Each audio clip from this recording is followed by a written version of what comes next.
All right. I'm back. We're going to try to watch the Kamala interview from Fox last night. I wanted to separate it from my stream earlier because I did a topic on autism and I didn't want to lose it in case I lose this stream. So the link is pinned. Busker, if you're out there, you're welcome to come back up.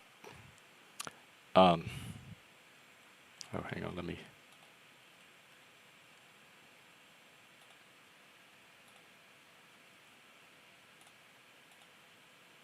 All right.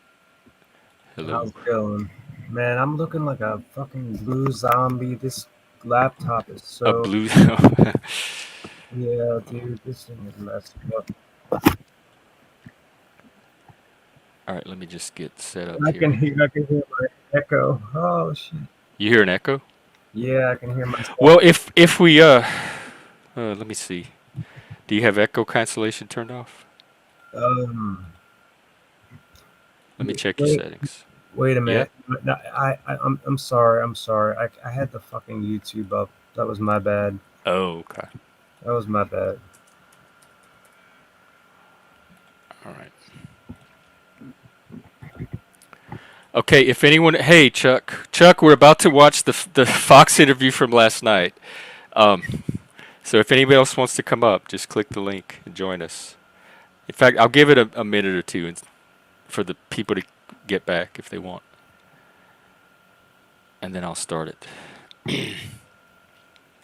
Yeah, it was very much. I very much related to that interview. I don't know this guy, Brett Bauer. I've never seen him before. Don't know anything about him, but I very much related to his experience of trying to interview this person because I have the same experience on here trying to interview certain people. And it's not always women. There are some men that have tried that like evasive weaselly tactic. It's rhetoric. It's not substance, it's rhetoric.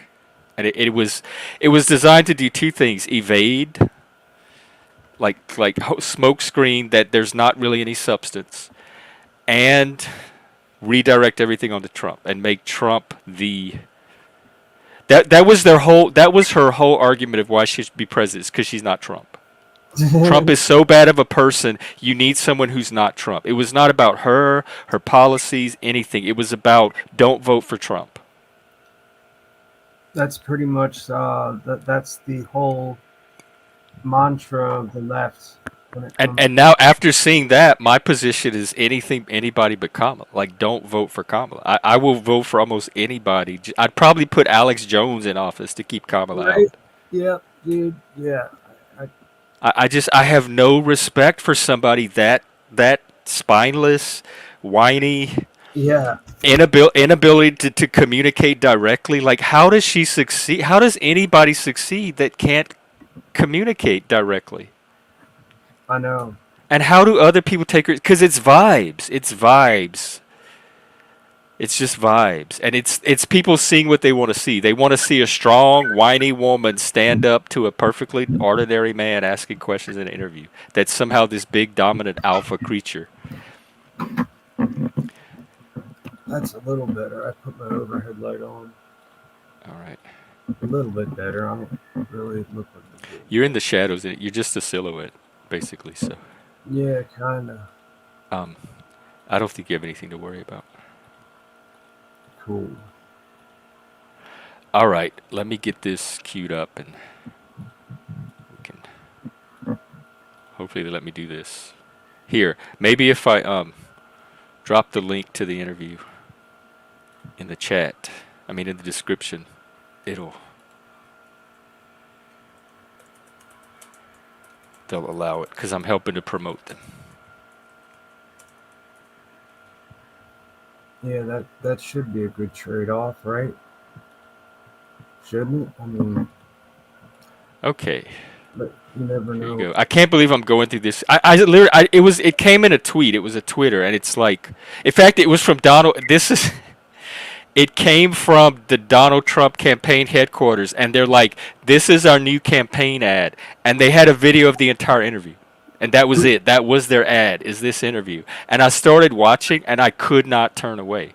I was just going to watch a few minutes just to get a taste of what it was like. I could not believe what I was seeing, and I could not turn away. But people tell me that this is a normal Kamala Harris interview. I haven't watched other Well, interviews with her, so I don't know. yeah, she's. Let's take a look. Madam Vice President, thank you for the time. Thank you. It's good to be with you, Brett. You know, voters tell pollsters all over the country and here in Pennsylvania that immigration is one of the key issues that they're looking at this election, and specifically the influx of illegal immigrants from more than 150 See, look at this countries. scary alpha man harassing How this many poor innocent illegal immigrants woman. would you estimate your administration has released into the country over the last 3.5 years? Your Well, I'm administration. glad you raised the issue of immigration because I agree with you. It is a topic of discussion that people want to rightly have. And She agrees that it's a topic of discussion. Yeah, duh. That's I agree. I'm glad you brought it up. I agree. It's a topic of discussion.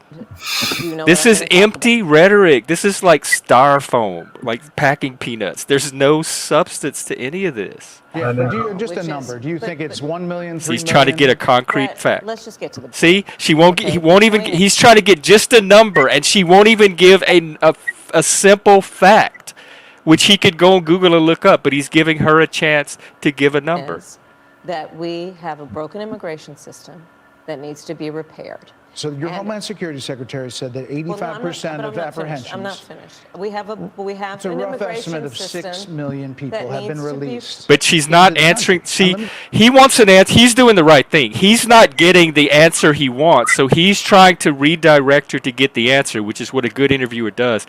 And she wants to do the "I'm not finished" to keep going on for minutes and minutes and minutes and not answer. So if you're gonna insist that he lets you speak, the reason he would do that is so you could give the answer, not so you could continue to filibuster. She wants the right to continue to filibuster, and he's trying to do the right thing and get the answer that the viewers are wanting. We just finished. I'll get you the question. I promise you. I was beginning to answer. And when you came Beginning into to answer. office, He your asked for. administration Hang on. He immediately asked for a reversed number. How long does it take to give a number? How much time do you? How much runway do you need to give a number? a number of Trump border policies. Most significantly, the policy that required illegal immigrants to be detained through deportation, either in the U.S. or in Mexico. And you switched that policy. They were released from custody awaiting trial. So instead, included in those were a large number of single men, adult men, who went on to commit heinous crimes.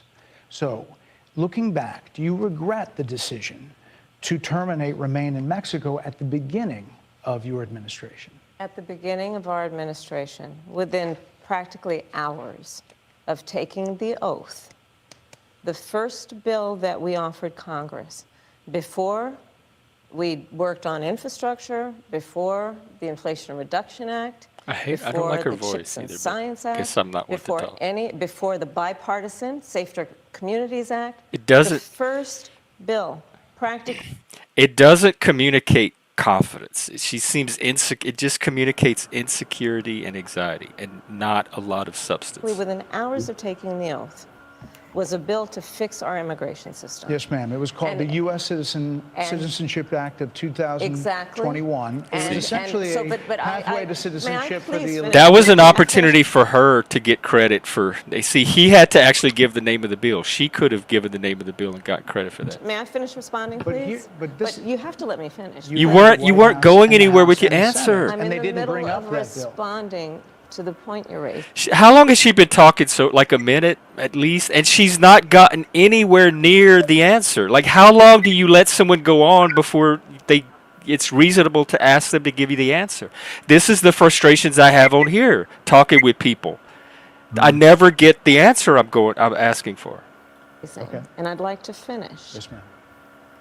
We recognized from day one that, to the point of this being your first question, it is a priority for us as a nation and for the American people. You're And not our giving an focus has been on answer. This is fixing a non-answer. problem. And from day one, then, we have done a number of things, including to address our asylum system and put more resources, getting more judges, what we needed to do to tighten up penalties and increase penalties for illegal crossings, what we needed to do to deal with And enforce. points of entry between border entry points. That's the work we did, and we worked on supporting what was a bipartisan effort, including some of the most conservative members of the United States Congress, to actually strengthen the border. What? That border bill would have put 1,500 more border agents at the border, which is why I believe the Border Patrol agents supported the Partly bill. because it would of have some allowed us to Democrats. stem the flow of fentanyl coming into the United States, which is a scourge affecting people of every background, every geographic location. She's in not the given country. anything concrete It would have yet. allowed us to put more She said all this resources stuff into we did, but she prosecuting didn't give any transnational criminal specifics. organizations, which I have done Yes, ma'am. as the Attorney General, former Attorney General of a border state. Madam Vice President, a couple of things. Prosecuted Somebody made the comment on Twitter that she's a prosecutor and Americans are looking for a president, not a prosecutor. And she's wanted to get in there and prosecute. Yep. Hey, Zat. I King used of to watch her drugs, when she guns, was in and the human- Senate. Oh, when she was in the She's not- Senate? Yeah, I used to watch the Senate hearings when she was in them. And she had no idea what she was talking about. So it was the same, more of this? Yeah, gaslighting. Yeah, that's what people are like. This is my first time seeing it, but people that know her are like, why is everyone freaking about this interview? This is how she always is. Yes. If you go back and watch some of the old Senate stuff, you'll see the same thing. How can you Gaslighting. respect a person like that doesn't even give you basic information? Like, she plays games to evade and withhold information. How is that respectable? It's like How is that leadership? Let me just finish. Six And Democrats Yeah. voted against that bill. learned about that bill and told them to kill it because he preferred to run on a problem. Oh, wait, let being me see. and So now we're Donald gonna Trump- switch but to let me Trump. just finish. Six And Democrats Donald Yep. voted Trump against that bill. This is the learned derangement about syndrome. that bill and told them to kill it because he preferred to run on a problem instead of Donald Trump found out about that bill. Like, were they trying to pass it without him finding? Of course, the presidents are going to know the bills you're trying. Like, what is this? He found out about that bill. Like, they were trying to do something behind his back, and he caught them, and then he Yeah. told them to kill it. fixing a Exactly. problem. And in this How election, powerful is he? this is rightly a discussion that the American people want to have. And what they want are solutions. No, and we they want a answers, president of first the of all. United States Yeah. who's not playing political games with the issue. I hear You're you. playing Actually games right now, focusing ma'am. fixing Six it. Democrats voted against that. You're bill. gaslighting. It would have allowed 1.8 million illegal immigrants into the country a year. A lot of conservatives had a problem with it. These are the Look, six even a black, Democrats. they even have But a more diversity importantly, vote. Back to the original premise. 1.8 Jocelyn million. McGarry, Rachel Morin, Laken Riley. Oh, watch they are this young part, women y'all. Who were brutally assaulted and killed by some of the men who were I had released at the seen this beginning of the interview. administration, well before a negotiated bipartisan bill. Former President Clinton actually referred to Laken Riley Sunday campaigning for you in Georgia, saying if those men had been properly vetted, Laken Riley probably would not have been killed. So if it wouldn't have happened, this is well before any negotiation. My This is well nerves. before Donald Trump got involved in politics. This is a specific policy decision by your administration to release these men into the country. So what I'm saying to you, do you owe Brett, those I think it's families? really- She's saying I it's think not. These Yep. deaths of these girls resulted from a policy decision made by the Biden-Harris administration. She's saying, Apology. Let me just say, first of all, me those just- are tragic cases. There's no question about that. There's no question about that. And I can't imagine the pain that the families of those victims have experienced for a loss that should not have occurred. So where's So the accountability that and is true. responsibility It that is a also leader true would take? that if a border security had actually been passed 9 months ago, it would be 9 months Oh, bullshit. that we would have had more border agents at the border, more You had 4 years, support for lady. the folks who are working Yeah, around the fucking clock, 4 trying to years. hold What it are you all talking together Madam Vice bitch? President. to ensure that no future harm would occur. Future And this harm. Like, election see how she's deflecting it to the. She's not addressing what happened with those 3 girls. She's like, oh, well, if we could have got that bill passed, then future girls would not have had to get killed. But she's not even talking about the ones that did. 20 days. She's doing like, what oh, about well, it? To determine whether we have a president of the United States who actually cares more about fixing a problem, even if it is not to their political advantage in an election, because there was a solution, Brett. Madam Vice President, it was a policy decision in the early part of your administration. I will She's let trying to hold one her of the accountable. mothers talk about it. Take a listen. Because of the Biden-Harris administration open border policies catch and release, they were enrolled in the Alternatives to Detention program. This meant that they were released into the United States. It was not even a full 3 weeks Why are they later doing that they would this? take my daughter, Jocelyn Nungare's life. I believe the Biden-Harris administration open border policies are responsible for the death of my daughter. That's the early days. So do you owe them an apology is what I I'm will saying. tell you that I am so sorry for her loss. I am so sorry for her loss. Sincerely. But suck it up. But let's talk about what is happening right now. See? with an Complete individual evasion who does not want Yeah. to participate of in responsibility. civil Let's not She talk went- about that. that as Yeah, well. she went Right. back In in all time to fairness, get away I from the told you, I question. feel Now she's awful coming back for to what she now. and her family have experienced. During that time, you said And he keeps repeatedly bringing that it the back. border was secure. When in your mind did it start becoming a crisis? I think we've had a broken immigration system transcending, by the way, Donald Trump's administration even before. Let's all be honest about that. I have Preceding, no not pride transcending. That's not what that in word saying means. that this is a perfect No. immigration system. I've been clear. I Word think we all salad. are. That it How needs about to the be past fixed. 4 years? You We bitch? need He's more- gonna- I he's was gonna just try to down at hold the her feet border, to that. talking Watch to how the she border weasels. agents, and they will tell you, and I'm sure you probably, I know you investigate and you are a serious journalist. They will tell you, we need more judges. We need to process those cases faster. We need the support what for Donald those cases Trump that should be did. prosecuted. All she They need says more is we need to resources, do and this. Congress Somebody needs to do something about the They problem. and they had 3 fucking years to do it. Like that. Who can take her seriously? Right? No one. Well, Ultimately, my is my the only relatives place can. that's going to get fixed, Brad. Well, That's how the We system promise works. we'll That's the fix it premise this of the time. But Give us that's 4 not more the years. laws. We'll Executive really orders fix that it were this rescinded time. in the first days. Now we'll do Many of something. those were Hang on, Trump let me, border policies. I'm not going to. Man, Faster. Somebody We need the needs to do support for those something. cases that should be prosecuted.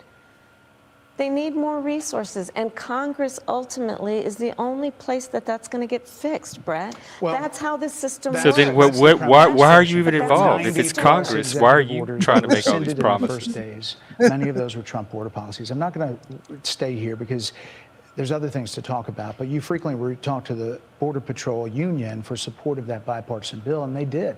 They supported it. But they also just endorsed Donald Trump and said, you've been, quote, a failure with border security. Why do you think they said that?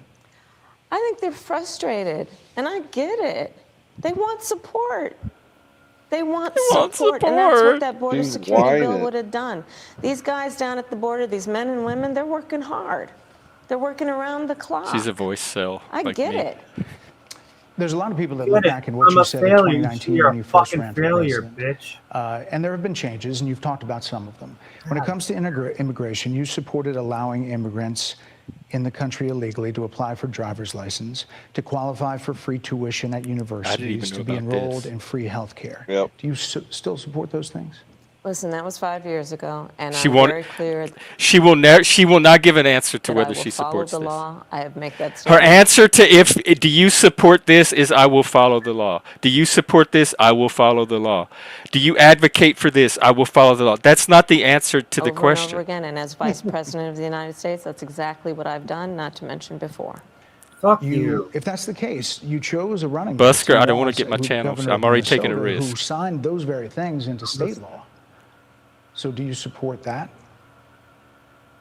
We are very clear, and I am very clear, as is Tim No, you're not. Walz, that we must support and enforce federal law, and that is exactly what we will do. Oh, Follow boy. the So law. decriminalizing border crossings, like you said in 2019. I do not believe in decriminalizing border crossings, and I've not done that as Vice President. I will not do that as President.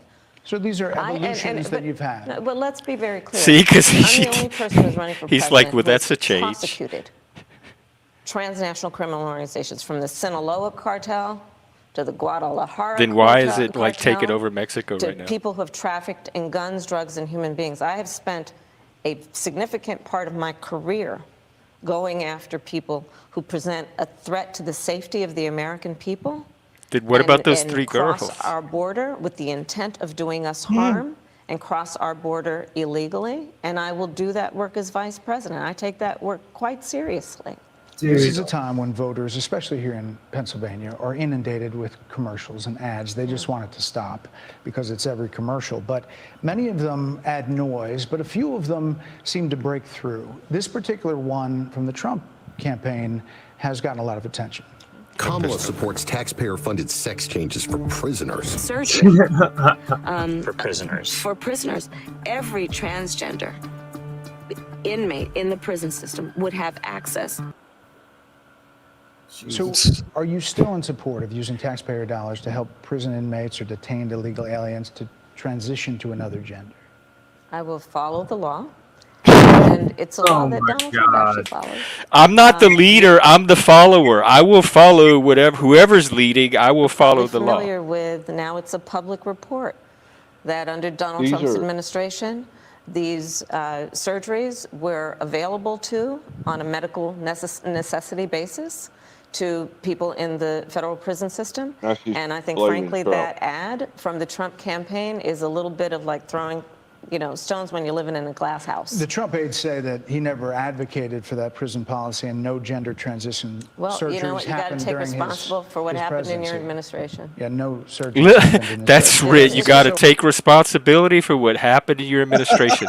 Let's watch her model that in a few minutes. Black and white. Would you still advocate for using taxpayer dollars for gender reassignment I will surgeries? follow the law, just as Oh my He God. asked you if you will advocate, and that is something you can decide. You can say yes, I will advocate, or no, I won't, because you have that ability to decide what you advocate for or not. You're not answering the question, Kamala. We see you. Trump would say he did. You would have a say as These are president. answers Like I said, that I people think give when they're he in front spent of $20 million Congress. on those ads, Yeah. trying to create a sense of fear in the voters because he actually has no plan in this election Projection. that Oh is my about God, focusing this- on the needs of the American people.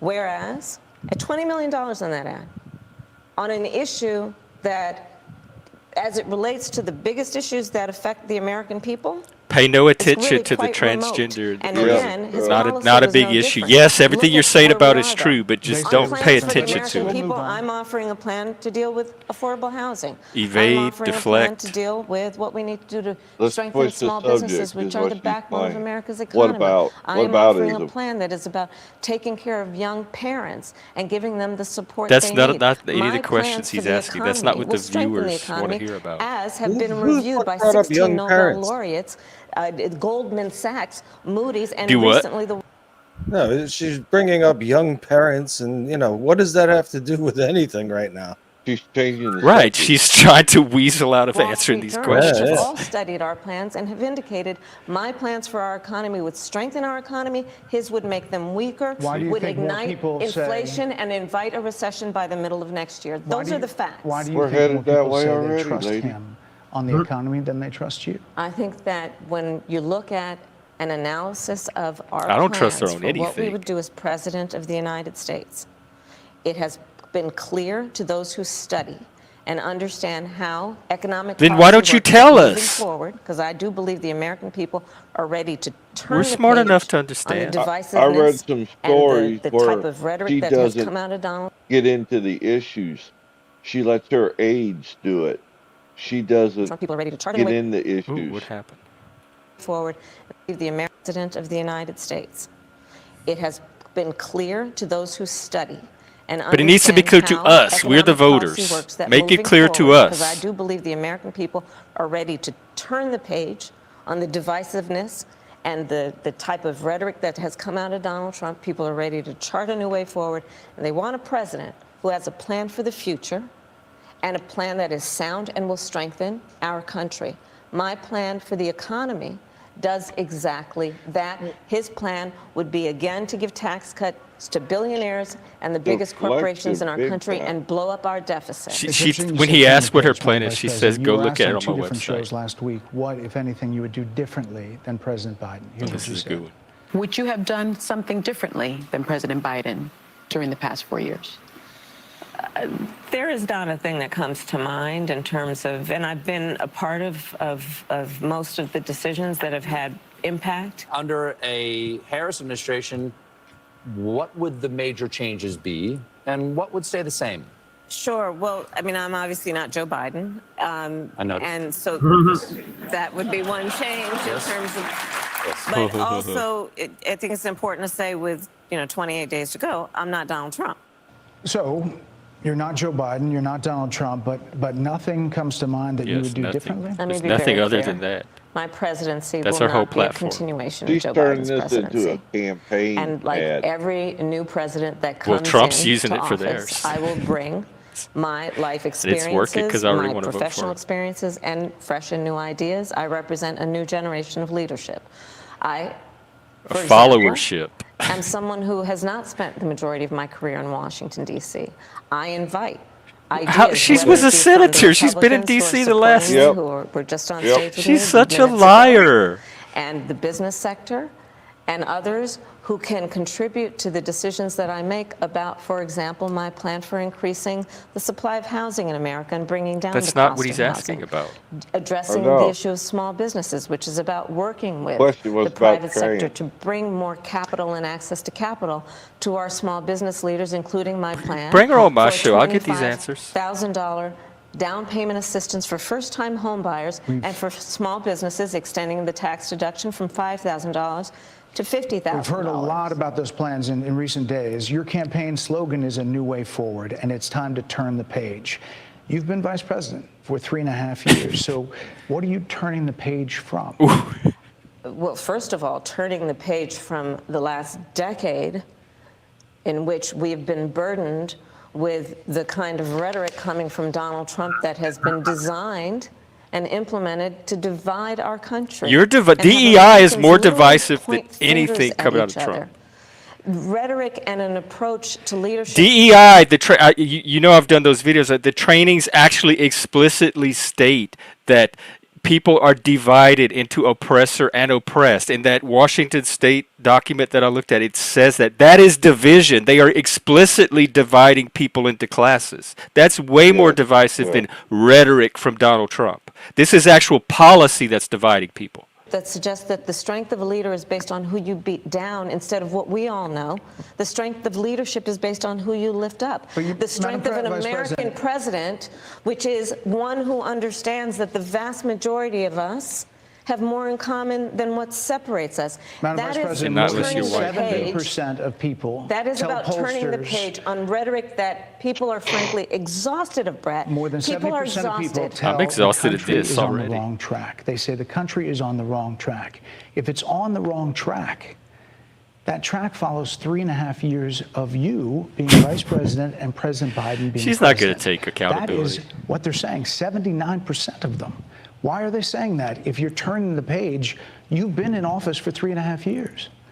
And Donald Trump has been running for office. Oh my But God. you've been the person holding the office. Come on. Madam You Vice and I President. both know what Trump's I'm talking not in about. You and I charge. both know what I'm talking about. I actually don't. What are you talking about? What I'm talking about is that over the last decade, But you're people the have lever of become. power. But listen, over the last decade, it is clear to me, and certainly the Republicans who are on stage with me, the former chief of staff to the president, Donald Trump, former defense secretaries, national security advisor, and his vice president. One, that he is unfit to serve, that he is unstable, that he is dangerous, and that people are exhausted with someone who professes to be a leader who spends full time demeaning and engaging in personal grievances. This sounds like all the people that come in instead here of the American people. If People that's to are vent about a tired of certain that. person. If that's the case, why is half the country supporting him? Why is he beating you in a lot of swing states? Why, if he's as bad as you say, that half of this country is now supporting this person who could be the 47th president of the United States? Why is that happening? This is an election for president of the United States. It's not supposed to be easy. I know, but It's if not it's supposed to be. It is not supposed to be a cakewalk. So no answer. 50%? Listen, Are they stupid? No or answer what? to God, why I it's would never happening. say that about the American It's not people. And in easy, fact, if you Jeff. listen to Donald Trump, if you watch any of his rallies, he's the one who tends to I saw him demean get shot and at a couple belittle of them. and diminish I saw him the as the American victim. people. He's the one who talks about an enemy within. From your rhetoric, An the enemy rhetoric from your side. within. Talking about the American people. suggesting he would turn the American military on the American people. We asked that question to the former president today. Harris Faulkner had a town hall, and this is how he responded. I heard about that. They were saying I was like threatening. I'm not threatening anybody. They're the ones doing the threatening. They do phony investigations. I've been investigated more than Alphonse Capone. He was the greatest gangster. No, it's true. No, but think of it. It's called weaponization of government. It's a terrible thing. So, Brett, I'm sorry, and with all due respect, that clip was not what he has been saying about the enemy within that he has repeated when he's speaking about the American people. That's not what you just showed. Well, he was asked about that specific... No, that's not what you just showed. In all fairness and respect to you. That was the question that we asked him. You didn't show that, and here's the bottom line. He has repeated it many times, and you and I both know that. And you and I both know that he has talked about turning the American military on the American people. That's all you got? Going after people who are engaged in peaceful protest. He has talked about locking people up because they disagree She is so with deranged. him. This is a democracy. Over Trump. And in a democracy, the President of the United States in the United States of America should be willing to be able to handle criticism without saying he'd lock people up for doing it. So tell us about you and your policies, Kamala. Which is why you have someone like the former chairman of the Joint Chiefs of Staff saying what Mark Milley has said about Donald Trump being a threat to the United States of America.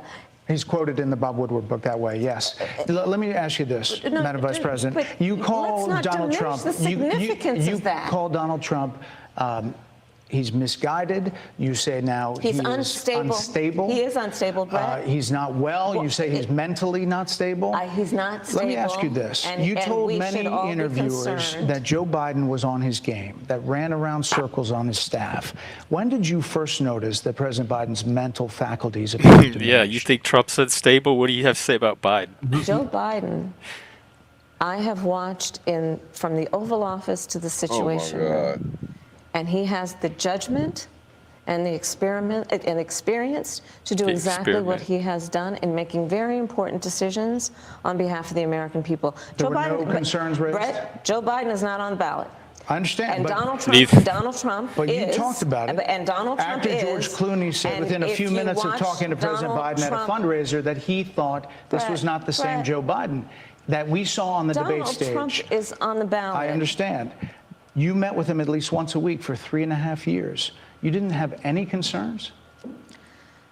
I think the American people have a concern about Donald Trump, which is why the people who know him best, including leaders of our national security bad, have all spoken out. Even people who worked for him in the Oval Office worked with him in the Situation Room.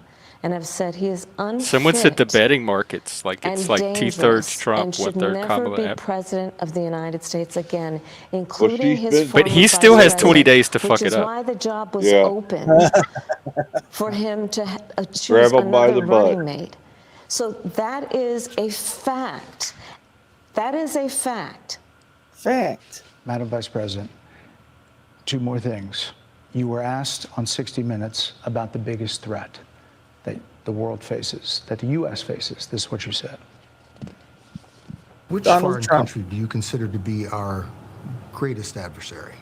I think there's an obvious one in mind, which is Iran. Iran has American blood on their hands, okay? This attack on Israel, 200 ballistic missiles. What we need to do to ensure that Iran never achieves the ability to be a nuclear power, that is one of my highest priorities. A number of experts thought you would say China. The FBI director had said that. But you said Iran. If that's the case, what do you say to critics who look at the actions of your administration and say you're not acting like Iran is the #1 threat? Well, I will tell you most recently, whether it was in April or in October, in the several hours on each occasion that Iran posed a threat to Israel. What is she saying? I was there. Most recently in the Situation Room, in the most recent attack, working with the heads of our military in doing what America must always She was do in the room. to That's what defend she's and doing. to She's being support in rooms. Israel in its requirement to defend This itself. bitch is doing her job. And She's to in the give room, folks. American She's doing her good support job. to be able to allow Israel to have I'm going to the be in the room and I'm resources going to follow to the law. defend itself against attack, Hey, can you including tell from this bitch to Iran stop and talking over Iran's me for a terrorist second? proxies in the region. What you God got? damn. She doesn't have any respect for real men. So I'm just saying, I just wanted to point out how she's doing a great job as vice president. Everybody in Florida is giving her praise for the the federal government's response to the hurricane. And yeah, that's all I have. I just want to say thank you, Kamala, for doing a great job. And everybody who votes for her, I just want to thank you guys. And soon, thanks to you guys, I might be calling Chuck my comrade instead of my patriot brother. Comrade. But that's all I have for Right. you right now, that Those is, proxies. and Okay, it's about to wrap up, We're and getting we can funded my by discuss. commitment to that is unyielding and unwavering. Critics just say that you either relaxed or failed to enforce sanctions on Iran, allowing all of this money to flow into Iran, like billions Let's in go back to oil Donald profits. Trump, who pulled out of a deal. Look, he has the that would chart actually showing put it. But here are Iran in check. the estimates and in then billions it was during Donald Trump's that go administration towards the that Iran regime. that we had an American military base that was attacked, where American soldiers suffered traumatic brain injuries, and Donald Trump dismissed them as headaches. Not to mention Madam how Vice Donald President, Trump has. all This of is like this the money stuff they say tweeted about and Biden, talked like about all this America's little military stuff. and Like he military said this and service he did people this. calling They them don't answer the suckers question. and losers. He was Hamas making has fun of diminished retarded the We're significance. talking over each other. I Well, apologize. I wish I would like that we would have a conversation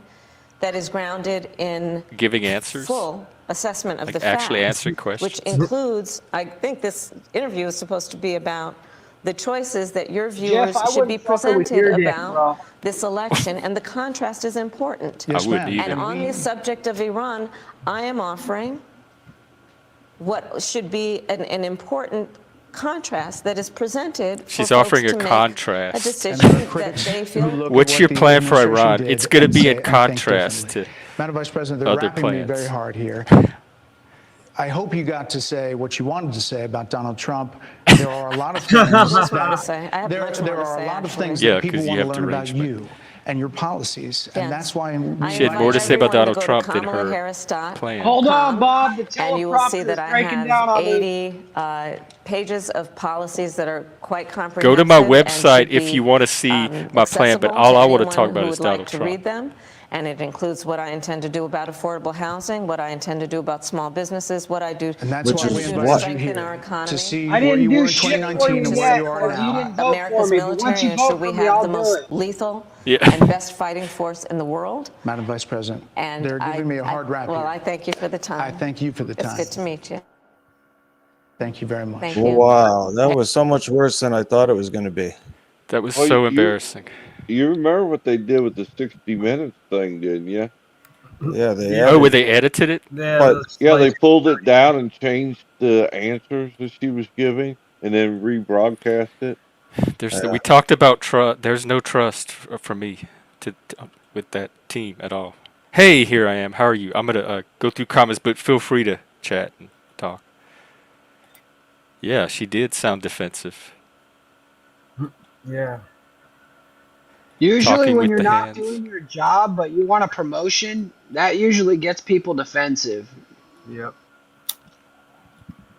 Oh, like she knows she's not really worthy of it. Yeah. You could tell in her face she panics when they ask her certain Oh questions. no. Well, here I am. I talk with my hands, and you still watch me. Yeah, but you're not panicking. Yeah, she's in panic mode. Oh, the Every time she families tries never to did answer. hear from them? Wow. Yeah, that's I heard no accountability and I heard no answers. Like she didn't answer anything. If you had to Nope. give me a test on what the actual answers were that she gave, I wouldn't have anything to write. Right? Exactly. Right. I don't think she's being. I think that is the real Kamala. She probably got some coaching, but it didn't take. Yeah, Yeah, man. that's what this election's coming down to. People are either voting to prevent Trump or to prevent Kamala from becoming president. Nobody's voting for either of these two people. No. Exactly. It reminds me of when she talks. It reminds me of like Saruman in the Lord of the Rings, where he's trying to like sway people with his voice. You know, like that's what she's doing with her words. She's trying to create like a magical spell to confuse you. Yeah. You know. Yeah. Good catch, IG.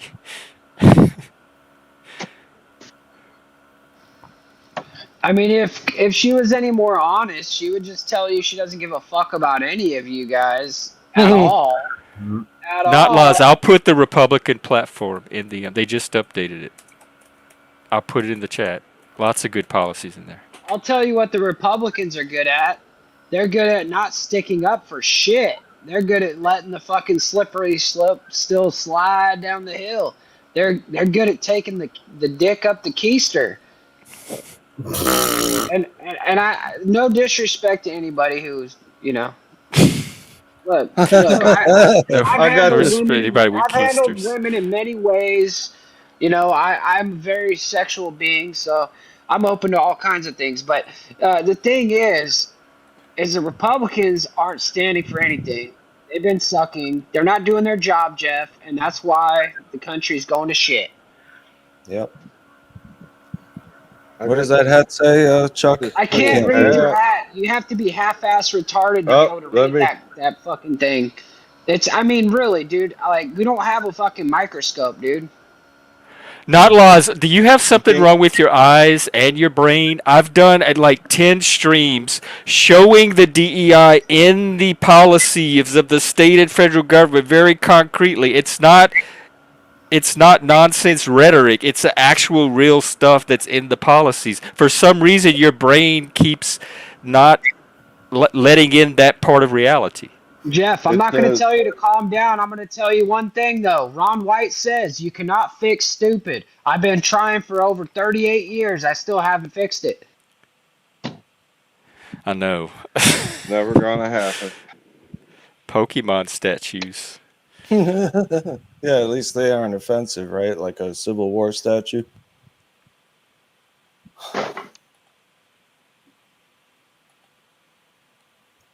So what does the hat say, Chuck? So what's the latest poll show, Jeff? I'm not sure, but somebody said the betting markets were. Let's see. That the betting market switched today. I don't know about after that interview. Oh, today? When was that interview? Last night. And now it's at it's like okay. Let's see. It was like 60-30 or something. How do I find the betting market? By the way, Jeff, I dressed up for your stream. Oh, let's see what you I hope got. you can see it. Hang on. Black on black won't show up. Oh, but they didn't invert the pentagram just like on Busker's picture. I know. I just noticed that. I was like, it doesn't have the right orientation. But you don't. They need you don't more want better the inverted satanic pentagrams. education. Nah, it's not about the Satan worshippers. It's about the pagan goddesses. Sorry, Jeff. See, this is the problem we have. Like, I like them witch bitches. You know, I like them hot hoes. And never mind. I just don't. I have never seen a Satanist woman that actually looked attractive. That's all I'm saying. Not laws. Did anybody on this panel did one single time talk about black people? What is this related to? I don't think anybody's talking about black people here except for Chuck. Chuck, All right. You have said some things about Joe Cool, Chuck. Don't even try that shit. About Joe Cool. Yeah. 61% on Polymarket. Trump ran up to today. What? He's at 61% on the betting markets. So they're saying Trump's going to win now? The betting markets are, or at least that's who people are betting on. So when does the bet end? If the bet ends before 12 o'clock midnight, I believe you have a shot. But usually the Democrats vote at 3 a.m., so... That's true. Oh, I'm not going to vote, but I'm also not going to bet because I'd hate to go to bed thinking I'm a winner and then wake up feeling like a loser. You know what I'm saying? we'll probably watch. I'll watch the results come in together. Are we? Yeah, We're going to that'd be. watch them? Yeah, I don't want to go through that alone. This is a support group. Oh my Hey, god. can we go see if Barney's still alive? Can we go bring him into the mix? Maybe he Who, can be our special guest. who's Barney? Oh, Barney. Midlife. I haven't seen him in a while. Yeah. Well, I guess our relationship's over. I lost my Yeah, panel boyfriend. midwife. He Didn't was even just using. notice. He was Because just Came you to my broke using you, stream this you Jeff. morning. broke the fourth wall, Jeff. You let him know that he was being the beta every time he came here, and instead you should have just mounted him and gave him what he wanted. Barney was looking Um, for a gay love story, and you wouldn't give it to him. Yep, yep. He Seriously, was. ask Chuck, dude. I'm a Everybody bad here gay. knows. It's okay. You're not a bad gay. You just I've aren't always been a attracted bad to him. gay. I mean, he is a loser in his mom's basement, so it's hard to be attracted to that. But But he Well, has he nice did set curtains. I off. like his background. see, there you He go. did set off gaydar though. He does know how to He's got a do good nice background. curtains for a straight guy. Not Laz. What does He's not. this mean? A product of diversity? They didn't have any of that shit when I was growing up. You are something is you're as off in La La Land as Kamala sometimes. He is not laws that progressive. Yeah, he's a All of his woke Canadian. opinions, I'm yeah, pretty progressive. extremely progressive. I'm progressive. I push the envelope, son. I'm all about legalizing marijuana, decriminalizing it. I'm not about having a pot shop on every corner. I'm just about not arresting grandma for having a couple plants in her Right. backyard. I disagree. Why? All right, Chuck, you shut your mouth. You were a drinker at one I've time. seen Hey, people. All right, fine, Chuck. I You just know, you're but I don't even think that's progressive anymore. I think that's becoming a pretty mainstream position. The legalization of weed. unfortunately, Is it because unfortunately, it's a drug and you don't want anybody doing drugs? I yeah. don't mind what people do, but I've seen it used in the workplace and people get hurt. Oh, come on. Right, but that you can make that argument about guns, speech, anything. Like people, adults have the right to Huh? responsibly do risky things and minimize those risks. And so, if you want complete safety, nobody's going to be able to do anything to protect like one person from dying somewhere. Hey, Joe, where are you headed to? You know, Hey, Joe. sometimes people on marijuana Oh, don't Oh, attack hold other on. people when Hold they're on high. one sec. We can't hear Joe. Hold on. are you going I to the was saying, coffee shop? no, I'm on my way to a board game thing, but I thought I would try this out in the car. Oh, are you talking through your steering wheel? I'm trying to. I don't know if it's pairing my It's device. a Kind little of faint. weak. I like this the Yeah. sunlight in the background. Joe, I need you to be honest with us, Joe. Are Yeah. you about to go? Are you about to go rock the halls? You about to go bang some? You about to slap some ass? He's Depends working on it.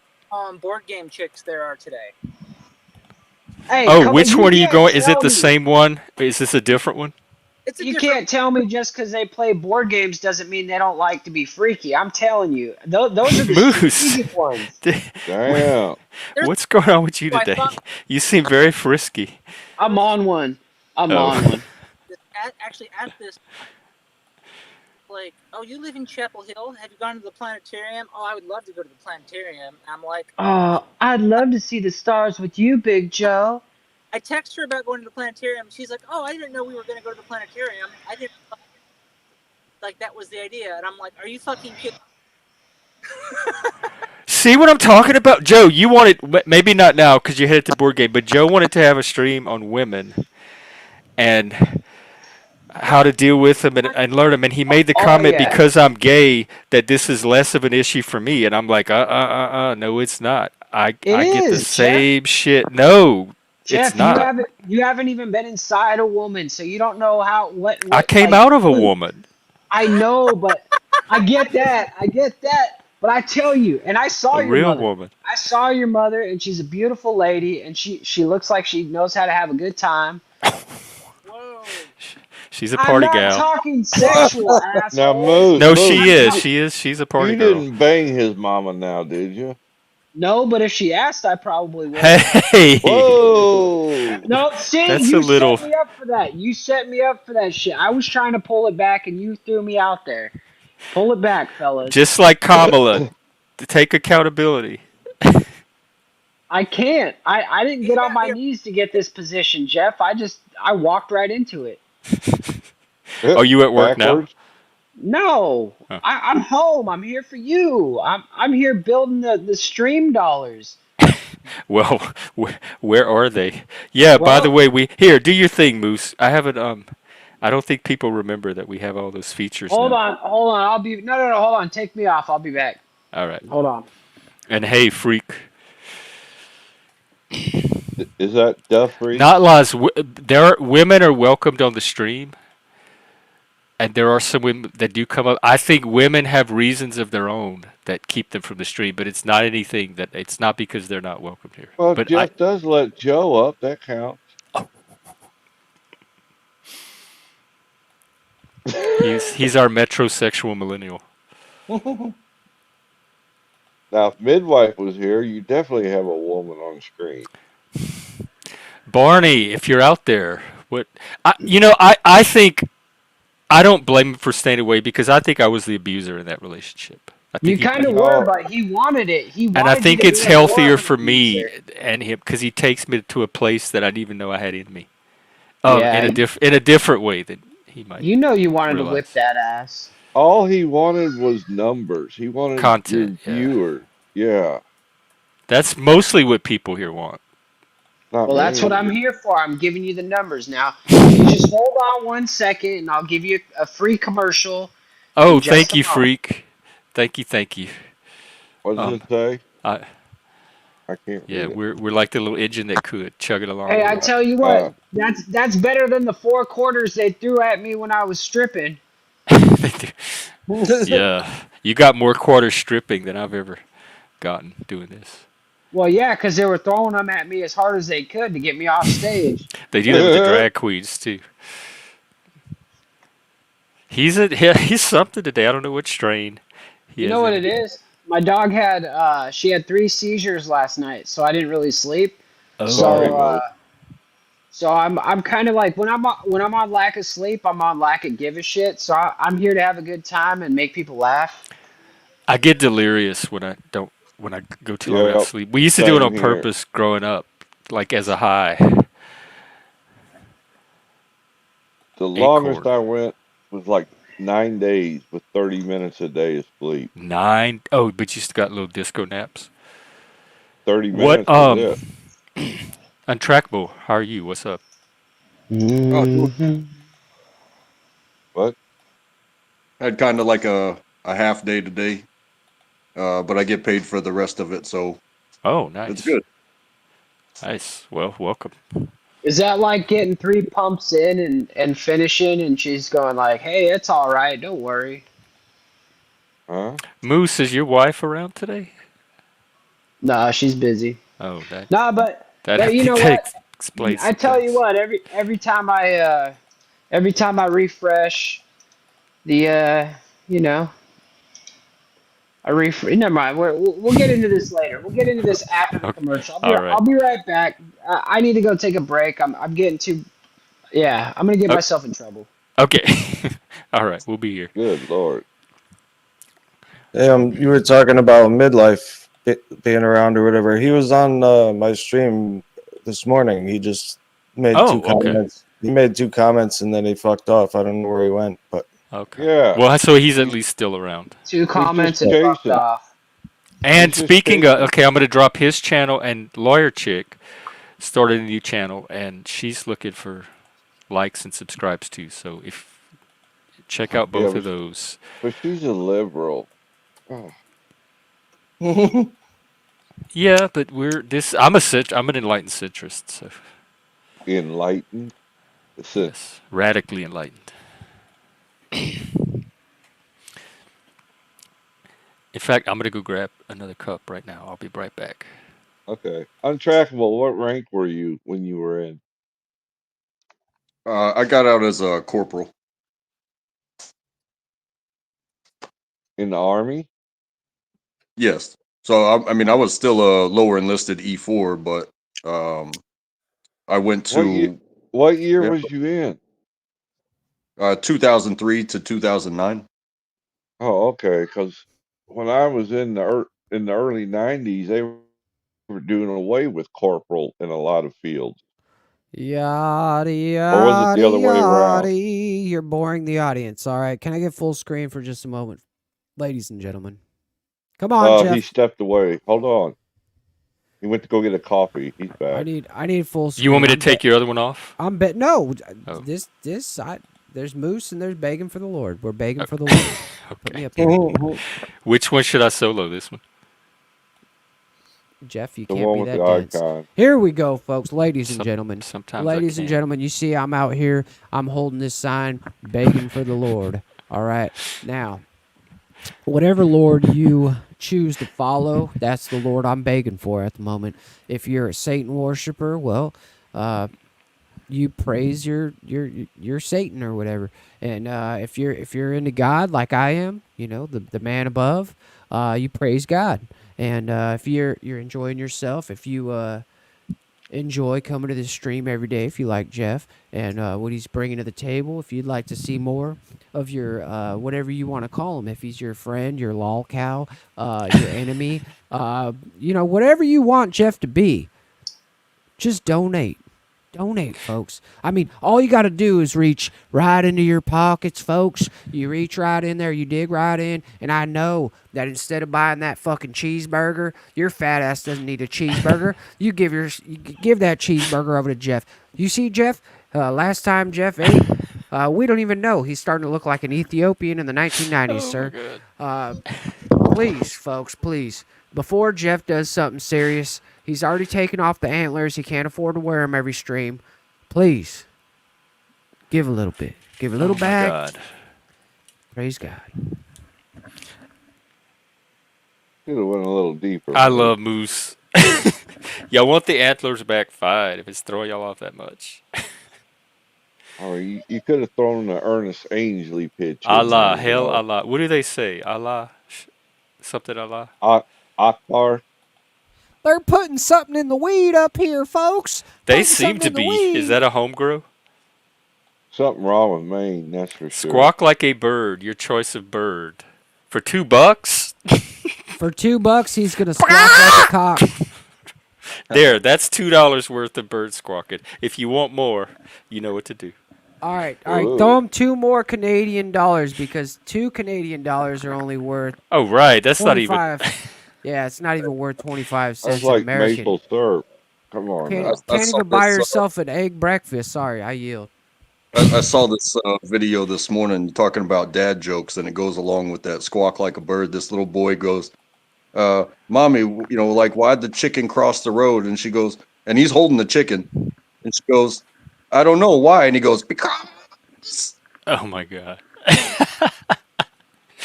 Because I might get copyrighted strike. Cause that was here's your bird squawk, not lost. Remember that song from the '80s? Squawk, hallelujah. There's a song called "The Bird," and they squawked in the song. Morris Day and the Time. So if I squawk too much, the algorithm might hit me.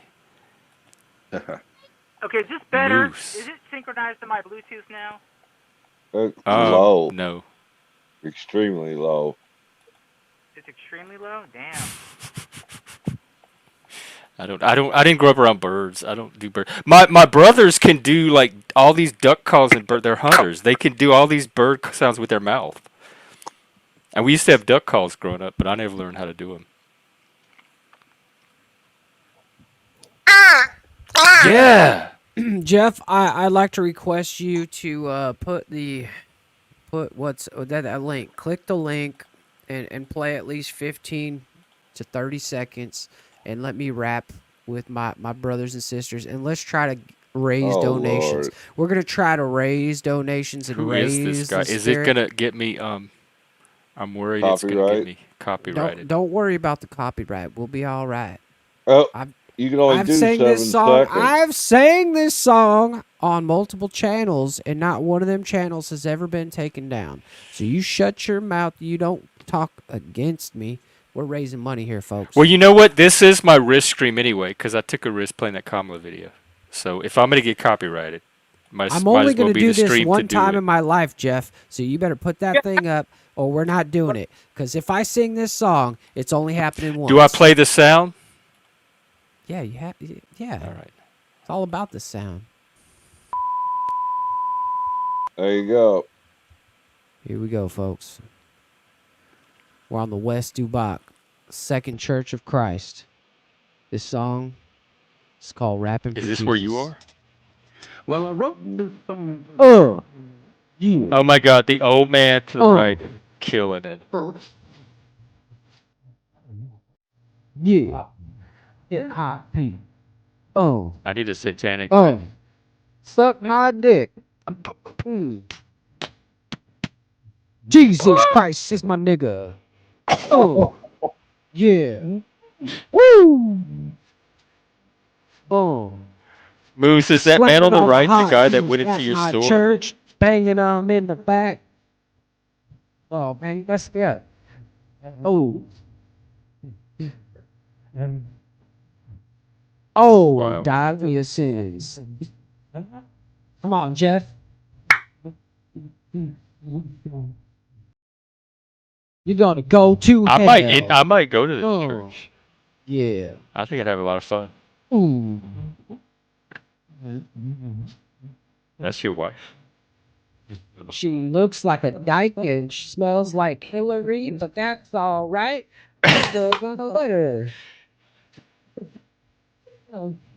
Oh.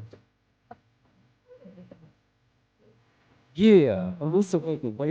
Is this what they have to do to bring people to Jesus now? Ooh.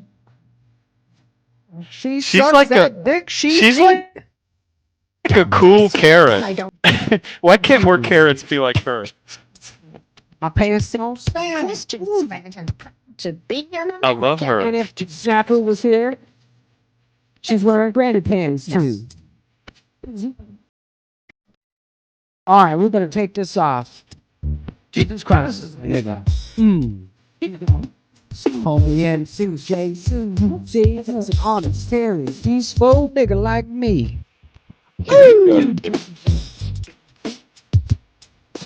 I noticed they don't have weed in it. Oh. Yeah, because are higher than us. Word up. Word up, dog. That's the only time we're ever singing this together. Yeah. First time I've ever been to church, I sang this song. Thank you, folks. Thank you. What the? Hey, thought experiment. How are you? Oh, Hey, How have I wow. been? My dad I was don't in the know, Air Force, and his little group got together and did like an office rap video. And every time we moved, the only thing I looked for to put in the VCR first was that rap video. And I swear to God, I wish I could find it today. Because they're all, they had like the office job, so they wore the dress uniform every day. And they just made this at work, and it's like each person in the department would come up and spit something, and it's like it was. What kind of job was it? It was. It's hard to explain, but it's about acquisitions for technology. Oh, like white collar though.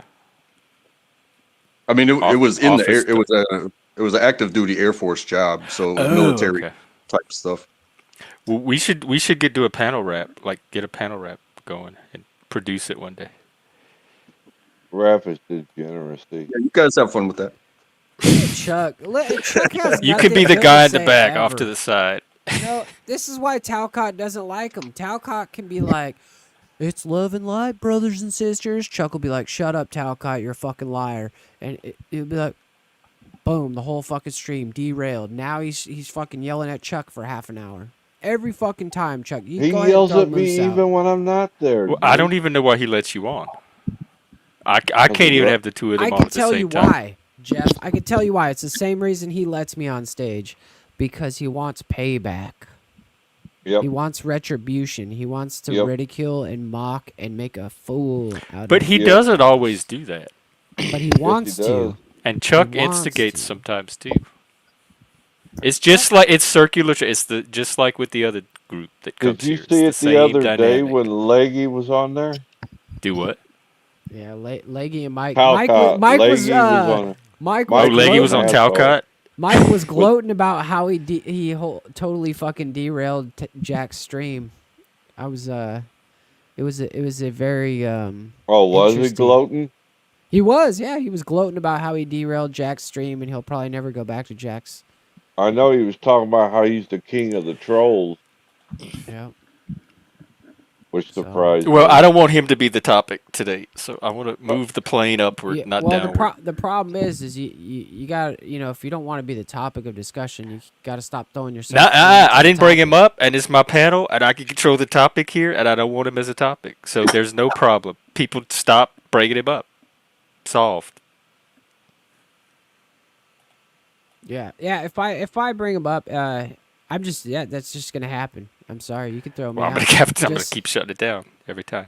it We're just- moving on. I did a whole stream on it. Yeah, in fact, Moose, you were the one that inspired me to move on. I know, but I'm not gonna No, I have am. a You don't have to do conversation about anything. something and then have to fucking change my conversation mid sentence because one fucking asshole. Like You I'm don't not gonna have to do that. I'm not You don't gonna have to censor change it myself. mid sentence, but I'm asking you to this is But I not won't- a I Mike won't bring Ciroc him up on stream. I don't want him purpose. as a topic. And I'm just asking you to respect that, like I would do on your stream. That's all. You could talk about him in the Discord, anywhere you want. I'm just asking on the stream. I I'm don't trying even to wanna do bring him up. something, and you I'm were on supporting Jack. that. I'm on Jack over here. We're talking. We were on Jack, not right. Mike. He would just happen to But- be there, and it was that's all. That's all. But Leggy So- was pretty good that day. He was calm, cool, and collective. Surprised me. Leggy has been doing a great job. Leggy has been doing a damn good job being a great panelist. Yeah, he came on my stream one time and he was good. I mean, he's always got something interesting to talk about, you know? Yeah, I mean, Leggy's got an interesting life. That's why. Yeah, he's got out quite the there background. That's for fucking- sure. He's lobstering and stuff. Like every day, he's out in the sun. He's out Mm. out there, and now it's cold as fuck out there. It was 30 degrees when I woke up this morning. Well, Yeah. he was some sort of communications expert in the service, and he was also went to school for HVAC and all that stuff. Who y'all talking about? Is this male gossip hour? Y'all still on? Leggy. No, Leggy. We're talking Oh, about Leggy. Yeah, You missed it. We positive were saying stuff. how he's a great panelist. He's been over on a few different shows, and we appreciate him. Yeah, He's been Leggy and I all are gonna do positive. a music stream next week. He's got the voice of a cartoon character, too.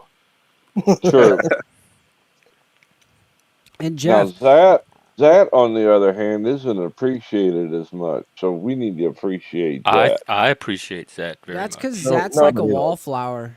He He does. Zach does some kind of interesting streams. I'm working I on it. like the music. I like the music streams. So you And he keep the plays music guitar. up. I'll keep listening. And Jeff, the reason I did all that was because I wanted to prove to everyone that I'm not I don't get special treatment here. Like people think I get special treatment. No, I'm the same as everybody else. If I cross the line, Jeff's gonna tell me I crossed the line, just like everybody else. Mhm. So, But I you had do to like. that. Cross-dresser?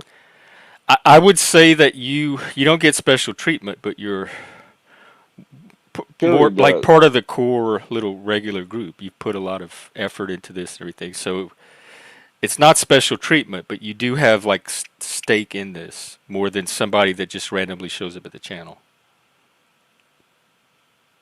So that counts for something. Put a little tear in my eye, brother. Yeah, time is a Keep valuable being thing. you. There, wherever you spend it, it should mean something to you because it means something to who you're giving it to as well. Yeah. I agree, man. Yeah. I agree, and I think time's short.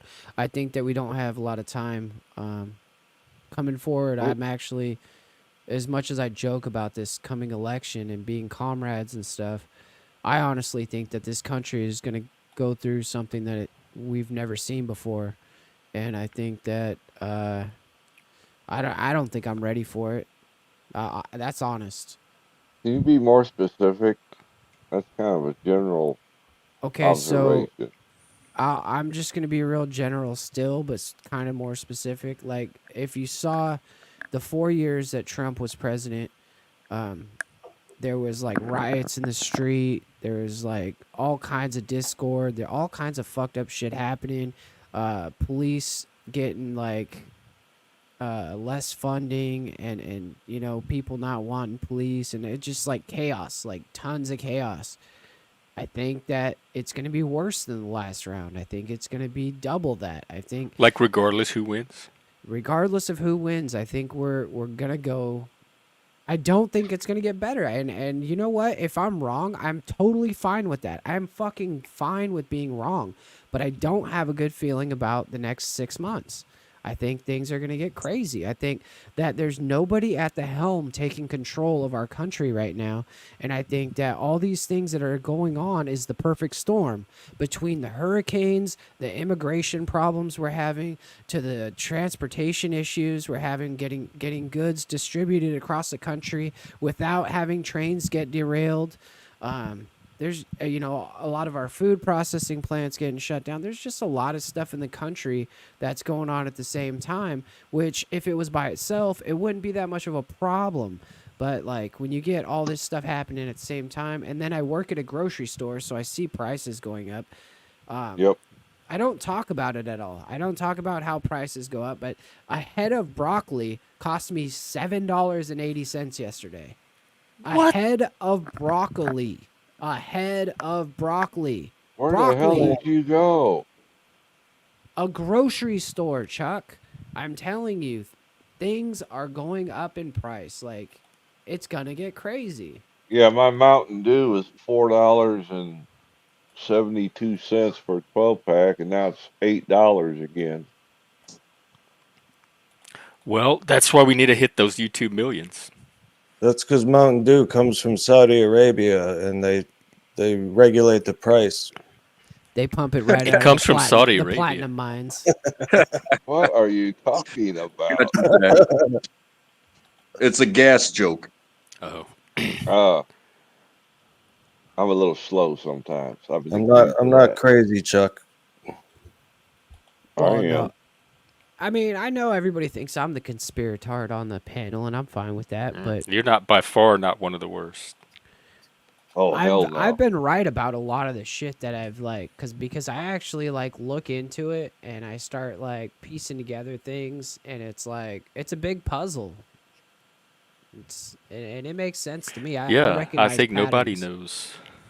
I don't think any one person on the planet has the full picture, and I don't think anybody completely knows what we're in for. The things I that know scare me all. the most are when you see get all. people like Bill Gates, right? He has he funds scientists and whatnot, and they released millions of mosquitoes in Florida and another state, and the mosquitoes are genetically modified so that way they can't reproduce. Yeah. And so it's it's stuff like that that makes me think the future is fucked. And the I bees. haven't heard that one, but Snopes has something on it.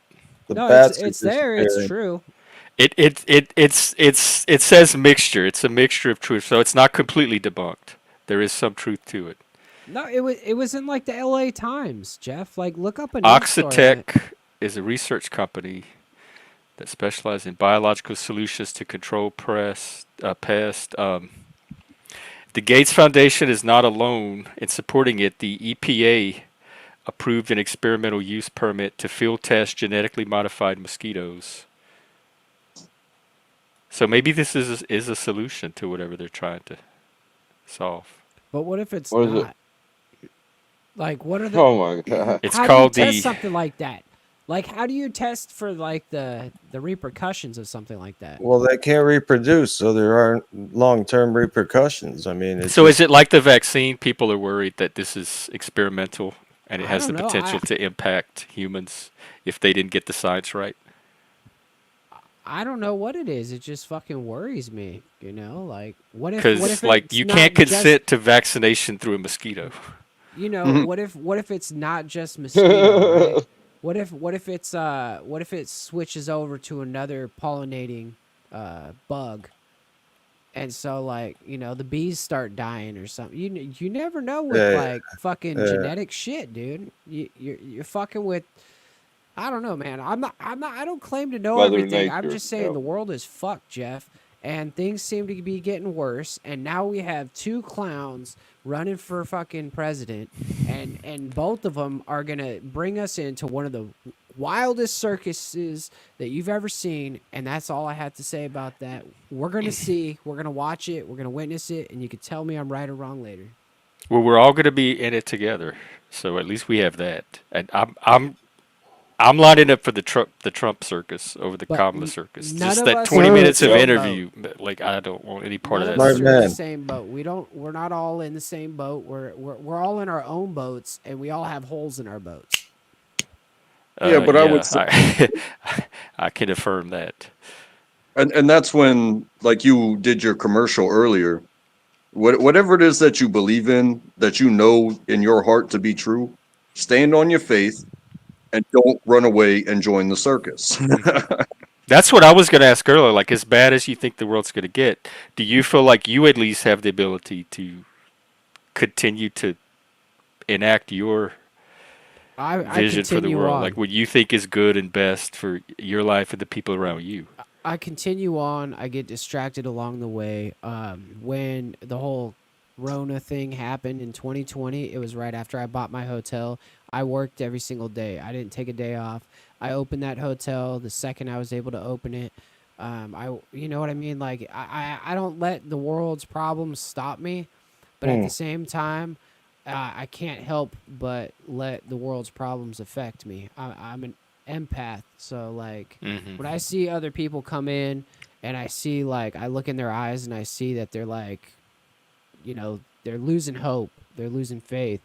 I try to like lighten the load a little bit, say something positive, or tell them hey, like tell them something like terrible about somebody else, like, oh shit, like dude, did you hear about Florida? Oh my god, dude, I have a friend down there, he lost his farm, like, you know what I mean, just to try to like pull them out of their own head for a second. I know it sounds weird, but you know I don't know, I just the shit in the world fucking affects me, and I can Hmm. definitely tell you that it's It's I have a probably always going to, though, I with have a that. sense on the pulse, and the pulse is feeling weird right now. The more people that come in and put shit back, the more people that you can see people spending habits, um, more Hmm. alcohol being bought, more cigarettes, stuff like that. Like you can see people increasing the bad habits and not the good habits and It's stuff. because it's coping. Yeah, I Yeah. think it's a really stressful time, for Yeah. people right now. And I think like the best thing to do is try to build community, and so that's why I do things like this, come on here and try to like build up the online community. I also do things, in person with people and stuff, but Yeah. I it's a lot harder with the baby now. It's harder to like go out and do you're events. juggling a lot too, and then you have all kind of I got problems showing problems up in your all the like random time. problems showing up I too. still have a tree in my roof, and then I had a skunk in the basement this morning, and it sprayed. And Like yeah, it's like you wake up every day and the universe flips a card for yeah, what's it going to broke through happen the with moves window. today. Broke through the window last night, and Broke through the I didn't. window. Yeah, cause the tree broke, right, and so there's a basement window, and like something broke the basement window. The skunk got in through that, and so it couldn't get out, so it sprayed, and that's right below my room. So I woke up at like 2 or 3 o'clock in the morning after my dog was having a bunch of seizures, and I was like, "What the fuck is that smell? That's not weed." And yeah, so things happen, dude. But like, I don't know. I try to push on. I try not to let it get to me too much, and I try to make people laugh. You know. Well, that's working. Is it working for you though? Like, are you pushing on? Yeah, I'm doing all Are you right. gonna get? I might do an episode tomorrow on burnout because I'm starting to feel it too. I mean, I do feel a little bit of the burnout, but it's like also like an object in motion stays in motion. Uh-huh. So if you sit down and if you give yourself time to fucking be weak, you're gonna be weak. You got to keep going and then rest along the way. You got to take like moments in time. When my daughter and my wife goes to sleep, instead of streaming when they're going to sleep, what do?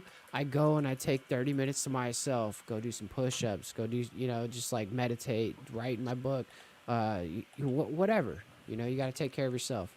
Yeah, when I'm at work, I tell people it's like a work mantra. It's not exactly the best for everything, but I say you don't deserve the good times if you don't stick it through the hard times. And then oftentimes I'll see people that I haven't been told that to yet, and they'll be like, "Hey, how come we're getting hit for these little knick-knack policy stuff, and they're constantly stopping us and chewing us about the way we're doing things, or our shoes, or earbuds, or hoodies, or stuff like that? Nobody ever messes with you, and you do the same shit." And I'm like, well, because I put out, I do the stuff that nobody else wants to do. I stay longer. So on days like today, where it's like, you know what, I'm done and I don't want to do anything else. My boss is like, hey, just hit up the computer, account for your time, and have a nice day. Nice. That's the way it is. That's the But way you do at it. the same time, I've watched people quit their job on Christmas Eve because they wanted to be someplace else at that time. Like, hey, there's parties going on, or hey, my family's waiting on me. It's Christmas Eve. Yeah, you're in the mindset of Christmas Eve, but in order to have a Christmas at all, especially like you said, you got a child, I got a child as well. That stuff's not possible if you don't stick it out and keep your damn job. That's a few hours past when you normally would have left, and then you get Christmas off. So, but you're going to quit your job because of that? Quit? Like straight up? Yeah, that's a bad mind frame.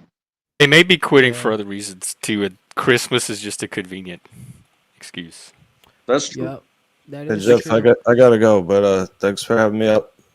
It's good Yep. seeing you. Take care, Zach. Take it Thanks. easy, Here, I'll guys. drop your channel. Oh, Thank you for your time, check out energy, Zach. and attention. Zatoichi is out. Have a good one, guys. Farewell, my friend. So, yeah, I mean, if you don't stick it out through the hard times, you don't deserve the good times. And there's always people that are going to be coming around you when you're on the up. But it's when you're on the down. Those people are your people.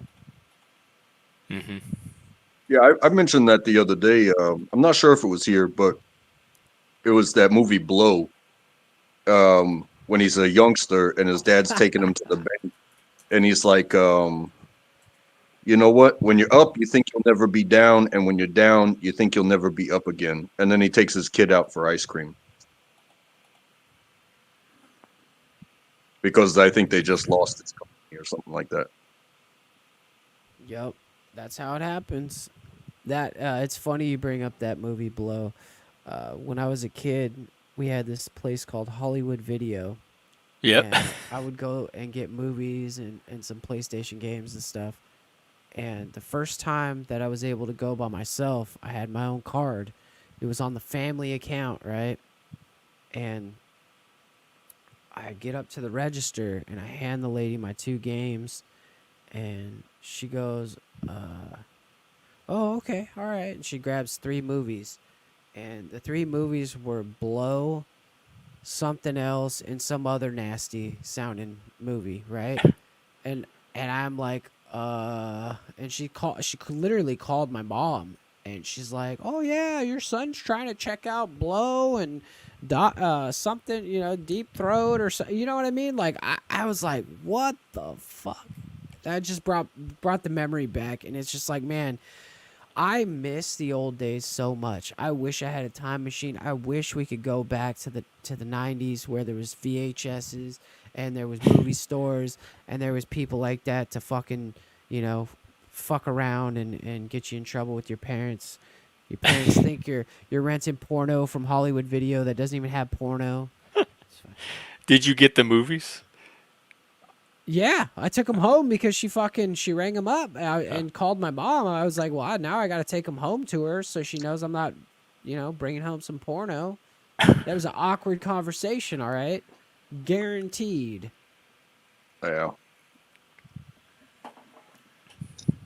That that was before the times of like Before the cell the phones. but before the game rating system. So like yeah, the movies clearly those are our movies, and if you're a kid, but now now they've got the RSTB or whatever it is, the video game rating, Oh and yeah. I remember a couple of times, just being 15 or 16 when some of these games, like I think Resident Evil might have even had a warning on it, and it got to the point where um like the gaming community is so tight, like if even people that work at GameStop, if a 15, 16-year-old kid comes up and wants to buy GTA, it's like, yeah, you look old enough.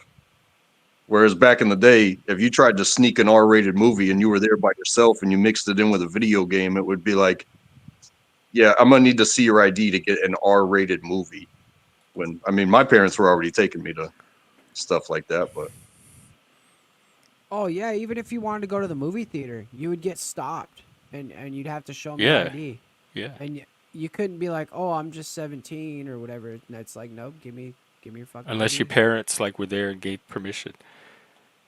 we actually did that. We went to the movie theater, just the three dudes under 18, trying to watch the Blair Witch Project.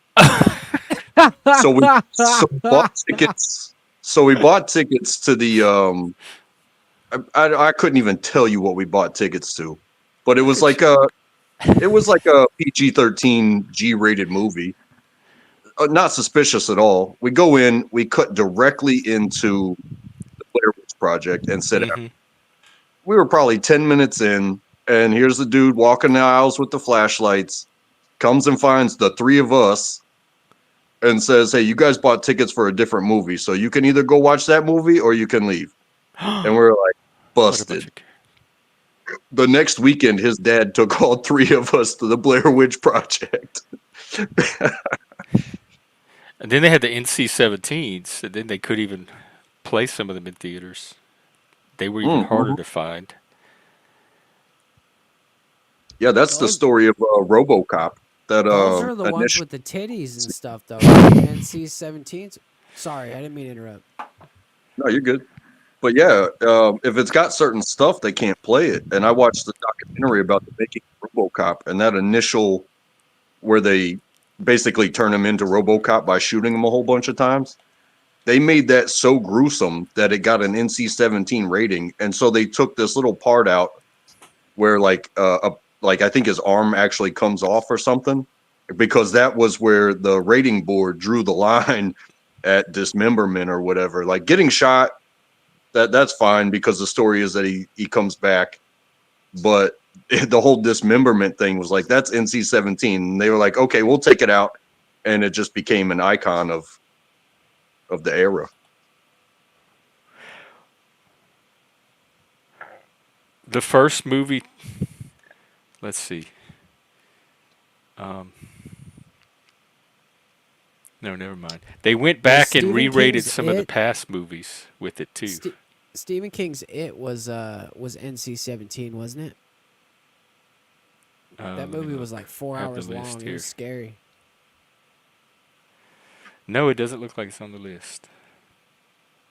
It was definitely a good one. Scared the shit out of me as a kid. And I never read the book. My wife's the reader, and she was like, oh my God, I love Stephen King. And then we watch a movie and she laughs, and I'm like tucked under the covers still.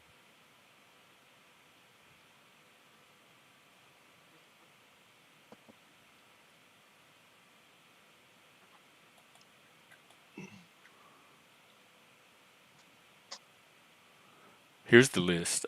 Yeah, I've seen mostly. I think Kids was NC-17.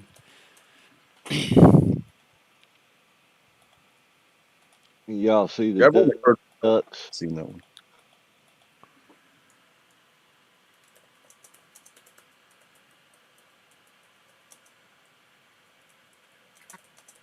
Yeah, I can't say I ever sought out or really paid attention to like the NC-17 stuff, because I guess for my era in the dawning of the internet, it was like you either watch Skinamax and HBO late at night, or you hop online and wait for a picture to download. You know what I mean? It's way Dude. different now. Okay, here we go. We're going deep in the dark closets now, folks. All right. Who was the first lady you ever saw naked online? And I'm going to go first. I'm going to say Mariah Carey. Oh God, I can't remember. I was couldn't probably even finished. tell you. I But, probably you know, finished before her face was done coming across the screen. I've been seeing naked people my whole life, so I probably didn't even notice the first one I saw online. Yeah, I Jeff, have were no you clue. sexually abused as a child, sir? No. I'm from Louisiana, though. We got New Orleans. Oh, that's right. Never mind. Sorry. Didn't mean to We're insult not you. That shy was about just... stuff like that. No, our parents had the Joy of Sex book that they kept under their mattress that we would sneak out and flip through when they weren't around. So I was seeing naked people even as kids, we were looking at naked people. Yeah. My friend's Plus, dad. my family was not that modest to begin with. Like they'd get out the shower and walk to their bedroom naked and stuff. We were not a shy family. Yeah, my buddy, his dad actually had a subscription to Playboy, and my dad didn't live with me, so that wasn't an option there. Um, and but it was like the perfect scenario. Like we would all get up together after school, and we were going to the same house anyway. And my buddy, he would, if he was there first, he'd just grab the mail. Or sometimes you see the mailman and it's like, oh, I'll go ahead and grab that. And the next thing you know, you got like four dudes with a Playboy magazine. We go in, sit at the kitchen table, put the mail in the middle of it, and then sit next to each other, just looking at it. And then we'd close it up, put the mail on top of it, and just leave it right there. And they come in plastic, so they know we looked at it because you got to take it out of the plastic. Oh, you had to open. Maybe they won't notice that it's not with the plastic. My pops used to get that magazine, Maxim. Maxim, yeah, it's racy, but yeah, it's. Yeah, it wasn't no Playboy. There was no centerfold, There none of that, but yeah, it was still kind of like, oh shit, what's in here? Hey, trust me, I remember because like I would browse the magazine aisle like whenever we would go to the gas station or whatever, because that's where you can see the ones that are in the plastic and the ones that aren't. Yep. And Maxim was right there, and like they do celebrities in that type of stuff. So like to see Jennifer Love Hewitt in her underwear when you've been like gooning to her TV, it's like, oh my god, she's grown up.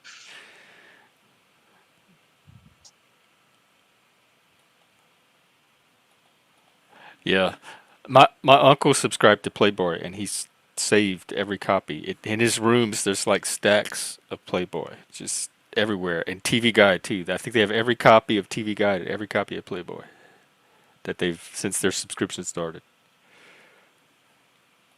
Yeah, that's kind of like what my friend's dad did. Like he didn't exactly hide them, but he would, he used it as an entertainment source. Like we have the internet now, except it came with like funny articles and news and interviews, along with a bunch of naked ladies. But then he would store them as a collection. You know what I mean? Like he had them. Yeah, that's what. Dated. I remember growing up, they were in big stacks. They were like this high, just stacks and stacks of Playboy magazines and TV Guides, little smaller stacks of TV Guides. Yeah. But DeFree, you got off to National Geographic boobs. Yeah, he likes those big milky ones. And So, not last year, but the year before, when we went to Mexico. Before we got to Mexico, we stayed at my wife's family house in Lake Tahoe, and we always do this like white elephant like thing Mm. in Mexico with all of our friends. And it's either like a funny gift or a useless gift or whatever. You know, nothing big, nothing that costs money. Well, on the shelf there was this Playboy fucking puzzle from like 1969 or something, and I was like, dope, you know? So I was like, all right, let's give him this. And she was like, are you sure there's all the pieces? And I was like, I don't know. Who cares? It's a white elephant, right? So we took it down there. And like, yeah, that was our gift for that year. And the lady who got it is like a 70-year-old lady. She was so stoked. It was fucking hilarious. It was so hilarious.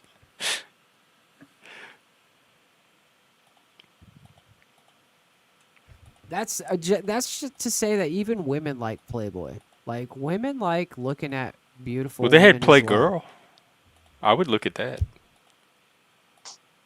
So they had their own magazine.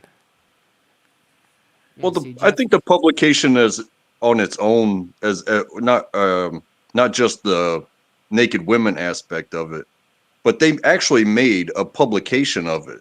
I think they have something like that in England. It's called like the Telegraph or some shit like that, where it's like they mix journalism in with, you know, sexuality. Yeah, they had Whereas, articles. The Playboy magazines had articles that I would read sometimes. yeah, For, and comics yeah. and stuff like that. Whereas then on the other side you have Hustler, which was just page in and page out. Everything was sex, whether it was pictures or stories, or even if there was something funny in there, it was still sexually related. And Because that was more Playboy on the was more of a hardcore side. gentleman's magazine.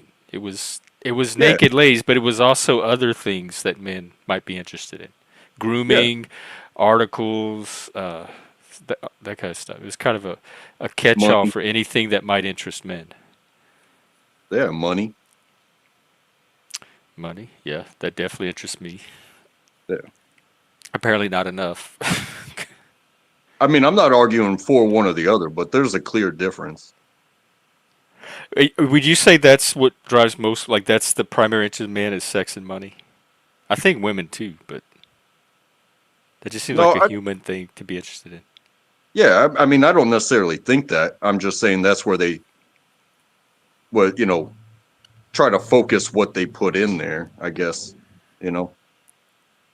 Whereas, like, if you look at today's version of it and you have influencers that are going to sell you a program to make you a better man or alpha man, and what do they concentrate on? Look better and make more money.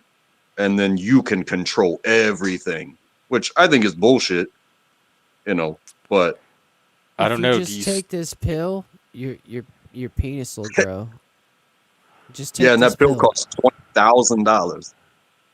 It does seem like people that are attractive and have money do have some kind of influence that the rest of us don't, or have the potential to have it.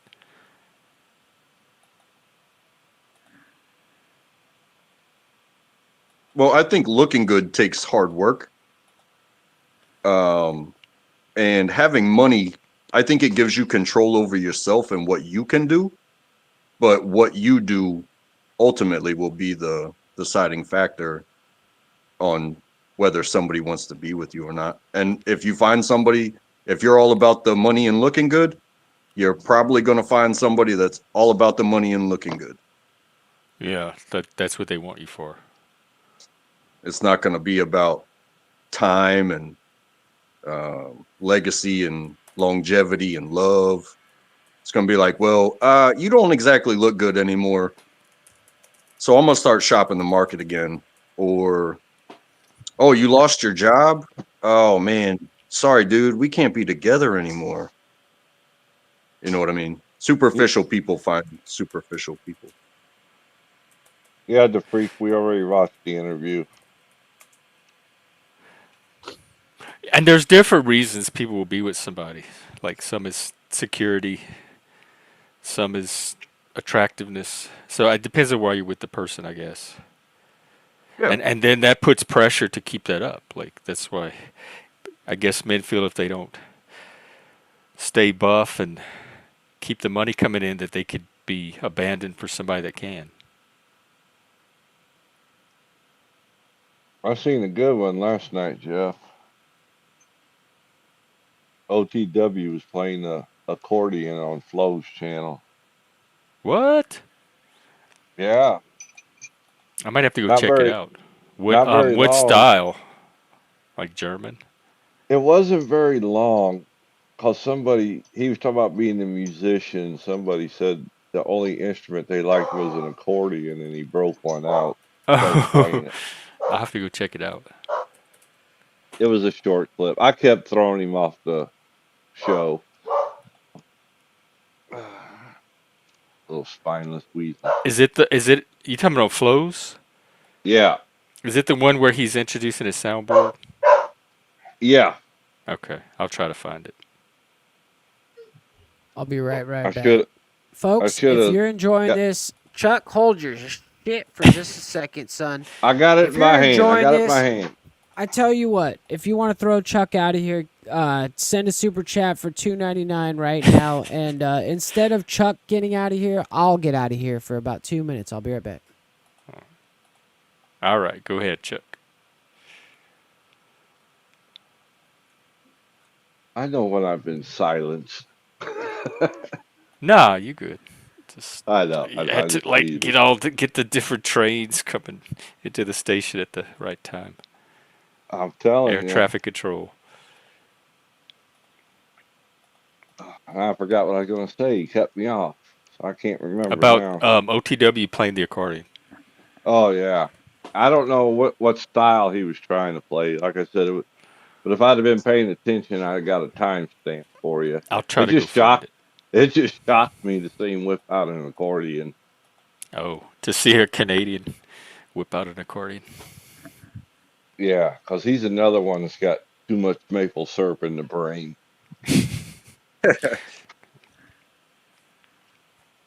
I think they put something in that syrup for those Canadians. There is something about Canadians. I will give you that. Although I do have I have a lot of cool Canadian friends as well. But most of them are wanting to like try to get out of Canada.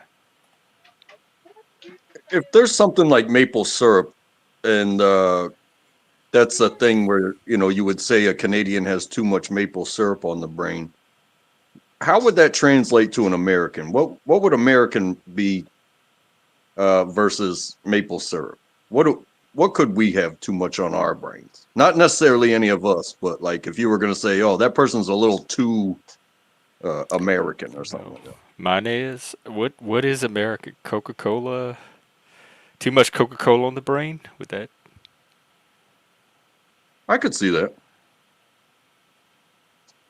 But that's kind of like worldwide now. What's something specifically American that's associated with us? Too much apple pie on the brain? Because, I mean, maple syrup is not a bad thing. I love me some, especially pure Canadian. Fluoride in hamburgers. Too much fluoride. Are we the only country that fluoridates? No, we are not. Flo was bragging about that, so I went and did some research, and his research is just a little off. I think these people I think the paranoia comes first, and then they need something to direct it at. So when there's nothing to direct, they have to go find something to direct it at. I think that's how it works. I've had fluoride my whole life, and look at me now. I probably had lead frogs too. gay. Yep. It turned the frogs gay.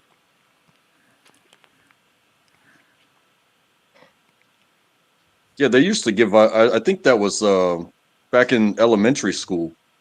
Like once a week, they would give us a fluoride rinse.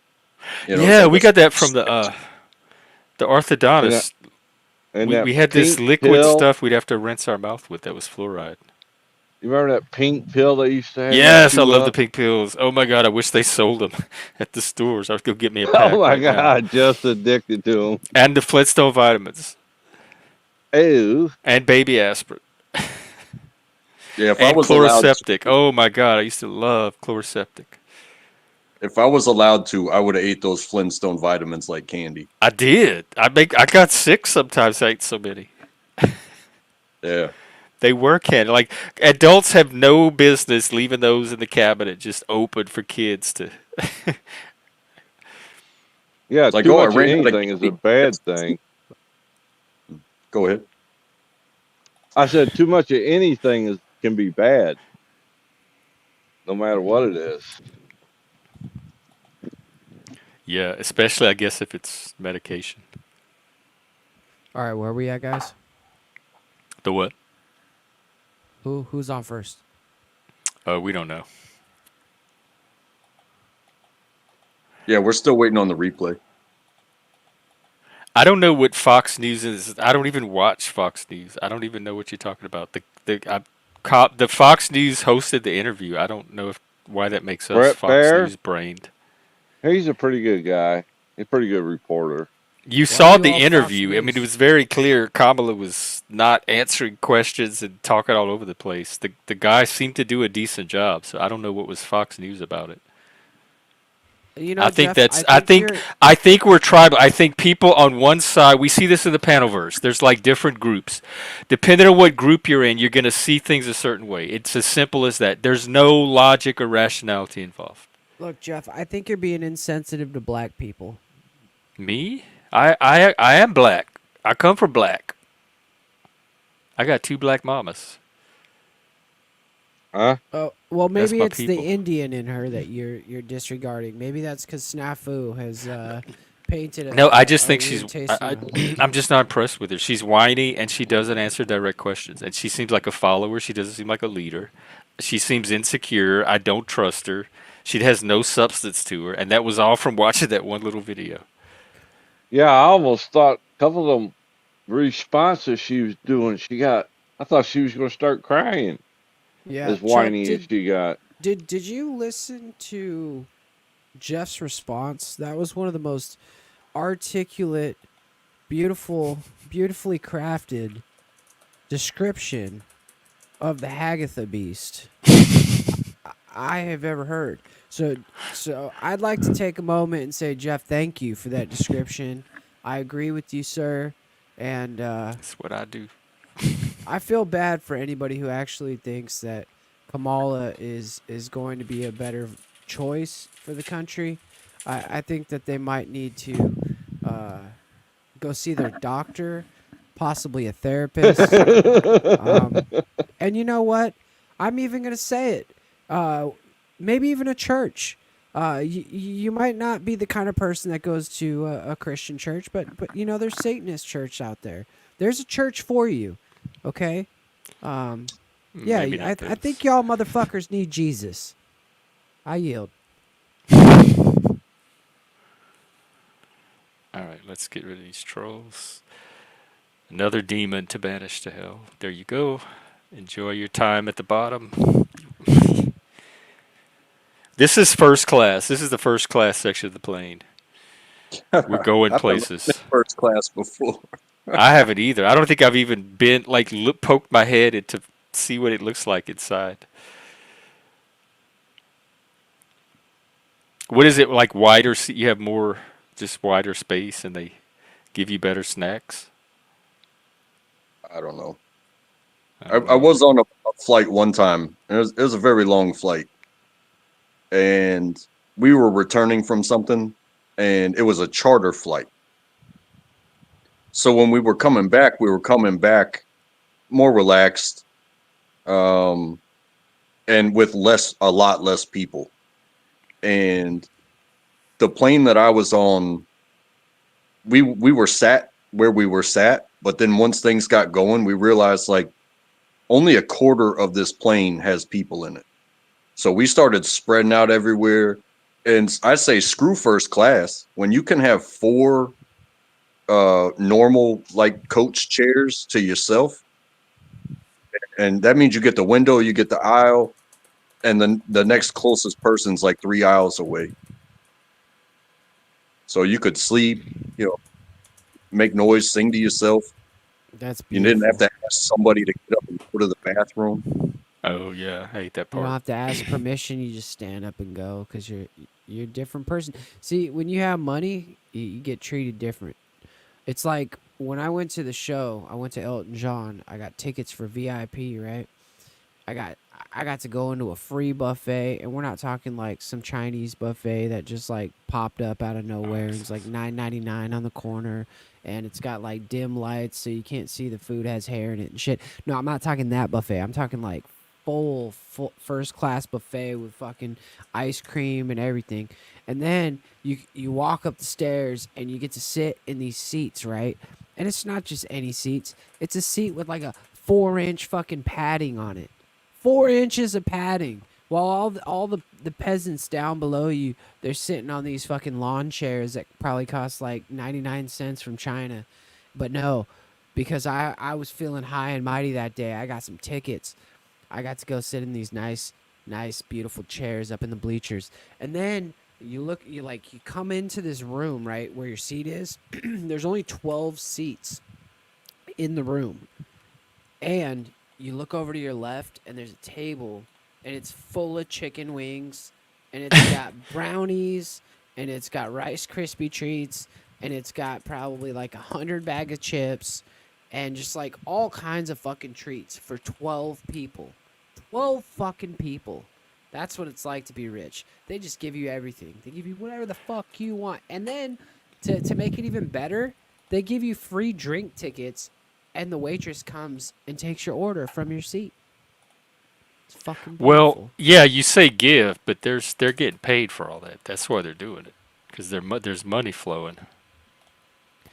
Yeah, possibly.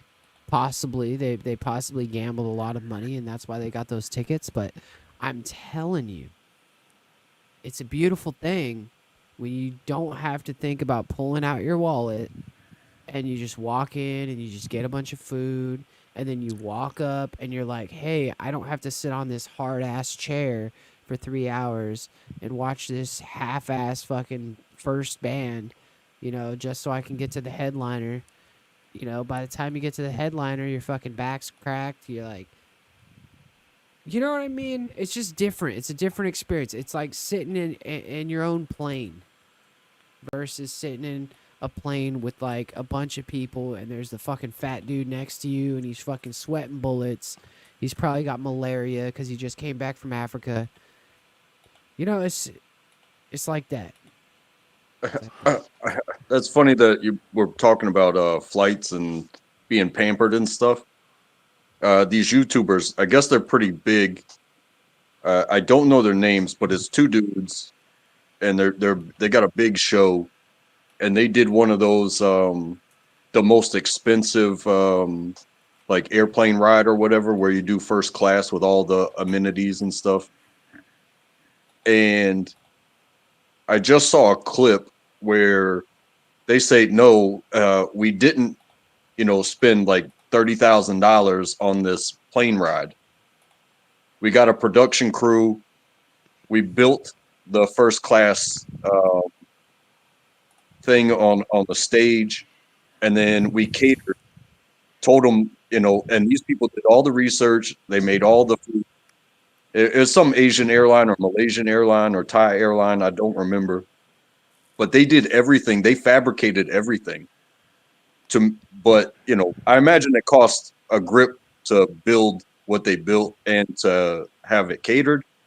But I imagine it was a drop in a penny compared to actually buying the ticket. But they showed how it was done. And I thought that was really cool. But at the same time, when you're actually flying and you get to live like that, you best have a bankroll. Yeah, people with money can pay for a certain type of experience that the rest of us can't. Yeah. And that's do. something that said in that when they were describing it, they were like, they didn't say this specifically. That video, had they done it for real or for not, was probably going to be just as popular because it was so fantastic. But they're YouTubers and they make their money off of doing fantastic things. So is that what you have to do to make money here? Fantastic things. Well, I'm saying rather than spend $30,000 on these 2 plane tickets or however much they would have cost, I imagine it would have been a boatload. They spent a fraction of the money and it's going on their channel so it gets to make money. So the people that they are working with, they have a job to do and they're getting paid. But at the same time, they didn't have to, imagine if you were going to make like $100,000 off of this one video of taking a plane ride. But it was going to cost you, $30,000 to do it. Versus, hey, let's put 3-4 grand into it, make this nice site, get it catered, and then it's probably still going to get about 100 grand. And they were like, yeah, that's what we did. We fabricated the most expensive airplane ride. Because it was cheaper than taking it. They didn't say because it was cheaper, but I imagine that it's like, hey, can we make it believable that, because I could say the same thing. It's like, hey, look at the most expensive airplane ride, and I show you a chair in my garage, and it's like, oh, I can lean back. Oh, hey, beer, please, and then have somebody on the side hand me one. You know what I mean? It cuts different when they show you the in depth that they go to. You know what I mean? Than if it was an actual ride, because they put more creativity and effort into it. Yeah, but they did a really good job. I mean, they made it believable, just like Hollywood does. Yeah. Hollywood. These guys are on Everything's that level Hollywood. too. It's like Rhett and Link or something like that. I think I might have the names wrong, but their production it's high up there anyway. Just their regular shows are, high. Yeah, eventually, if I ever get an income flowing, I want to put it back into the channel and increase my production. That's one of my goals, is to get this channel more professionally produced, so it's not an amateur sitting in the bedroom as a hobby channel. That's like that. What is the Disney Club? You pay $30,000 for this private club at Disneyland. You get to go eat in this restaurant and the 30,000 is just for membership in the club. You still have to pay every time you go to eat at this restaurant. But it's rich people want access that nobody else has. It's status, convenience, luxury. You get treated, you get pampered, you get treated in a way that ordinary people just don't have the resources to treat everybody. It's true. Yeah, even like country clubs. Yeah.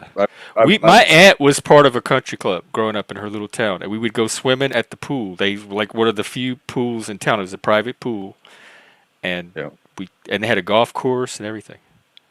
But this is how I kind of learned about it. Was like, as a kid, we would go to the country club that we were part of, and it was a very like minor. It was probably like $2,000 a year, and you could use the pool and you could play golf. But if you ate, you had to pay for it. Yeah. And we're not talking about like, oh, you're a member, discount prices. In fact, everything costs twice as much as if you were to go out and eat at a restaurant. Yeah. But later on, I met somebody that is part of like a bigger club, and you're talking closer to like $25,000 a year. And yeah, when you show up to play golf, you just sign your name, account number, or whatever, and go about your business. But everything you do there still gets charged. Like, you're paying $25,000 for access to something that costs more than market price anyway, just so that way, exclusivity, I guess you could say. Yeah, it's people of a certain status don't want to hang out with people of lower status. They want their own status group, and they can pay for a certain quality of experience because they have the money to get people to provide that for them. It incentivizes people provide it, and then people want that money, so they're going to agree to be the caterers and the chefs and the servers at these country clubs because they get because the rich people can pay them to make it worth their time. It's true. And my grandmother worked for Sony Electronics, and then she was the manager of like the in-store store, like for all the like people that work there only. And then she got transferred down to after like 20 years, she got transferred down to Sony Pictures. And so then she started becoming the store manager for like the movie stars. And so these people, they could just come in and like the whole store would shut down completely, and it would be like one person, Johnny Depp, in there or something, dude. And it was crazy. They would get all kinds of bags full of stuff just to try out, just so if they're seen in public with that item, like somebody else will want to buy it. That's how much like power they have. Their Well, because they image. get a benefit. Like there's a benefit. The businesses are not Exactly. doing that because they're in awe of rich people. They're doing that because they're trying to get in on that hustle and they want to benefit from associating their brand with that rich person. So they're Exactly. doing it to get rich themselves. It's what that's where the real privilege is. It's not from being white or anything like that. It's from having money. That's what privilege is. Money gets you privilege, and any color of person can have money, and there can be poor people without money of any color. So I don't know why privilege is associated with superficial demographics and not the thing that actually gives you privilege, which is wealth.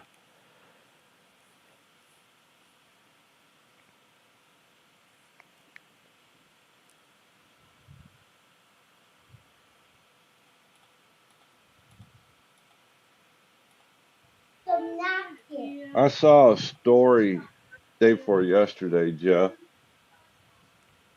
Third row seat for what's that stupid singer's name? Taylor Taylor Swift. Swift. $12,000 Yeah, for a third row because it's in seat. demand, so they have to. It's like an auction. Oh my God. So the people that want that third row seat have to outpay the people that can't pay for it. That expensive as all get up and go. That's the market. That's what that's what the That's people. That is what people are willing to pay to sit 3 rows from Taylor Swift. So the market's not going to say no. Give us less than that. They're going to say, oh, if you're going to pay 12,000, if that's worth it to you, if it's that important that you're willing to give me 12,000, then yeah, I'm going to sell that seat for 12,000. That's how I do it with my wrenches. There were people willing to pay $20 a wrench one day just to give people wrenches. I wasn't going to tell them holy no. That cow. became the new price for a wrench. Now I'm not going to sell a wrench lower than $20 because I know what people will be willing to pay at least 20. And I've heard stories of people paying hundreds for wrenches. Wow. And when it comes to those expensive seats as well, I'm not saying anybody in their right mind should pay that to see a concert. But at the same time, if those same tickets can be available to marketing platforms like radio stations and stuff like that, where they, do their call-ins, if having those tickets to be able to give away, they were either comped through, advertising dollars, or they were paid for by advertising dollars. But just having those tickets and having people listen for a chance to get those tickets could generate upwards of $100,000 in just advertising during that time frame. Yeah. Yeah, I guarantee there's a whole network of money that holds all this together. So people are participating in these activities because they're getting some kind of financial benefit out of it. And Yeah, rich people are able to provide the financial incentive for people to do all of that. So it's not it's pure economics and market. Like everybody, if people go where the money is. So if you have somebody that's millions of dollars, you're going to have this whole ecosystem of people around them trying to get some of that million. Like cuz rich people have to spend the money. So you want them to spend it with you and not other people. So you Yeah. find what their needs are and you find what you have to do to meet those needs to get the money. Yeah, I mean, just like finding a job, like it's not necessarily about your passion in life and what you want to do. It's about, hey, I got to match what I actually do with something that makes a living. Because I would I have no problem. I would have no problem bagging groceries and being Johnny on the spot for spill on aisle 3 or price check, this, that, and the other. But let's be realistic. That job's never going to pay $50,000 a year. No, unless you go do it in like some luxury store that caters to rich people. Yep. And then But those are more gate kept than ordinary grocery store jobs. Like I could probably go work at an ordinary grocery store. I probably could not go work at some fancy rich people grocery store. They want a certain type of person. They expect Yeah, a certain type of like. I did fine dining for 2 weeks in New Orleans. I worked at this fancy restaurant, and I lasted about 2 weeks. It was not I could not pull off the. Actually, I did pretty well with the customers. The problem was with the coworker. It was very competitive and cutthroat. Like it was not you're not like a team trying to help the servers. Everybody is competing with their individual tables, and nobody has time to cooperate or work with anybody else. So it was very like every man for himself. But I could probably be making six figures right now with my business if I targeted the clients with the money. If I targeted wealthy upper middle class people with autistic children in private schools that were having issues. That is not my crowd. I don't know how to market to that crowd, but that is the crowd that would pay very handsomely for the service I could provide their children. That's not the people I want. I don't mind helping those people, but I'm not chasing that dollar. I'm chasing the people that I authentically know how to help wherever they come from. And they usually don't come from that world because that's not the world that I live in. Yeah, but if I and knew how to communicate my ability to meet a need, which I do have for that crowd, I could be raking in that dollar too. But what you find is the ones with the higher dollar amount in their pocket tend to put more expectations on the person they're hiring. Well, how far you think that's going to get with me? Well, that's what I'm saying. That's why I can see why you would have trouble. But my trouble, I don't even know that that's true because my trouble is I don't have experience doing that because I don't have those clients, so I don't know that would be the issue. My issue is interfacing with them to begin with. Like I can't just go show up at a PTA meeting full of rich white ladies and say, "Hi, I'm here to help your autistic kid." They would laugh me out of the room because I can't code switch to. There's a whole set of etiquette and social skills you need to interface with that type of person that I don't have. Yes, I can provide their service, but they are looking for something other than can you provide the service. They are looking for markers that you are able to. I guess there's just like I said, like I don't think Untrackable could go work at a fancy rich grocery store. Because he is not what they're looking for. They're looking for a certain type of person. It's not just about can you provide the service. It's about can you provide the service and also exude the pomp. Right, I guess it's culture. Like rich people have a certain culture, and if you are not from that culture, they are not going to pay you. They are going to pay somebody from that culture. Unless you're really, really, really, really good, then they'll make an exception, which I am. There's something to be said there as well. Like we go buy products, right? You pick up the bread off the shelf, you look at it, looks good, you go pay for it, you move on. If you find something odd once you're like in the middle of the bread, it's like, well, that can be expected, considering the time frame that it took me to get to the middle of the bread and yada, yada, yada. But when it comes to people services, like kind of what you do, Jeff, or I thinking was more like on the personal trainer side. Like, I feel like I could take somebody that is trying to change and, I could teach them a routine and stuff like that. It's not going to be so money valuable as much as it will be like personal valuable.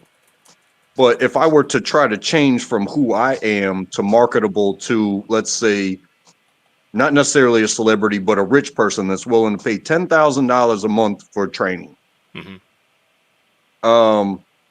Yeah, I've got my resume of hard work that I've put in, and I look the way I look. You probably wouldn't hire me as a trainer, but that resume of child athlete, D1 this sport, and I look like this, and because I look like this, I've got sponsorship. Maybe I was in a magazine one time flexing because I'm like that, and then I use that as my resume and be like, hey, I don't think you can sell people on guarantees, especially in personal services. Because like you can't go to a psychiatrist and be like, fix me. Oh, you didn't fix me. I'm not gonna pay you. You know what I mean? You went, you tried. It's kind of like that in the physical fitness industry, where it's like you can't go to somebody and be like, I'm gonna turn you into this. That would be a 24-hour a day job to make sure that they didn't cheat on their diet, to make sure that they were doing every rep, to make sure that they were taking the stairs instead of the elevators, to make sure that they were happy and hydrated and all that stuff. And even the $10,000 a month guy is not going to do that. But he's going to sell himself to do the same thing he's going to do for, grandma who just wants to get out again. You know what I mean? They're going to do the exact same application of assessment and keep it moving. But if you're paying me, $10 an hour to come walk with you for an hour, it's going to be a whole bunch different when somebody's paying you a lot more money because they're trying to get into shape for like a movie role or something like that. But that means you have to expect as much out of yourself with the program as the person you're paying. Because Well, they're also paying for a different level of service. Like if somebody wants me to work with their autistic kid for 8 hours a day, they're going to pay more than if I meet with them for an hour a week, because they're paying for a higher level of service. Yeah, dedicated attention. Yeah. Like there's rich people now that have like private doctors on staff. They don't even go to the doctor. They have their own personal doctor when they're sick. They just call this person, they have them on retainer, and he comes and takes care of them. Right. And there's doctors that they make more money doing that, like finding rich people to work for, than they would in the medical system. So there's some doctors that don't even work in the medical system. They deliberately seek out clients that are wealthy that they can be their personal physician Well, like to. Elvis Presley had one of them that And traveled thank you, with him. Chuck, by the way. Yeah, that's what I'm saying. But so Intractable's right. It's a more labor intensive job, but you get compensated a lot more too. Yeah. Because again, that if like say you have a personal doctor versus a network doctor, you're going to be paying your insurance prices and stuff like that based off of what you have done. But if you're paying that doctor 10 times more than market value, and he only has to see one patient, you would expect the evaluations to be more acute and personal, and the administration to be immediate. And at the same time, like Michael Jackson, you want a little something on the side, don't say no to me because I'm paying you to say yes. Well, I think that's corrupt. That's a different issue. That's corruption because. I know, but I felt like it works because But they do, like rich people have the ability to incentivize corruption more than an ordinary person. Yeah. Like if you're going to pay me $20, I'm not going to break the rules, but I might do it for $200,000. I might be like tempted to look the other way on this one little thing. Well, bring in sports to it. It's like somebody gets injured and the player's like half knocked out, and he's like, "I can do it, coach." And the coach looks at the doctor, and then the doctor's like, looks back at the player, and the player's like, "I can do it, coach." And he's like, "Well, I'm the doctor. Tell your coach you can do it." "Coach, I can do it, doctor." And they're like, they all look at each other and they're like, well, he wants to do it. He doesn't know who he's talking to, but and that's happened. Like concussion protocols have come from that. They changed the whole game for that. Oh, my knee hurts. Just give me that shot, doc. I don't care what it's called. Just put it in there so I don't feel my knee. And then they go back in there.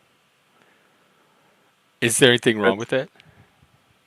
Because ultimately, like the doctor's liable, right? For he could be charged with malpractice if he knowingly. I think I think it's part of that Hippocratic oath saying that you're not going to do harm. So if you see somebody with a clear should stop now because Like you a might doctor with integrity is going to do that no matter how much money they throw at him. So that's why I'm saying, like, this is a corruption. I'm only talking about the circumstances where people are acting with professional integrity.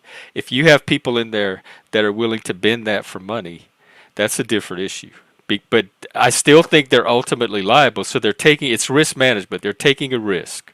They are risking their professional integrity and possible malpractice charges to make a different medical recommendation than they know they should actually make in this situation.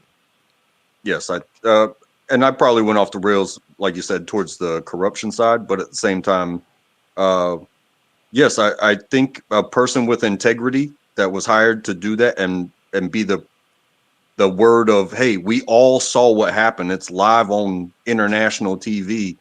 There's no way in hell I'm going to let you walk back on that field today. No, I think most doctors would not. So, but rich people do have the ability to incentivize corruption more than the rest of us. But I think boobs have the ability to do that too, or a big penis. Like, I don't think it's just money. It's whatever's perceived as status.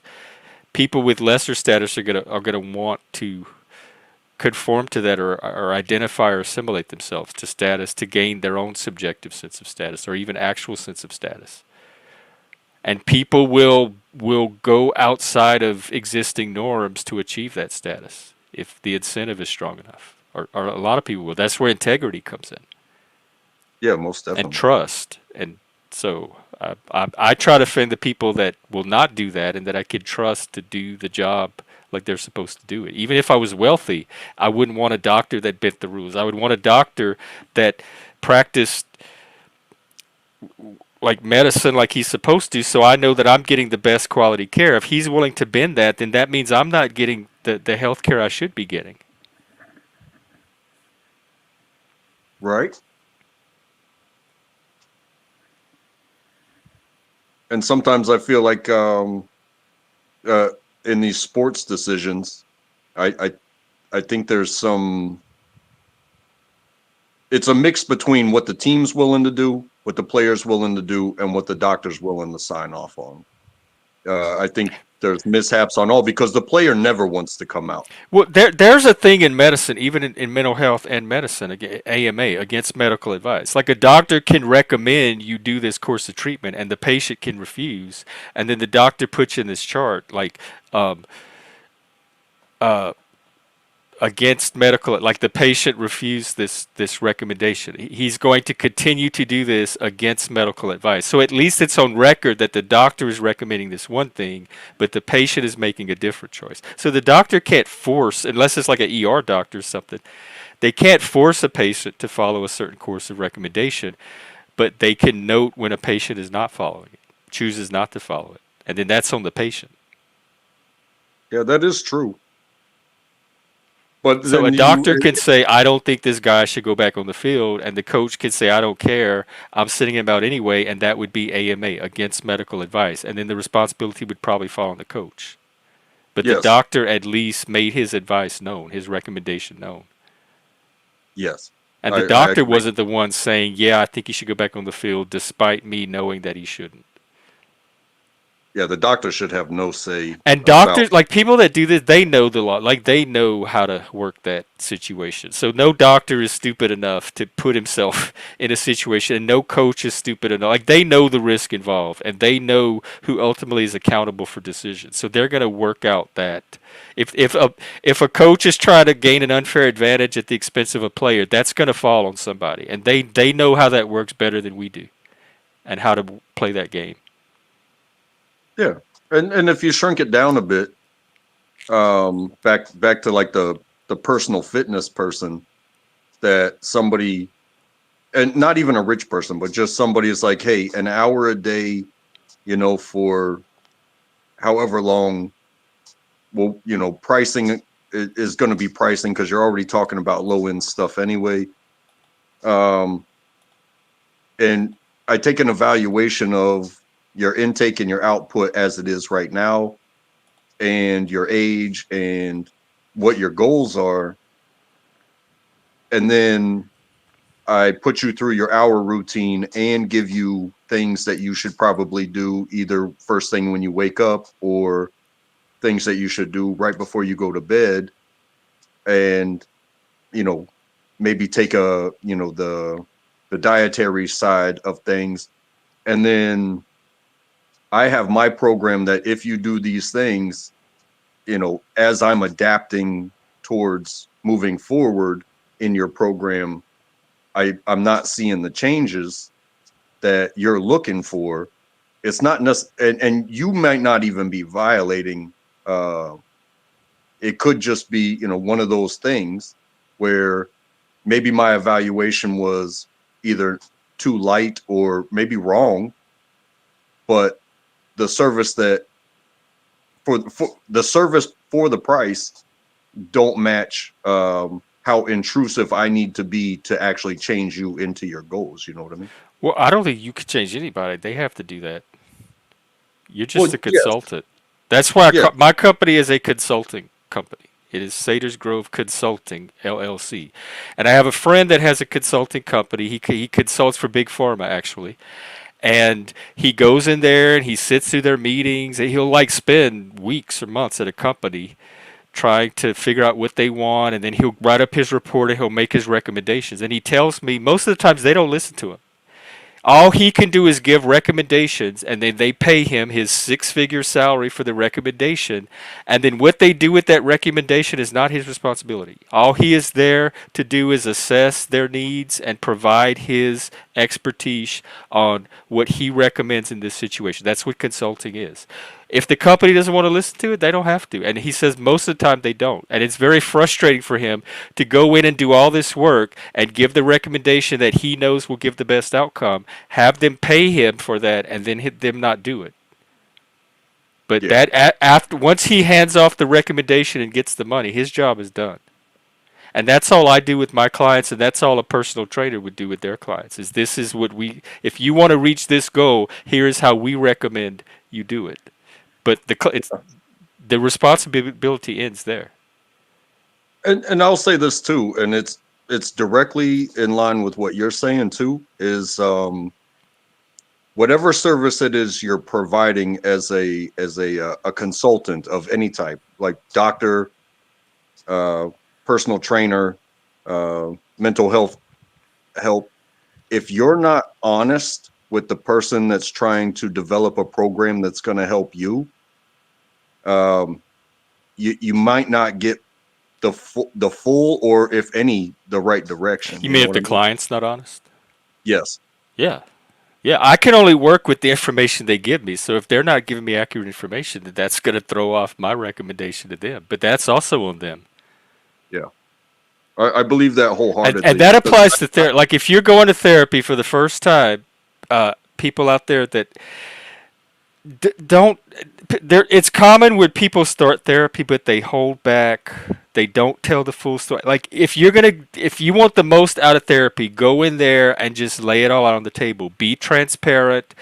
Don't try to hide or play games or lie or mislead your therapist, because that's going to limit the amount of help they're going to be able to be. They're going to be able to be most helpful when you can just open everything up and let them see what they need to see to help you. And so therapy involves it involves collaboration and cooperation. And if you're not entering the relationship with that mindset, then you're going to get less out of it than if you are. And that's probably for any kind of consulting type service. Yeah. Yep. You go and you share what you know based off of what you know, and that's that.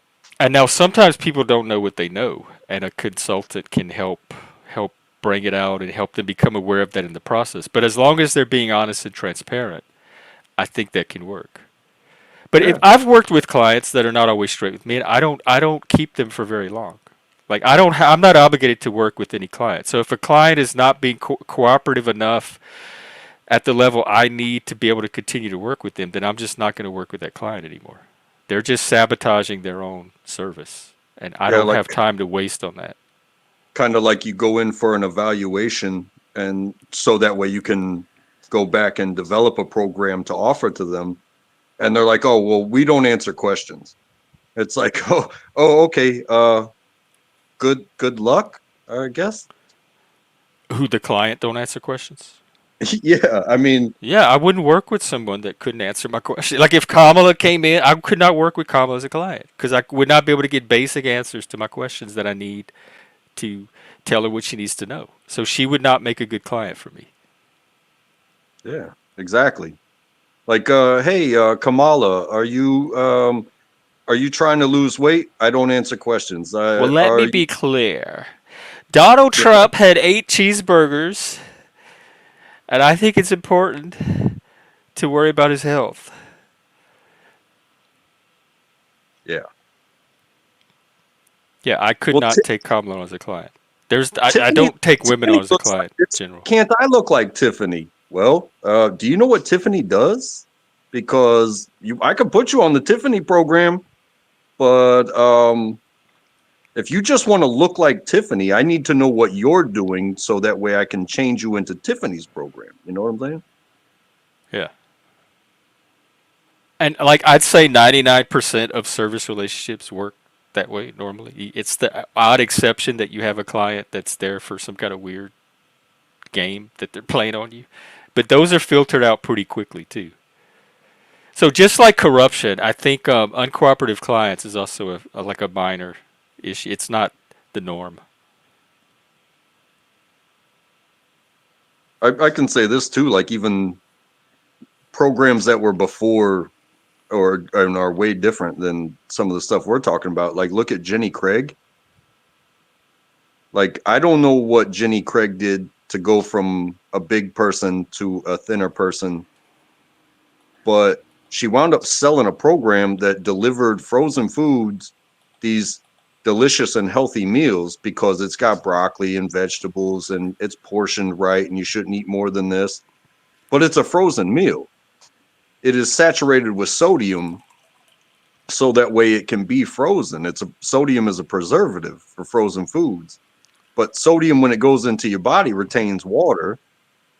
And if you're not losing water weight as you're taking it in, because when they tell you, hey, you want to be healthy, you got to stay hydrated. So you're eating frozen foods that retain sodium or retain water, and then you're drinking a bunch of water on that, thinking, okay, it's better than the sugar drinks or the your Powerades and your Gatorades and stuff like that. It's like, well, honestly, you might actually be getting into shape if you're doing your whatever exercises you're doing, but now you're loading up on water weight. But don't they have like they have low sodium frozen food? Maybe hers was low sodium. Because It's that's almost just impossible. deceptive. That would be just deceptive practice. I don't know how she could get away with that. So they would have to actually be low sodium. Yeah, and it's very tough to Like I don't think she would have been a successful business person if she's feeding people sodium while trying to get them healthy, knowing that that's gonna work. Like her program's probably designed to limit the amount of sodium so that she doesn't run into that issue. Otherwise, she would not have been as successful as she is because it would not have worked. well, the program sold whether it was good or not. You know what I'm saying? Hey, Don. Because I know, again, but long term, nobody's gonna buy a product that doesn't work for very long. but you see how popular it got and I'm not just talking about the food. I'm sure it started before the food thing started, but the food thing wound up being the thing because people were thought, hey, if I just eat off of Jenny Craig's program, I'm gonna lose weight.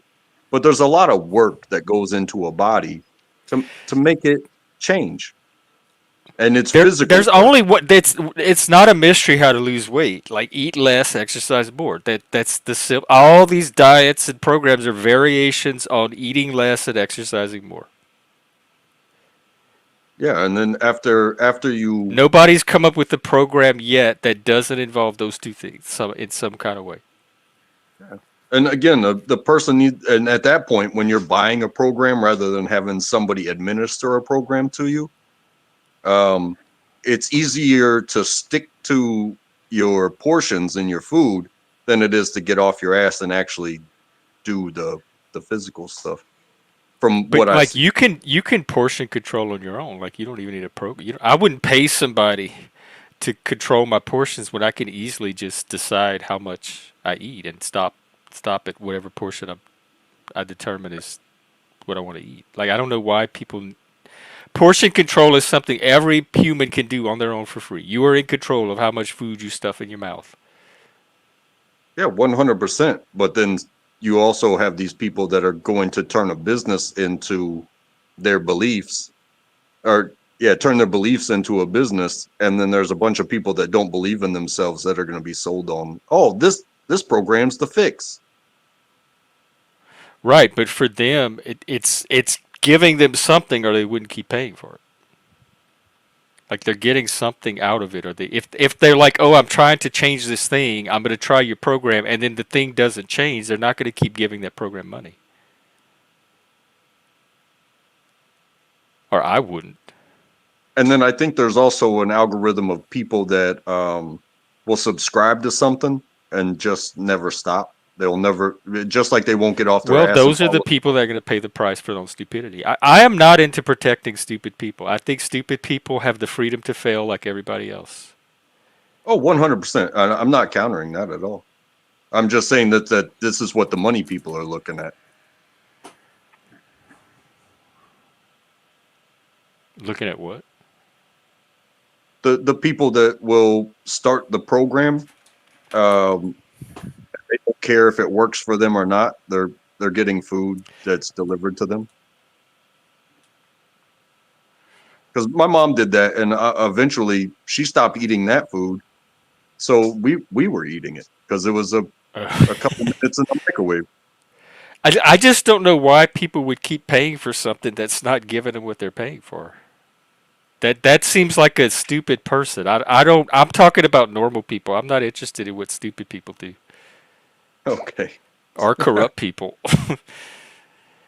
So yeah, if there's a program that's scamming people because there's enough idiots out there willing to keep paying for it, that's a different crowd that I guess I work with. And that probably does happen. But again, I think that's a whole separate issue than just ordinary people starting legitimate businesses and clients wanting to take advantage of that business and get the benefit from that service. And I think like that's over 90% of normal business people. So yeah, they have scam businesses. Like that antivirus software thing is a scam business to me. So they have, I've never had to pay for an antivirus software anything, and I've never had a virus because I know how to just on my own use the internet in a way that minimizes my chances of getting a virus. Right. So these companies that make people think if they don't have this antivirus software, then their computer is in jeopardy. Those people are paying for a product that I don't know if they know they don't actually need. But that's not the kind of business I was talking about the more legitimate ones, like a personal training service, which is trying to provide a legitimate service that people do benefit from. I'm not counting the corrupt businesses or the scam businesses, but I'm pretty sure they're out there. But I'd like to think they're not the majority. Okay. And I really didn't mean to go down that road. I think it was just something that it came to mind. No, you don't have to go down whatever road you want. You don't have to apologize. It's just a conversation. No, and I think it's a good one because if you have something that you think you can help somebody with, you're going to put your best foot forward, and you might run into bumps, but but it's also a marketplace. Like people are free to not use you if they don't like what you're giving them and go use somebody else. So it only helps me to put my best foot forward. It helps me as a business person to have a reputation for delivering a quality service. But nobody's obligated to use me. They can go use somebody else at any time or stop using a service at all. And so I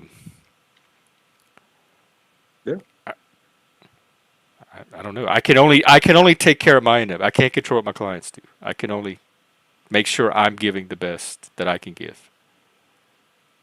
And because it's my business and I've invested a lot into it and my name is on it, I want my name attached to something associated with quality. So I'm incentivized to provide the best product or service that I can, because that's the reputation, the legacy that I want my name attached to. So a lot again, it comes down to like personal integrity as a business person. And if people are in business and don't care about the reputation, they just want to make a quick buck. I'm sure there's those kind of people too, and I'm sure there's ways for them to do that. I just don't know if that's the majority of why people go into business, because there's a lot. Like, it takes a lot of blood, sweat, and tears to get a business up and running. And most people are not going to put that kind of effort in if they don't believe in what they're providing, and that it has the potential to be a successful business, which brings legitimate benefit to somebody. Yeah, I can say like it's been a few years, probably like 5 years or so now. A buddy of mine and I, we were like, we're seeing all these funny T-shirts out there. Like we could make our own T-shirts. So we YouTube video, and we saw a whole bunch of different ways. We saw a whole bunch of expensive equipment and stuff like that. And we narrowed it down to, a couple $100, get a printer and get a press and do the printout iron-ons. Because we had tried the screening before. We tried making our own screens for like painting through the screen swipe type. Yeah. And we failed so hard at that. And that was probably $100 and like 3 months worth of trying to get. I think we got like 3 shirts out of one screen, and it was the only screen that worked. So we were like, yes. But we had beefed ourselves up. Like, if we can just put the funny shit that we say on T-shirts, and we started thinking about money. Like, oh, we could sell them for this, and we could sell them for this. Even before we ever had a product, we were doing that business money talk. And we just found failure around every corner. And then we went into the printer and the press, and we got it to work. But at that time, it was like, a lot of things changing in both of our lives. We only used that for like personal stuff, like a Halloween T-shirt or a holiday T-shirt or a family T-shirt or something like that. And now it's just equipment collecting dust. But we had beefed ourselves up so much before we had a product. By the time we actually found something that we could replicate, we basically passioned ourselves right on out of it. You know what I mean? Oh, so y'all didn't really know what y'all were doing in the first place. It was just experimental from the start. Yeah, we just thought that, hey, you can put the stuff that comes out of your mouth in a sentence on a T-shirt and put it out there and see what happens. Follow the times around like, you. Let's make T-shirts. How hard can it be? Let's start a business. Yeah, exactly. And but like I said, when we started thinking about the money going out, which really ultimately it's not that much, but our care for it, our drive for being consistent within like starting a business, because I was looking into, being legit. So I had to do that research and taxes and collecting books and stuff like that. But we didn't even have a product, and we were doing all, which I think is good research for anybody. Make sure you're doing that along the way. So you weren't sure what your business. You just know you wanted to start something, but you weren't sure what. Oh yeah, that's how it felt at the time. Yeah, for real. Oh, okay. Which it's fine. I'm okay with. I think entrepreneurship, and this is one of the things Joe is interested in helping with and talking more about. But I think entrepreneurship is a great solution. It's a great solution to personal empowerment. It's an alternative to the workforce and all the bullshit that goes on in the workforce and the system and all of that. If you can do it yourself and be your own boss, um, that gives you more power and more options. You're not at the mercy of having to accommodate yourself to somebody else's needs or demands. Yep. And so, especially neurodivergent people, because we struggle trying to fit into those workplaces anyway. So when I was working with my autistic clients, one of the things I did was employment, and we would try to find them jobs and help them with interviews and all this crap. And as I started doing it, I'm like, why can't these people find something they're good at and market themselves as providing? Why do they have to go fit into an existing job? Let's see if they don't have strengths of their own that they can leverage into a skill that they can make money on themselves. And so I switched to like self-employment and entrepreneurship, and I found that to be a much better solution for most autistic and neurodivergent people. Because we do have like unique things to offer that an ordinary workplace might not have, like just ordinary coworkers might not have. But a lot of workplaces don't know how to integrate us. They want our skill, but they don't know how to harmonize us with their workplace culture or whatever. And they just don't bother with us. So if we could find a way to take those skills, whatever there are that we know employers are after. Microsoft had a whole initiative where they were trying to recruit neurodivergent people, and they had this whole department on how to recruit them and train them and onboard them and everything. They were wanting to tap into that skill set, whatever it is.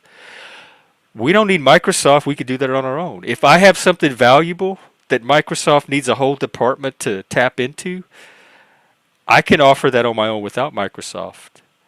And so that's what I started doing with my clients. Instead of like, what jobs can we find for you, I switched to what skills do you have that you can maybe start offering on your own as a self-employed, through self-employment.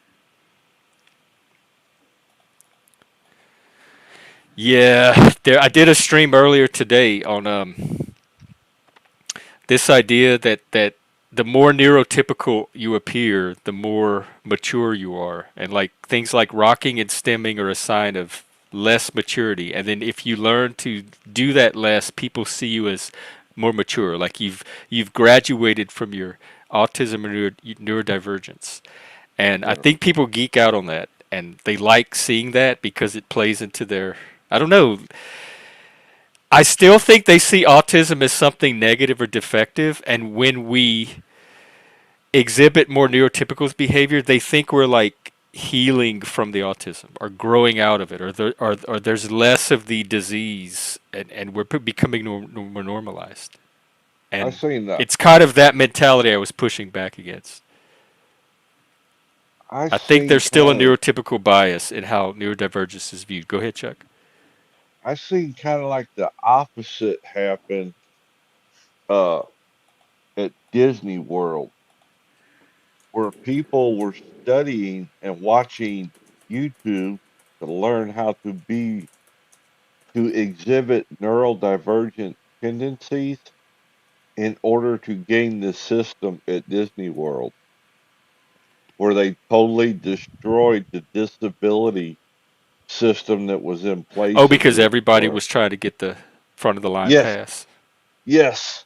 Yeah. And it wasn't a front of the line pass, but it was a good system for neurodivergence, and people were watching YouTube after YouTube to learn how to portray these traits in order to gain the system. And they totally destroyed the system that was in place. Well, that's like Beck said with this grocery store where they turn the lights down for a few hours a day and make it quiet and everything. That non-autistic people are going to take advantage of that. You're going to have I think it's 8 you're gonna have people like Walmart. It's a dark environment. This is a chance for men to like interact with women in a low light environment that's not autistic. Like people that are not autistic are gonna find ways to exploit that too. Yep. Yeah.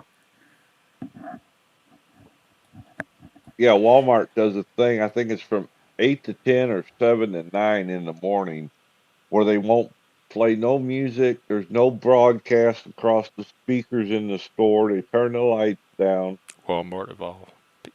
Yeah. DEI. Well, now it's DEIA, and the A stands for accessibility, and it's exactly stuff like that. Oh, But they're are merging you it with serious? DEI now as all one thing. So now But you have to look at diversity, inclusion, equity, and accessibility.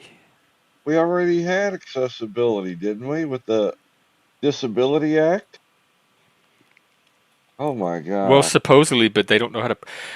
The disability agency I worked for was we did all the disabilities. So a lot of it was physical, blind people, wheelchairs, that kind of stuff. And I was one of the people that was there to help with the invisible disabilities, the disabilities that are not obvious, which are the cognitive disabilities, the social disabilities, neurodivergence, autism, ADHD, that kind of stuff. And even the disability agency I worked for had no clue how to accommodate that. They would send them to me every time one of those people came in. Go see Jeff. We have no idea how to do it. Go see Jeff. Wow. That's why another thing I tell autistic people: don't rely on the world to accommodate you. This asking for accommodation shit, just accommodate yourself. You take charge of self-accommodating and managing your own accommodation needs. That way you don't have to depend on neurotypicals to know how to accommodate you. You know better than they ever will what you need and how to give that to yourself. True. I'll be right back. If noise bothers you, bring headphones to work. If light bothers you, bring some shades or something. Like you don't have to re-engineer the whole workplace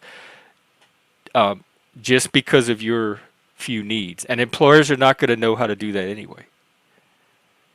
So if the break room is too noisy and you need quiet, just go eat at your desk or something. Hey, Hebrew.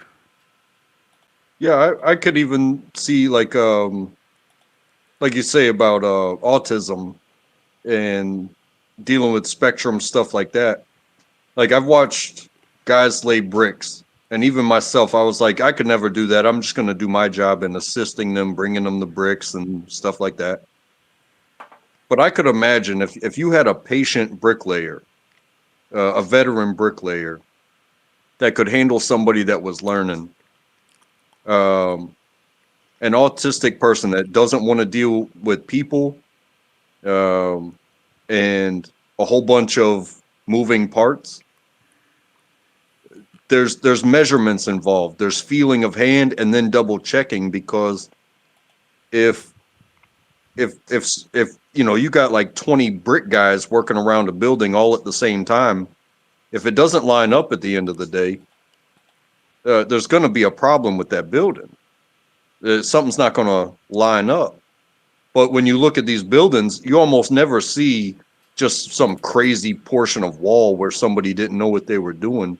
And when you take a craft so fine-tuned that you eventually can do it by sight, but you still maintain your measurements and your lines, I could see somebody being so focused, maybe put some headphones on, listen to some music if you have to, because construction sites are loud.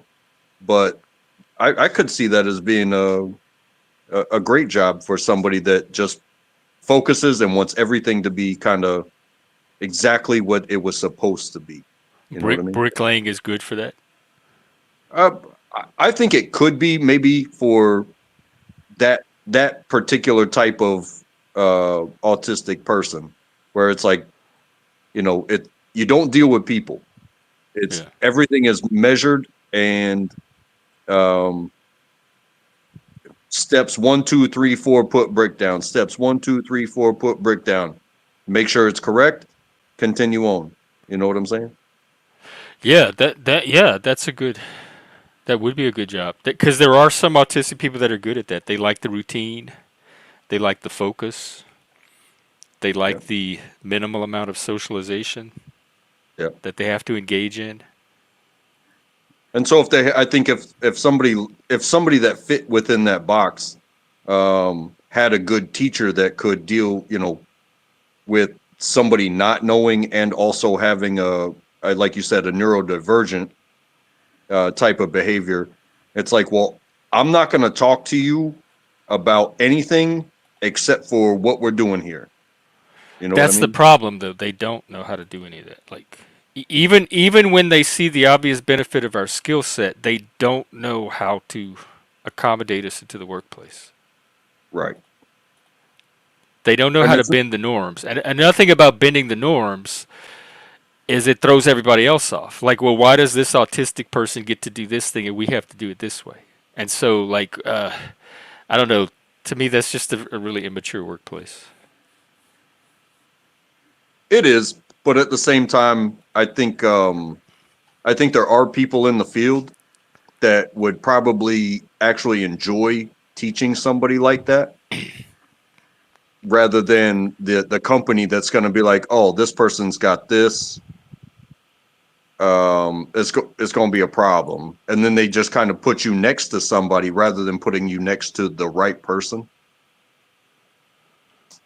Yeah. I mean, this is new to employers anyway, but like, it's,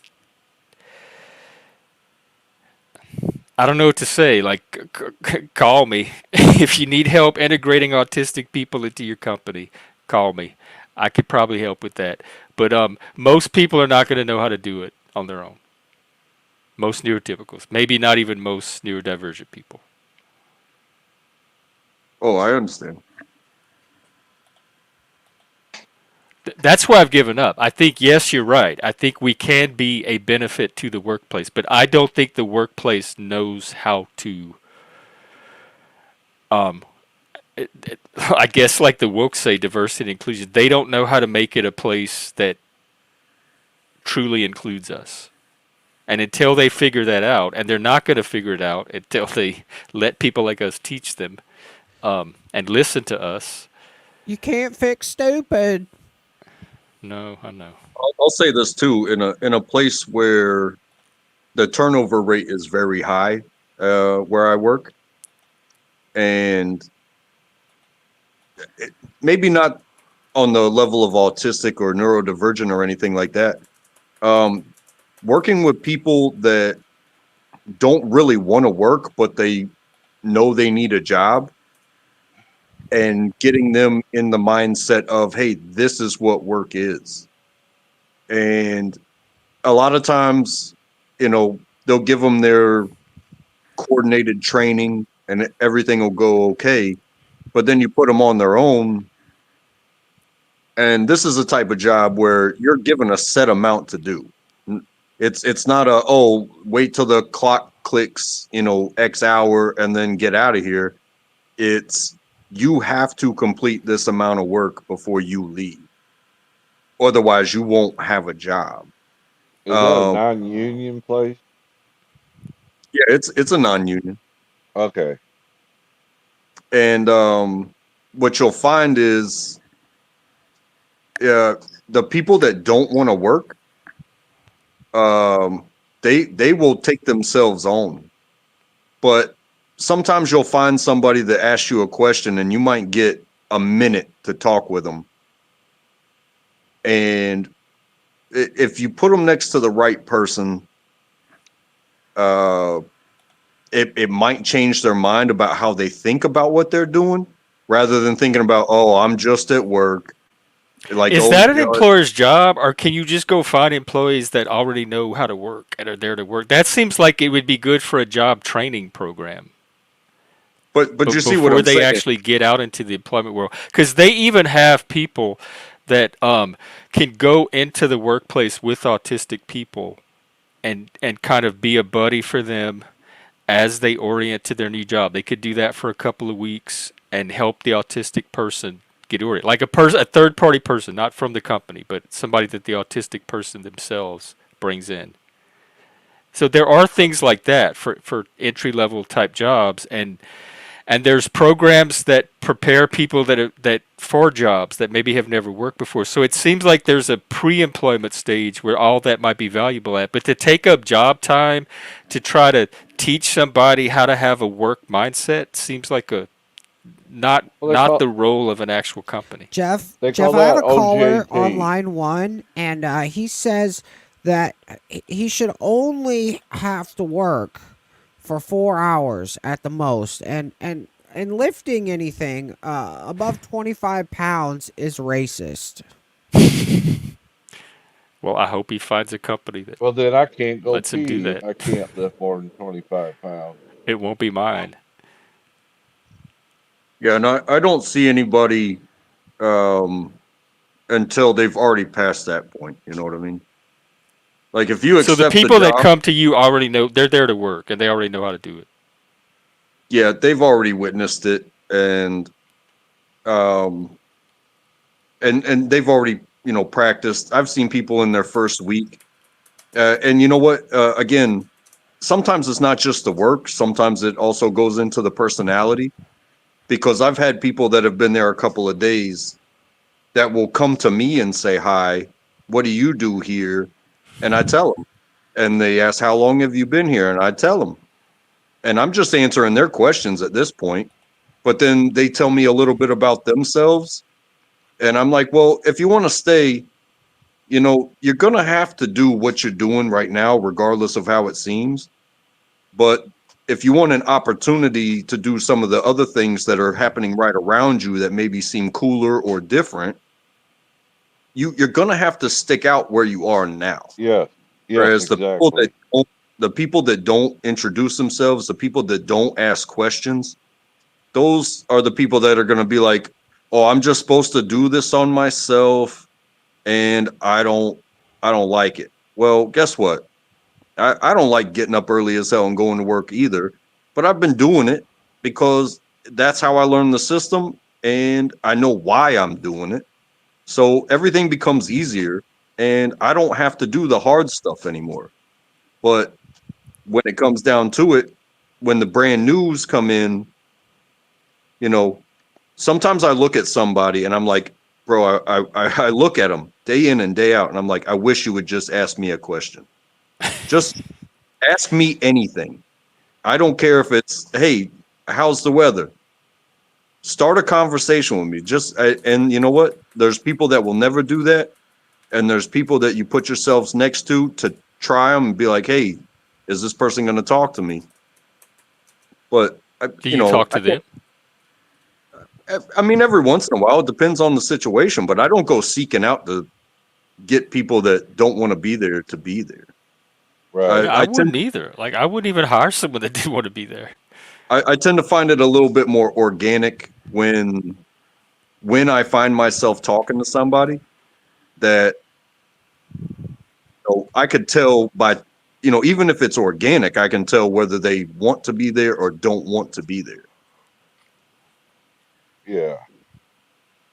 And that's I honestly don't care if the work is getting done. I don't care how they feel inside about the work they're doing. As long as they can produce the work, they can hate it and never want to be there a single second of their lives if they're capable of doing the work. The psychology behind it is irrelevant to me. Well, yeah, true. And I refuse to be Captain Save-A-Ho, but and I see that at work. I could easily like vouch for somebody or speak up for somebody, but at the same time, I just try to, when I get the opportunity, when it's fair and it's going to make sense, I like to talk sense into people's brain about the future and what it's going to take today versus, hey, I'll put in a good. No, I'm not Captain Save-A-Ho. If I told you how to keep your job here and how to rise and raise, or you're talking about, "Oh, this is a stepping stone before I go to here, there, or the other," all I can say is good luck. Just make sure you're doing right by yourself, because nothing I'm going to say is going to change your day. But if you are, new to this type of work and you feel like it fits, I'm just going to encourage you to like do what the job takes, and eventually you won't be doing the hard stuff anymore either.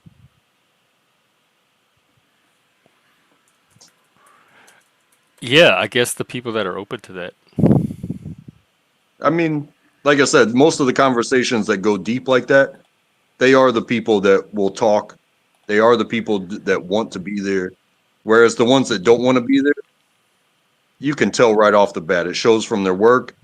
They don't talk to anybody. Like at work, it's like, yeah, oh, in the break time, so many people just talk personal shit or lifestyle shit. There's very few that actually get into a group and talk professional shit. Yeah, we're on break, but we're talking. How do we get along with this person? How do we get along with this procedure? How do we, what's this policy that, Maybe we some have to people want to abide? break from that on their break. Like just get out of work mode completely. Well, I mean, if sometimes, yes, I do the same thing, but at the same time, if 3 employees that work closely together are all on break smoking a cigarette out in the break area at the same time, and somebody's got one person can just pose a question, and next thing you know, you might have 5-6 people out there talking their minds about how they get through their day. And if the new guy is sitting there listening, then he can either take it for what it is or he can use it as ammunition, whatever. But Are you in do you hire? Are you in a position where you hire? You seem very invested in new people and helping them be successful. So I'm wondering if like there's a role there. no, I'm not in that type of role. Oh. I'm just in a production role.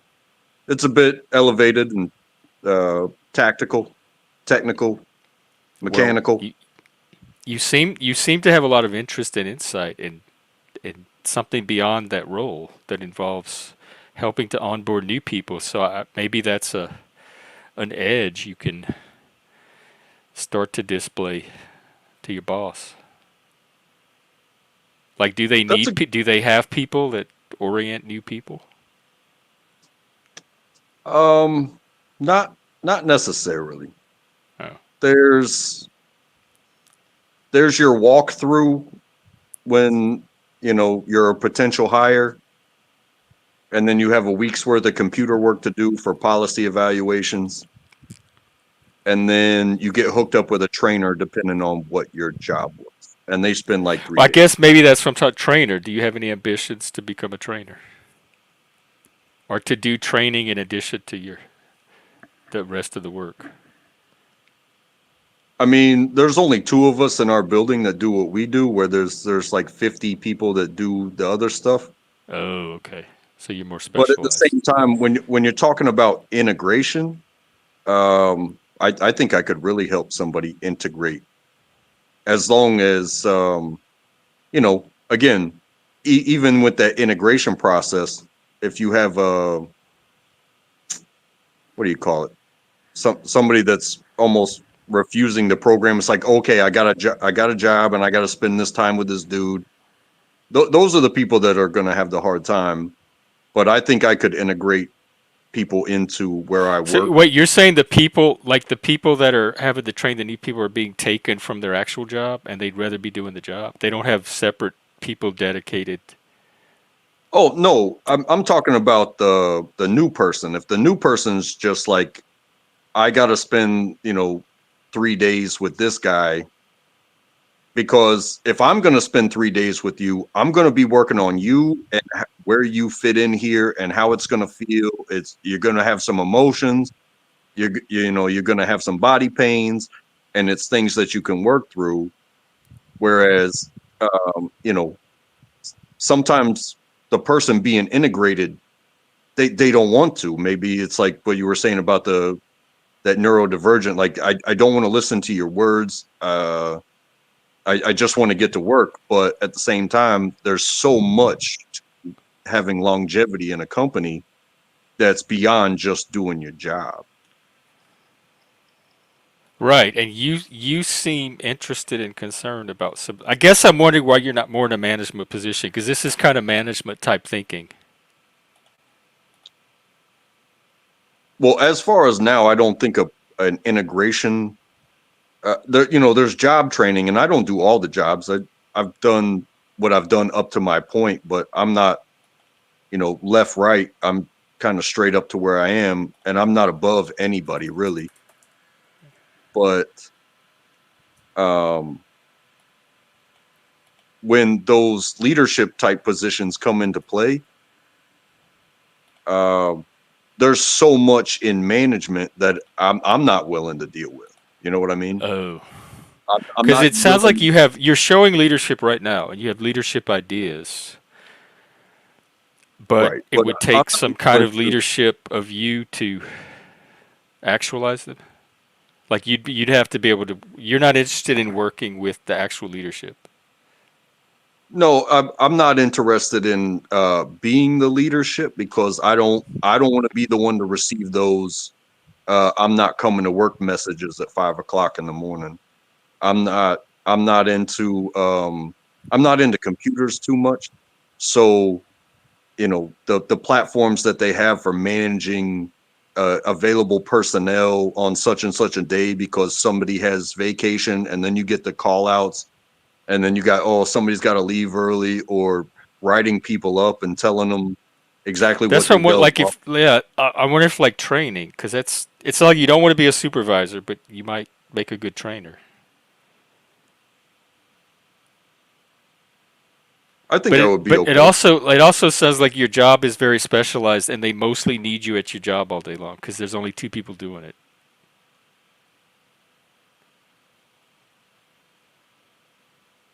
You know what? I feel a bit inspired right now because the big part of the job is the majority of the people, and we're building pallets of products that get shipped.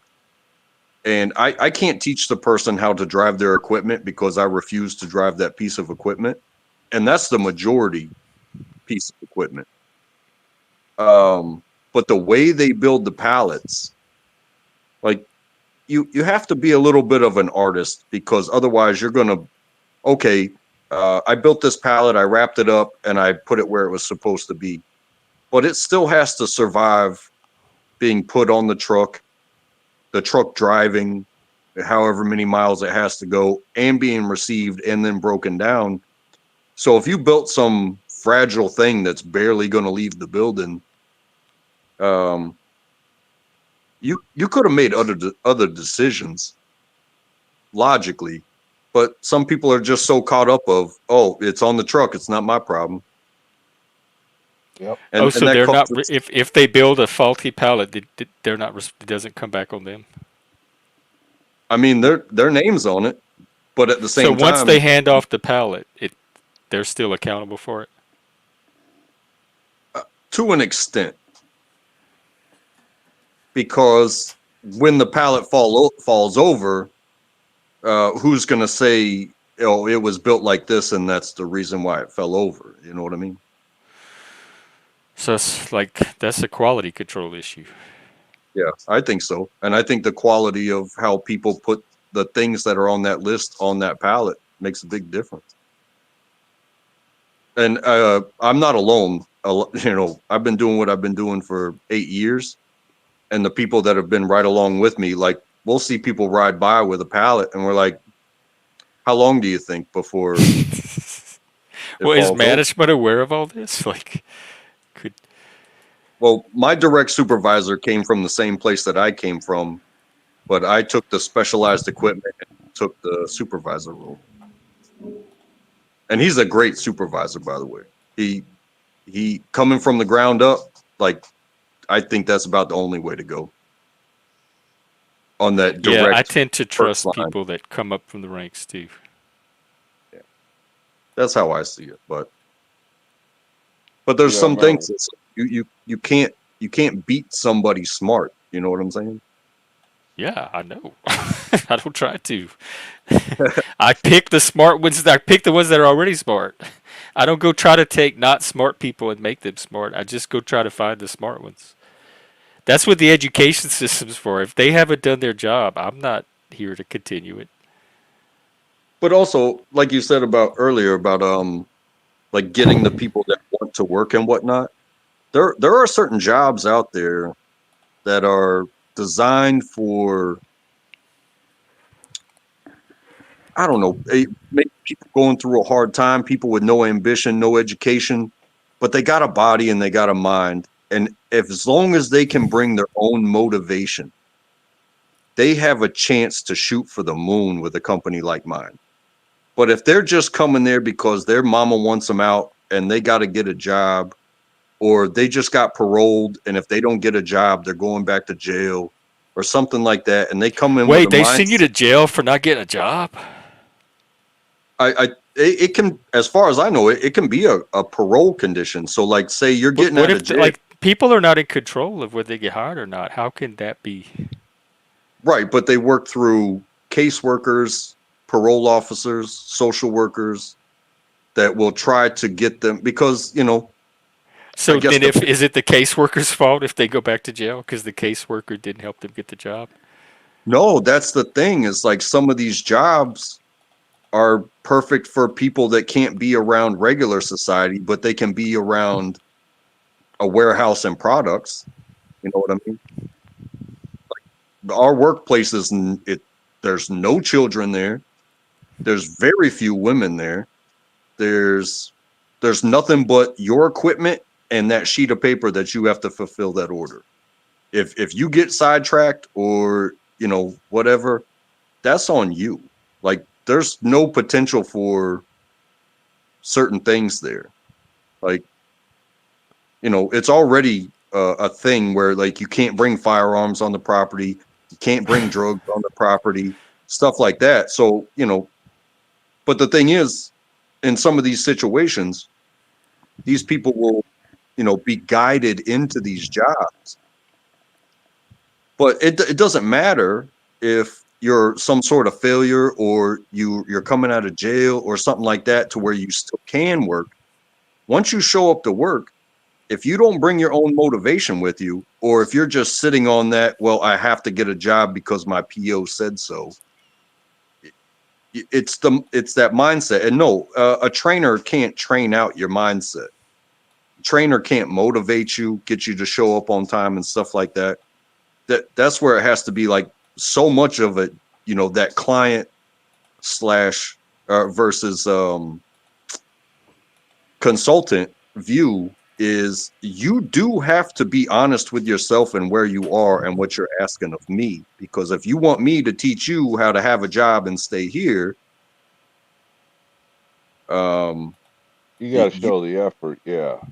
You got to Yeah, fucking I show just don't up. think of that as things employers. I assume employees are already showing up with that, along with showing up how to write and read and do Yeah, basic math too. no. Welcome, Zephyr. I show up to work and I'm waiting for the clock to go by. I'm just trying to show up Oh, to I work. remember working with people like that. Oh Lord, they drove me crazy.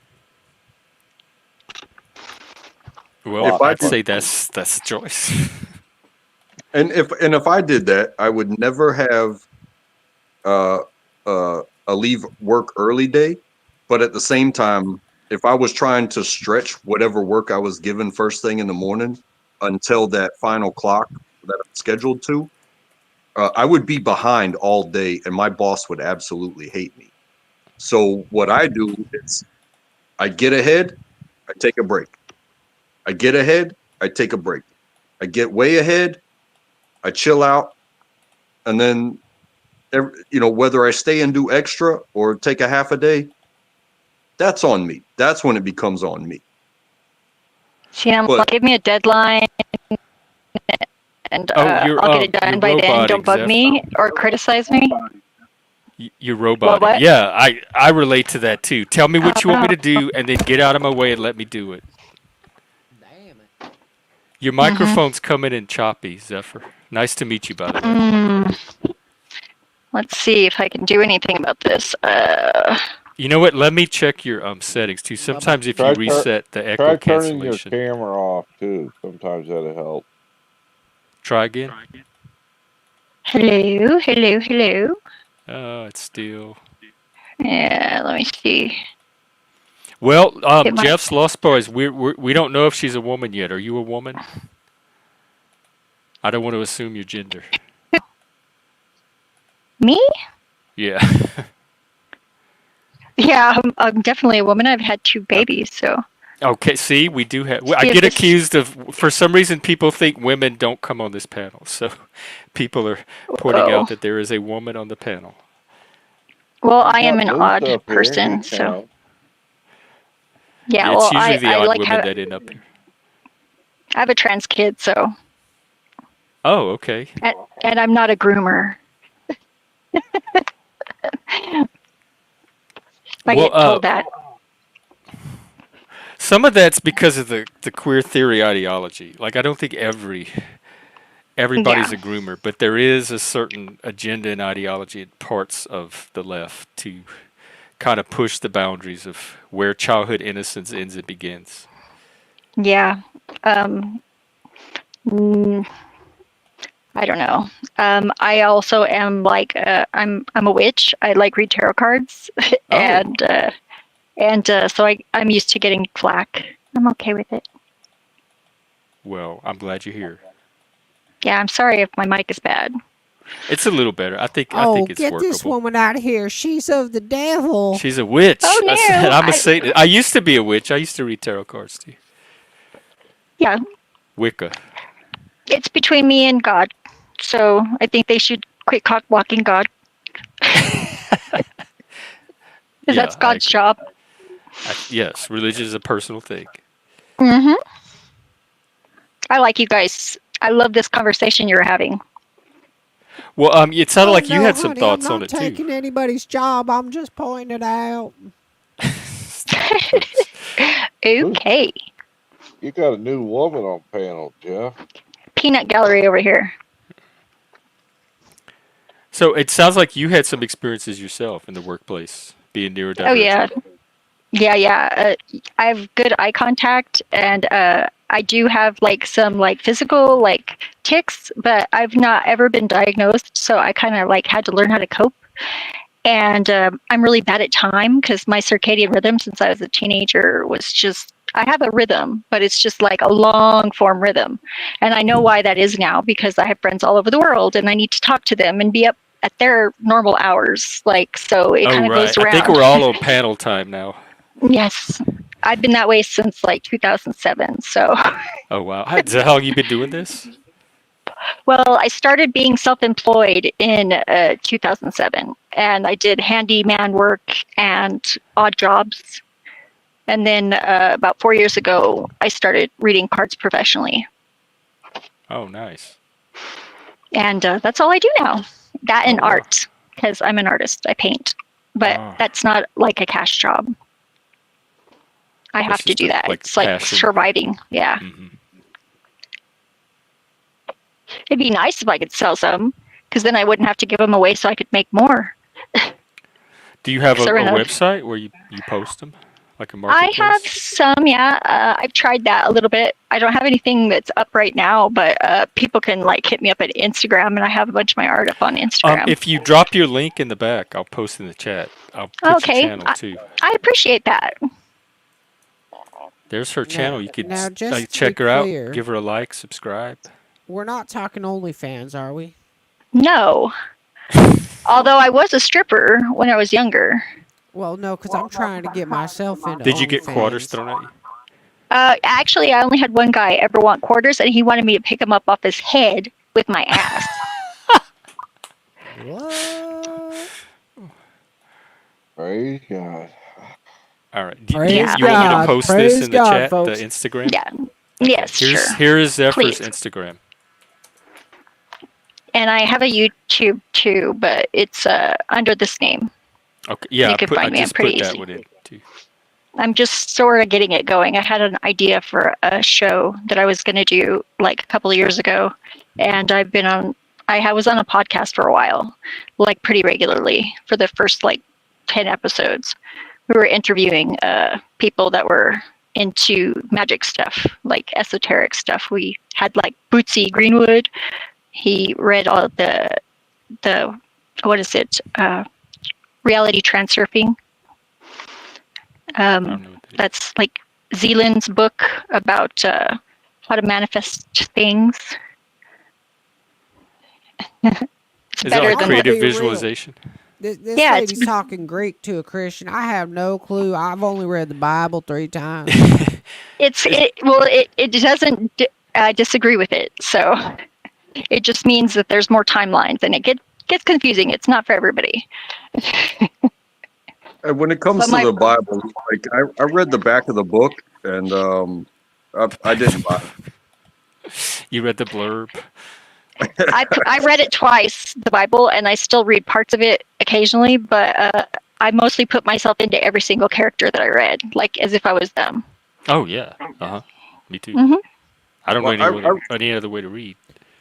I read about the author, and I don't think I see eye to eye. I don't think The I see. About Me section, right? You're funny. Yeah, About Me section. That's right. You know, when I think of Jeff, I think of David. You know, like David and Goliath. Really? I think Both he's of them? like. I'm flattered. I Both think of he's them? like the no, not Goliath, but he's the David. Oh. He's Sir David. He's out there by himself in the wilderness. He's got nothing but his loincloth and his antlers. This sounds like a little bit of a racy novel there. I don't know No, how we comfortable don't I do feel. racism here, miss. No, This is an racy. entertainment broadcast. Racism. I meant racy. I live Yes, with we do Jeff Ward, racism. That's Lucifer. that we Oh, do. Luce racy. Yeah, we himself do alone. racy. I like to go fast. Yeah. Well, you're either first or you're last. I see Jeff more of a Lucifer character. I actually I find that cry of Jesus too. I'm a Christian Satanist. I get I like just that. as much from Jesus as from Satan. I think I think they're complementary to each other. It's a spectrum. I look at you Yeah. as the outcast. Where you were outcast, like Well, I Lucifer definitely was. am. But Jesus was kind of outcast too. Ladies and gentlemen, people, you are witnessing a man who has been banished from the Church of the Holy Latter-day Saints. He's not allowed into these halls anymore. He was banned from the Satan church. Self-exiled, What are you I would talking call it. Oh, self-exiled. Sorry. This man is self-exiled. If you would like to help this man, fund this man's new church, Cash App is Here, I'm down gonna let you there. do We have Hang on, there you YouTube. All right. Folks, I can say that. folks, I've been standing here on the corner all day. I think we made about $2.99. Folks, we have a church to build. We're gonna need some funding. Jeff is not gonna build it. Obviously, he's not built for that. You know, if you look at Jeff, he's almost like a 15-year-old girl. I mean, he's not gonna be hanging that hammer, but he's a beautiful 15-year-old girl. Now, we've got memberships. You can join the membership. You know what you get for the membership? You get a whole lot of nothing. You get to know get that your belonging. sins. You get to belong. You become a honorary outlier in exile. Honorary outlier. Well, I'm become real an good at that honorary myself, outlier. but I'll keep it in So mind. Maybe. now, if you throw a super chat out there, all your sins will be erased for the day. Not by me. I'm not I'm sure a sinner. by I don't who. erase sins. Be careful with I the encourage them. disinformation campaign. Yeah, I'm very bad at self-promotion. Moose is right. He's my promoter. Chuck, I appreciate it, and I'm withholding my judgments for later. Chuck will It's give not free out of the hand question. jobs. Oh no, I don't need free hand jobs. That's not a bad idea, Dom. Looking at some of the satanic text. I think I've seen this a lot in channels lately where you can like pay to have someone like knocked off like for a while. Like, so if you get sick of somebody on a panel, We were can doing pay. stuff like that for a little while and some drama yeah, because stuff. that's pretty interesting as long as nobody takes it personally. The funny thing is they were doing that for the longest time, and so I was like, oh, I can't come around. I'll be the first one thrown out. All of a sudden, it gets taken off the table. Oh, you see Moose is back here in the second spot. I'm here talking my shit. You can't pay to get rid of me, folks. Can't pay to get rid of me. You can't You're like a afford it. bad case of herpes. No. I'll never get that again. Oof. I do last forever, Chuck. But no. that you know what? I met you in real life, Chuck, and you had to leave your gun in the car because my wife thought you were too much of a bitch to I fight know. me. Speaking of, I just saw this guy. He's got a longhorn farm, and he made this video that was really great. And it was where he ugly cried in front of another man. I thought it was just wonderful. It was the Ugly greatest fit thing I cry. seen all Oh man, day. I love it. I love to see a good man cry. Now, check this out, guys. People out there are saying that Jeff doesn't have any premium content for his memberships. Folks, we got some good stuff coming up in the ropes, all right? We've got Halloween coming up. We're going to have a Halloween special. There's going to be an uncut section on the Patreon. We got to set that up. And we're on it. We're on it, folks. We're on it. We're on it. We're on it. We're on it. But it takes funds. And so we're also going to do Thanksgiving's coming up. Everybody knows Thanksgiving, right? And now, because we can't celebrate Christopher Columbus or the Nina Pina in the Santa Maria or whatever it is, we're just going to celebrate the turkey. So I call we'll it go from there. Fucksgiving. I call it Fucksgiving. Yeah, we're not going to call it that either. We'll figure it out. We're going to call it something cool, something that people want to hear. And then so we got Christmas too. We're not taking the Christ out of Miss. So we're going to have a Christmas special. These are all going to be things that are behind a paywall. So if you join the membership, you're going to get free access to this. If you don't join the membership, well, you'll get left behind. And if you get left Yup. behind, don't cry about it. Don't be a bitch about it, Like sometimes you got to pay to play. And that's just the way it Sometimes. is. I That is yield. true. Yep. I've been investing in channels that I like lately. So, you know, Hey, I got Zephyr, a you You're said check yeah. that out Lord Talcott, dude. you Do said that what? you call it you said that you call it fucksgiving. Yes. Like you basically don't you either chose that day to give a fuck or you don't give a fuck, No, right? that's the day that I do. It's like because it's like the day of being grateful. So Okay. it's like Fucksgiving. I look at I look at it like the day that a mixed family sits down at a table and lies to everybody about how thankful they are for each Oh, other. it doesn't work like that at my mom's house. I invited my gay friend Zach to Thanksgiving, and my mom's husband and all of her friends are very conservative. My mom is quite open-minded. She's kind of the black sheep of the group, and my friend Zach was feeling quite awkward, and he decided to just like overshare, but in a very cute way, and everybody just like totally like accepted him, and it was beautiful. And he stayed at my mom's house for 2 weeks after I left. That's the way it works in my mom's house. That sounds like an awesome that sounds like an awesome outcome when somebody's gonna be themselves. Mm-hmm. I don't know why anyone would not want to be themselves. Like the I think most benefits people are from it just scared. outweigh any kind of It does masking. happen. It does happen. Shameless. I'm working on that. I'm working on it. When I'm confident I can provide something worth paying for consistently, I'm going to do another tier, which is going to have additional content, deeper dives into things, no drama. So that is coming. We will. No drama. That's what sells. No, Not just here. kidding. I tried that. I know. Good. It's. I'm glad. 'Cause I think health sells too, and I'm trying to provide health. I noticed that about you. That's why I decided to take your invitation, and I'm so glad that you invited me. Thank you. Oh well, I'm glad you came up. I saw. I related to a lot of what you were typing in the chat. Thank you. Yeah. Well, not everybody does. We So appreciate good on you you. being here. We Thank really you. Machete, are you talking about a link to come up or a link to her channel? Here's the link to come up, and I guess I'll drop the link to her channel too. Come as you are, as you were. As you want it to be. You know what I'm saying. Nirvana. That's all You you know can what do. I'm talking about. No, So, what are you man, talking so about?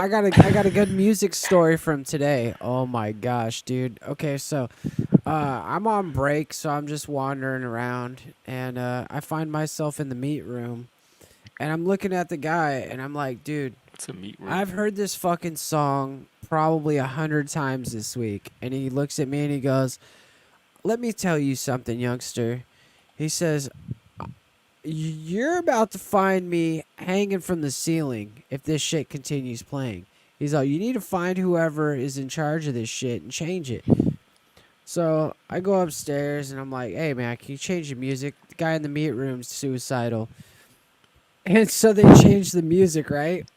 And the next thing you know, it's like, giddy up, little horsey. Riding Yeah, be careful what along you ask as for. I go. Riding my horse. I was just like, are you What was playing fucking kidding before? me?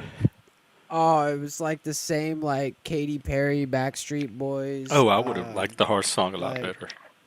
Whenever I worked at the club, they used to play the same songs every night, like, and it would get so we would just make up new lyrics.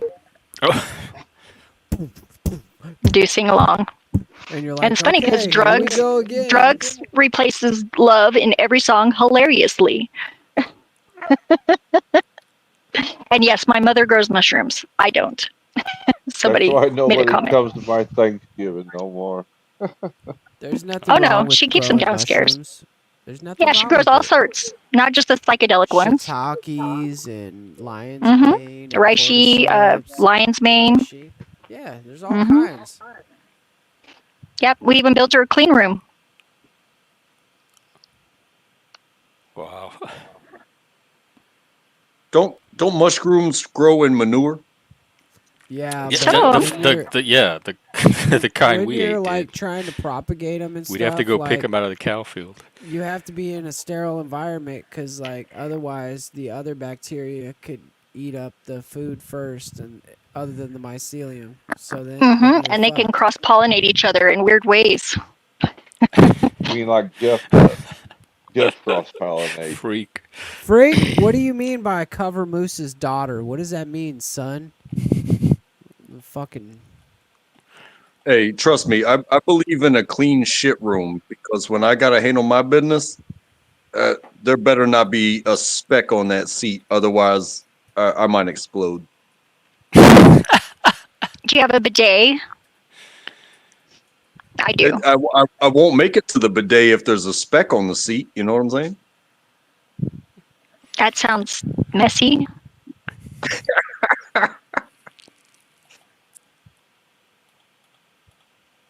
Lord save this man. Hey, you know what? He likes a clean seat. He likes a clean toilet. But does he like a clean beard? That's what I'm His wondering. beard is clean, woman. I'm Look at that wondering. thing. I'm It's just No, making it sure. was no. He showed it to us the other day. He said it's not. He doesn't wash it. He washes it. It's He probably full washes of it doo-doo with- particles. He washes better wash it it. with women's vagina. Oh, I bet he does. Sorry, I shouldn't speak for him. I take that back, folks. It's a, well, it's just like a beard. When you put it out there, it's kind of on its own thing. Like it collects what it wants. Sometimes I find a piece of macaroni deep inside. I don't know what to tell you. You're joking. Thank God vaginas aren't like that. Yeah, that'd be fucking shouldn't be. weird. You're going down there. You're It's like, macaroni. hey, check this out, collects Norio. No, it's a self-cleaning oven. You just have to rinse it out every once in a while. I found a finch once. You found somebody else's load once? What? A finch. A bird. In your beard? It's a Like in that joke. that Edward Lear poem? Holy shit, man. You're scaring me. I thought you were talking about a woman's vagina. I was Yeah, gonna me ask you, too. For a like, minute, I what- was like, "What? A bird? gonna I say, found a what bird in a state was catfish it? once."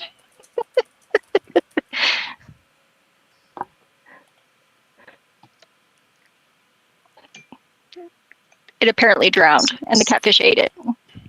There was an old man with a beard who said it is just as I feared. 2 owls and a hen, 4 larks and a wren have all built nests in my beard. Shel Silverstein. Edward Lear. That's from how Oh, River really? from growing up. Really? That sounds almost like one that Shel Silverstein had. I had all those books. The Giving Tree. I didn't have that one. I remember actually. the book and I remember the pictures, but I have no idea what the book's about. I don't remember the story. I remember everything else about it. It was the ones that I had were a bunch of poems, and they were funny with the illustrations. My grandma gave them to me, so. There was a They would read man them from to us in Nantucket. catechism class.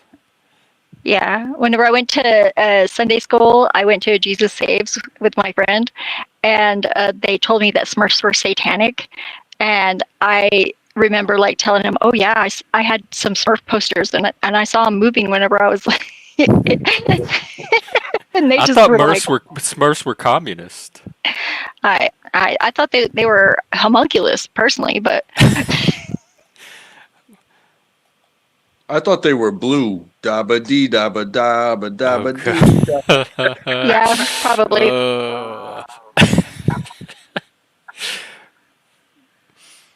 I hated the Smurfs.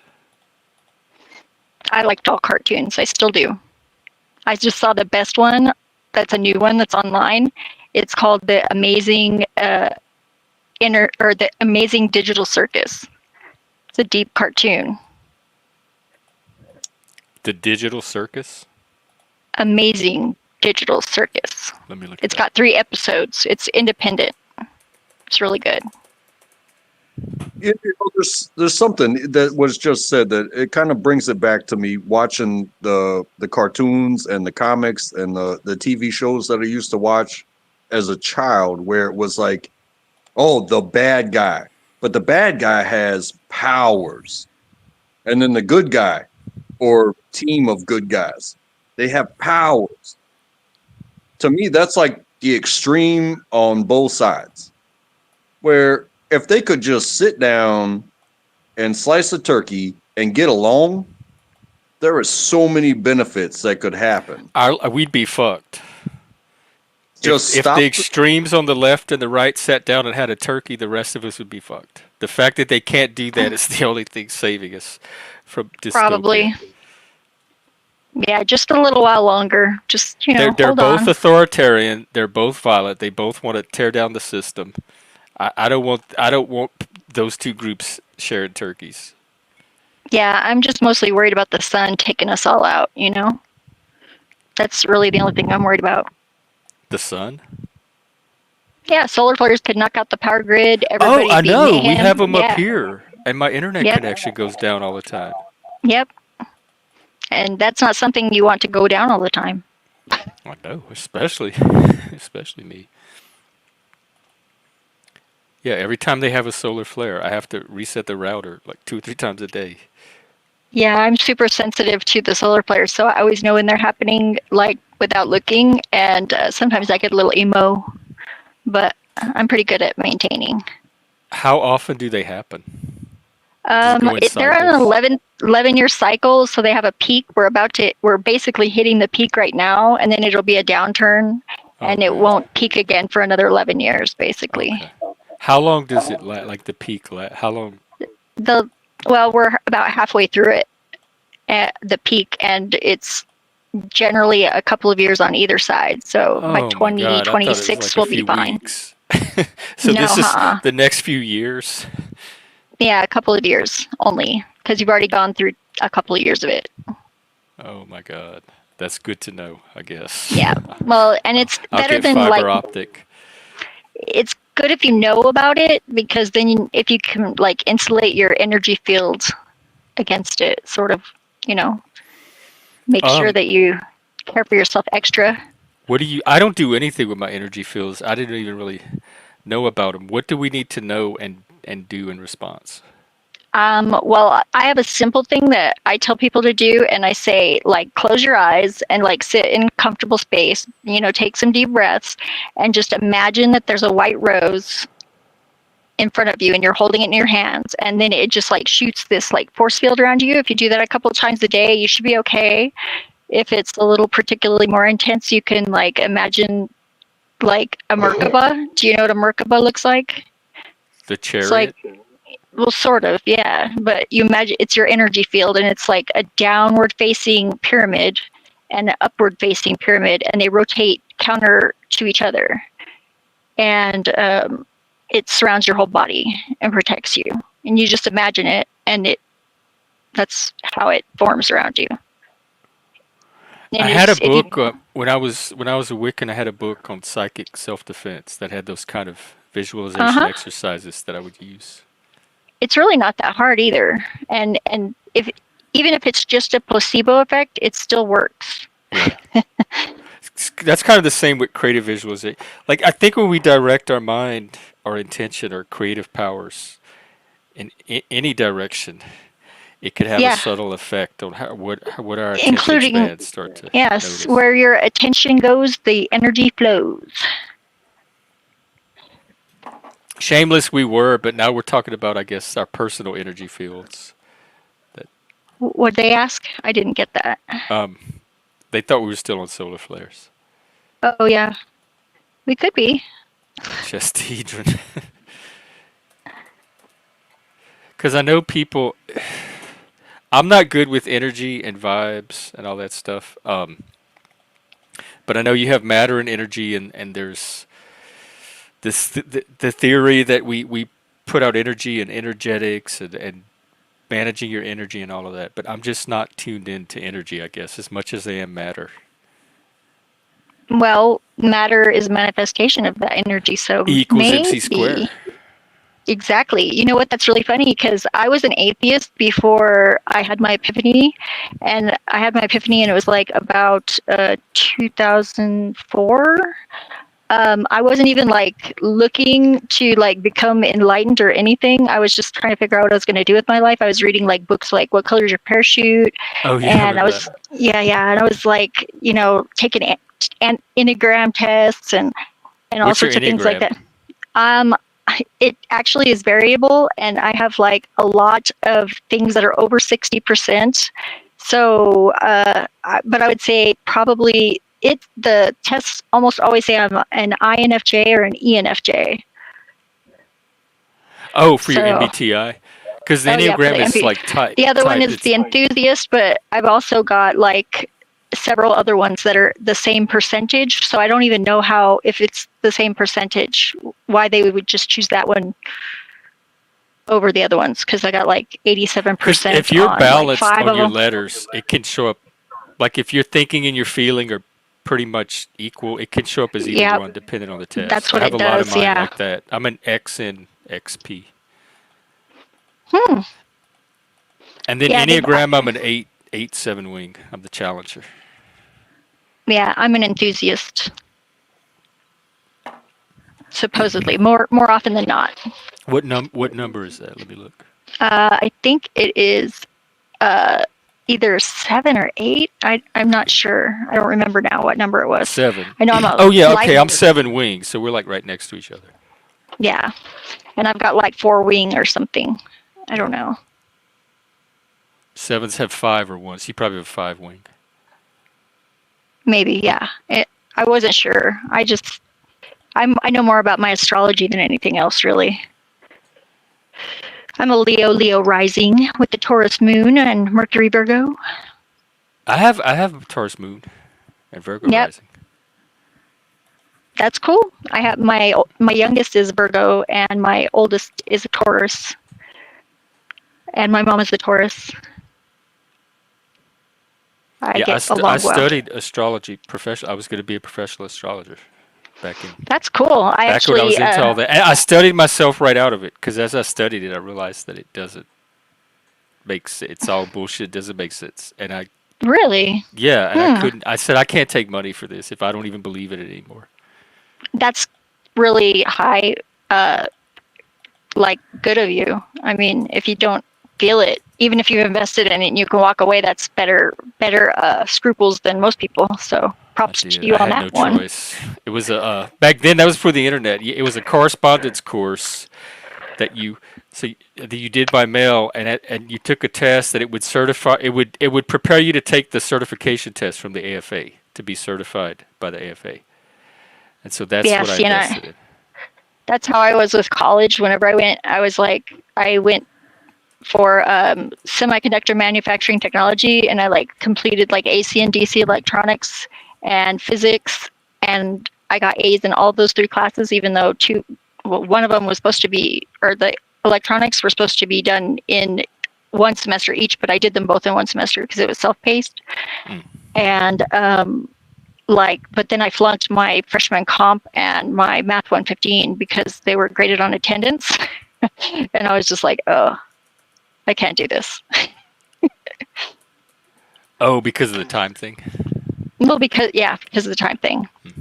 It's always been a problem. And everybody's like, why can't you just, set an alarm? And I'm like, because I'll sleep through it or I'll turn it off without even being conscious. Or, whatever. They're like, well, that's not very responsible. You're really wasting people's time. And I'm like, well, no, actually now all I do is I just tell people I have a problem with time. Give me a window to be final and I'll get it done by the deadline. Well, that's what I was going to ask. If as long as you can get the product out, why does it matter what your process is? Exactly, because some people are anal retentive and they cannot stand if they're not in control of you, and they can come in like micromanage you, and I don't need to work for those people.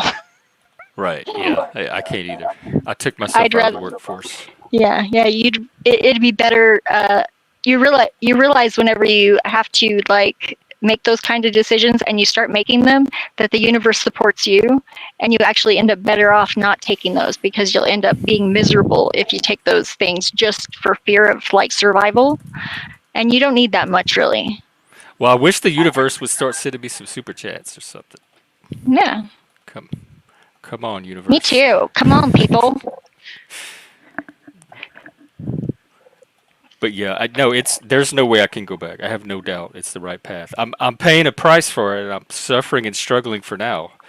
But are you learning anything from it though? Yeah, I'm learning I don't belong in the workforce.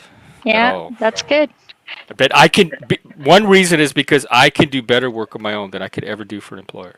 When I have the creative freedom and I'm released from the constraints that they place on me, I work at a much superior level. And so I've got to give myself the best opportunity to do that kind of work. And an employer is not that opportunity. Yeah, I could never go back working for the man. Never. Or the woman. Well, yeah, well, that's what I mean. Like, whoever is the authority. I have a problem with anything but self-authority unless I have respect, and most people don't give that out for free. I do, until people screw it up, and then they have to earn it back, or they don't get it anymore. Here I am. That's my birth chart, and it was scary, creepy how accurate this guy didn't know me at all. This was the first time we were meeting, and he saw like so much into my psyche and my childhood, and that's what got me into astrology in the first place, because I went to an astrologer when I was like 20, and he did a reading on me, and I could not believe how much this total stranger could tell about me from just looking at this little piece of paper, and it fascinated me. And so I started studying it, and then I realized a while later that I had given him the wrong birth time, so the whole chart was off. It wasn't even an accurate chart, and he was still able to tell all this stuff. Maybe there are no mistakes in this world. So, yeah, maybe that is your real chart. It's really crazy because mine is like pretty accurate too, but it seems like as things go, like you're still capable of growing past that. That's just like your tendencies. Right. So and it progresses too. They have progress charts. Yeah, it does. It does. Yeah, I have some really weird placements in mine. Since you know a little bit about it and you were studying it, maybe you'll find it interesting. In my 11th house, I have Mars, Venus, Jupiter, and Chiron. And Jupiter and Venus are in Gemini, and so is Chiron. They are conjunct. And Mars is in Cancer in the 11th house. And I think that's what I'm moving into right now, is that public arena, which is something I've been really hesitant to do, being a natural introvert. But I'm a Leo, and I'm a Leo. So it's like, what you see is what you get. And I think that makes... You're an introverted Leo? You identify as an introvert? Yes. Because you seem very you seem very outgoing. So yeah, I was a stripper. That's extrovert boot camp. Stripper. but it's a skill, Look not a within. talent. Oh, the extroversion is a skill? Yes. Wow. It, Do you think it's teachable? Because you It is, yeah, you had absolutely. me I think it fooled. is for sure. As a matter of fact, I've coaxed quite a few like very Asperger's or autistic shy guys into talking to me, which is like very hard to do. Like, and got them to just like, they just bloom. I love the feeling that I get whenever I can get them to just open up. You know, it's beautiful. Maybe you can So be like a coach or something for autistic people. maybe I would have to have that opportunity. I've learned through human design, which is kind of like well, Gene Keys is more. It's the next level of human design, but it's like astrology mixed with I Ching, and that helped me find my purpose, which and like really clarify like where I am, like what I'm good at, and it was like so wicked accurate that it was just blown my mind.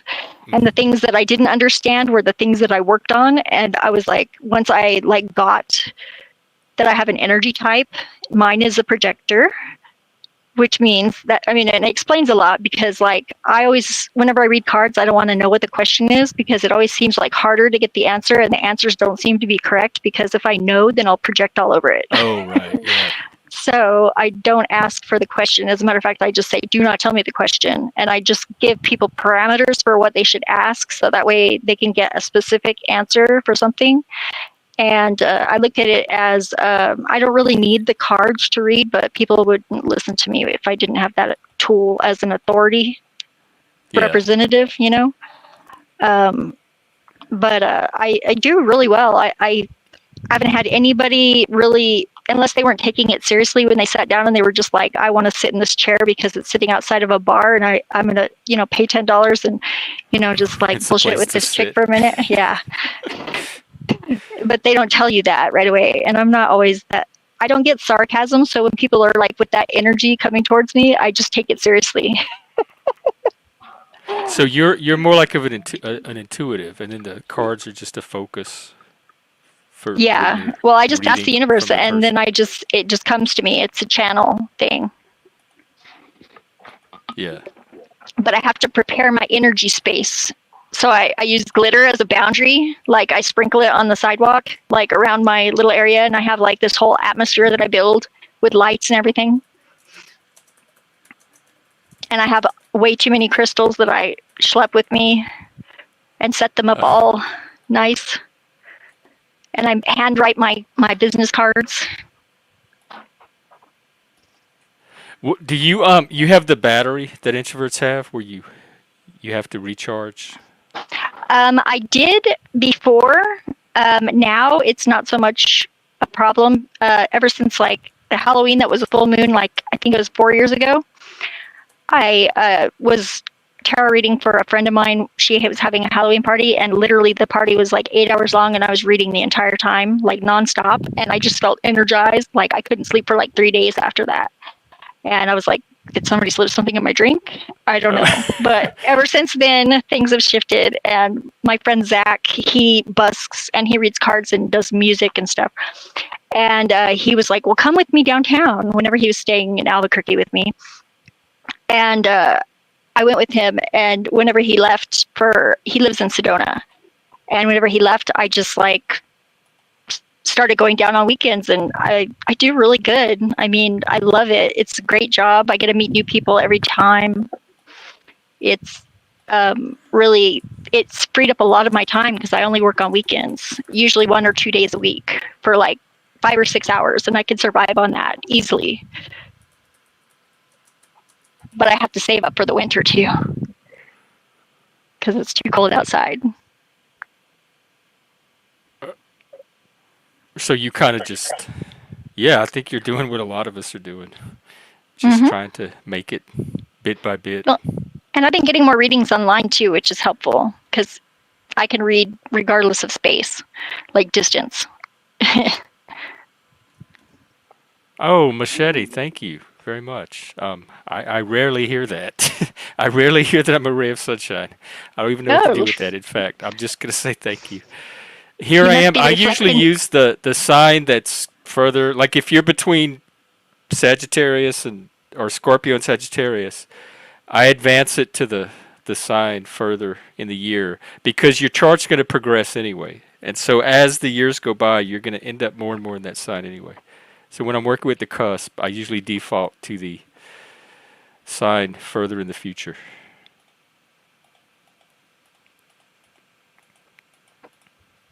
My dad is a cusp Cancer Leo, 22nd July, and a covert narcissist. Oh. But I'm healed. Don't worry, I don't have daddy issues anymore. Oh, I do. Yeah, I could probably help My you with that. theory is all of us either have daddy or mommy issues. One of the Yeah, other. my Like mom is great. She's like my bestie. I love her so much. But we're like only 17 years apart, so we're kind of almost friends, and we're more peers now that we've gotten over her. I like had more world experience than her at a certain point. I surpassed her experience because she's always been like a housewife, and I've always been like out in the world. And so at first, for a while, like I was trying to help her with things, and she would feel like I was like patronizing her. And we had a few, headbutts because she's a Taurus. They're stubborn. But now we're like, she calls me whenever she needs to know something, and because she knows that I know, and we're like, it's really great because I feel appreciated, and she feels like she has somebody that she can talk to about these things because she's surrounded by normies. So you'll make a good pair. Yes, I'm sure we've had several lives together. I know I've had some weird past life experiences, like memories, like through dreams and stuff. And I don't know how to wrap my head around some of it, but because I'm pretty sure that I was my dad's husband in a past life, and I was not nice to him. I was like really mean to him. Oh. So Yeah. was it revenge? Yeah, and it's just weird to think about it because you have to kind of separate yourself from your body now because it'd be like, oh, that's gross, like, ugh. But like in the other realms, it's just like not a thing. It's weird because we weren't like related by blood there. I don't even know how that works, but I know what my last life was. I actually sort of famous, but only because I got shot. You were Cleopatra. No. I was no. My name was Sandy, and you know that Neil Young song about four dead in Ohio?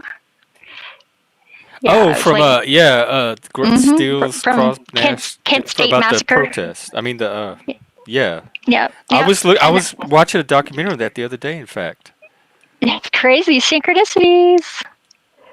Yeah, it's been showing up. Yep. And what's really weird is like whenever I wasn't even looking for that. I had this nightmare like so many times as a kid, just the end part of this person's life. And I knew that I was somebody else, but I knew kind of the time frame that it was because I could see the cars, and I knew that it was like there was grass and trees and big brick buildings, and I was walking next to somebody, and then there was like sound, and it felt like somebody punched me in the back, like of my neck, basically, and I hit the ground. And then it felt like really hot, like I was on fire. And I reached my hand back, and then everything faded to black. And I had this dream, like, I can't tell you how many times when I was a kid. I was a little bit neurotic, I guess, as a kid. Luckily, I was the only child. Nobody really noticed. But yeah, so I had tried to figure out who it was at some point once there was internet, but it's like, what do you look up? Like shot 70s. Oh, to see if you could find who it was. Yeah, to see if I could like find some correlative evidence of who I might have been. And but I just gave up at a certain point, and then I guess it was about right before, it was probably 2012.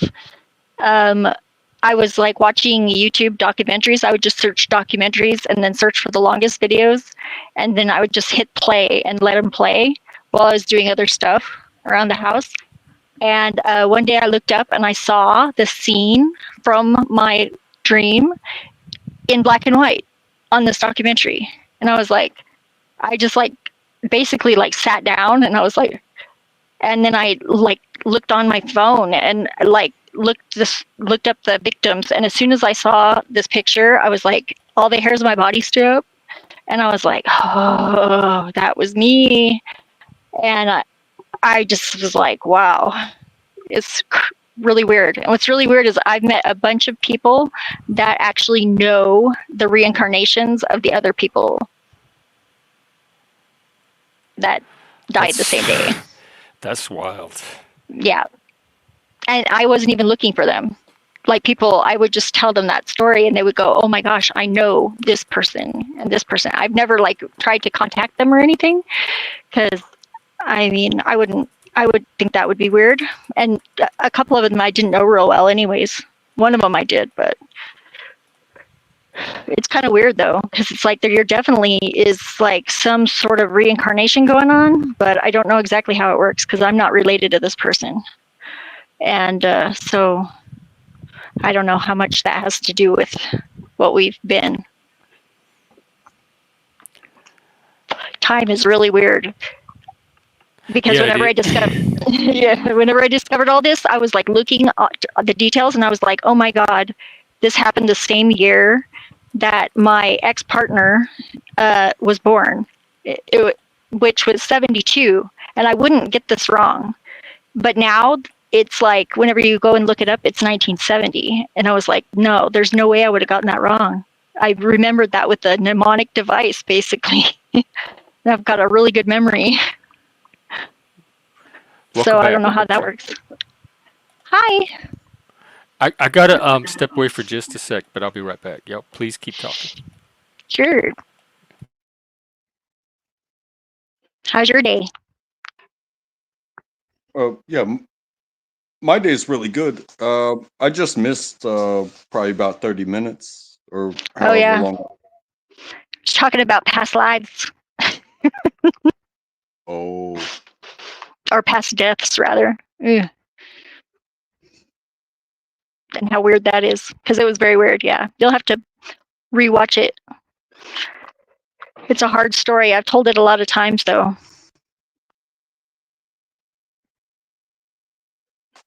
Like I said, I wasn't here for it, but what it brings to mind in life, because I can't say about the other stuff about like coming back after you like die, but there's been moments in my life where I kind of came to grips where if it all ends now, I'll be somebody different in the next life, but I didn't die. And I took some chances with that decision making. Yeah, have you almost died a few times? Because I have. No, not necessarily. Yeah, I think I probably almost died 3 times in my life. Once was when I was little, I got bit by a black widow. Actually, that one probably wasn't life-threatening, but I was like under a year old. But then later I ate grape chewable vitamins with iron, and we lived out in the middle of nowhere, and there was not a hospital anywhere nearby. Oh. And so I almost overdosed on iron when I was little. Oh, I couldn't hear anything. I'm back. Yeah. And the last time I almost, well, I guess it would have been the time that I didn't almost die really because it stopped it, but I had dreams about it whenever I was a little kid too, about being a passenger in a vehicle, and then it drifted into a semi, and it was like I had this dream so much that it took me forever to learn how to drive. So I couldn't drive like on a freeway. But because one day, of the memories Yeah, because of I was like grabbing the O shit grip and I would get really nervous. But then when I was a teenager, I realized that if I smoked pot and focused on the music on the radio, I could drive. Because it was like I was just distracting that part of my mind, the ego part that's like up in the front and doesn't have anything to do, trying to keep you alive and is overly paranoid sometimes. I know that part. Yeah. I gave mine a new job. It's much more, I don't have to murder it anymore. It's great. What does it do? It guards the back door, which is like where all the ads get in and all the brainwashing gets in and all the, bad programming resides basically. And it had to basically be the backroom janitor to begin with, and also keep out all the riffraff, from getting into my program. Where can I get one of those here? You can make your own. All you really have to do is just say, like, it takes a while though. It took me like 2 years to get it to really kick in.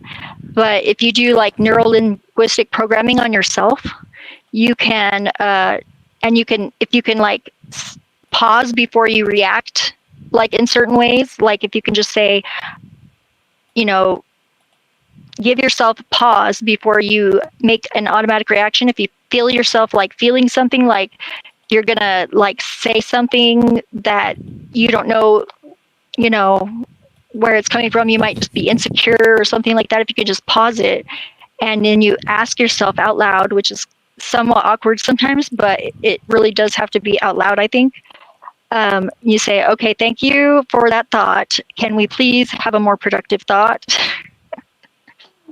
And you can also imprint it on random phrases as long as you make it clear to your subconscious, like what it means. A lot of times they'll just show up in your life whenever you need them to too, so you don't even have to do it. Interesting. I'm going to try that next time because I do a lot of brainstorming and my thoughts come really fast.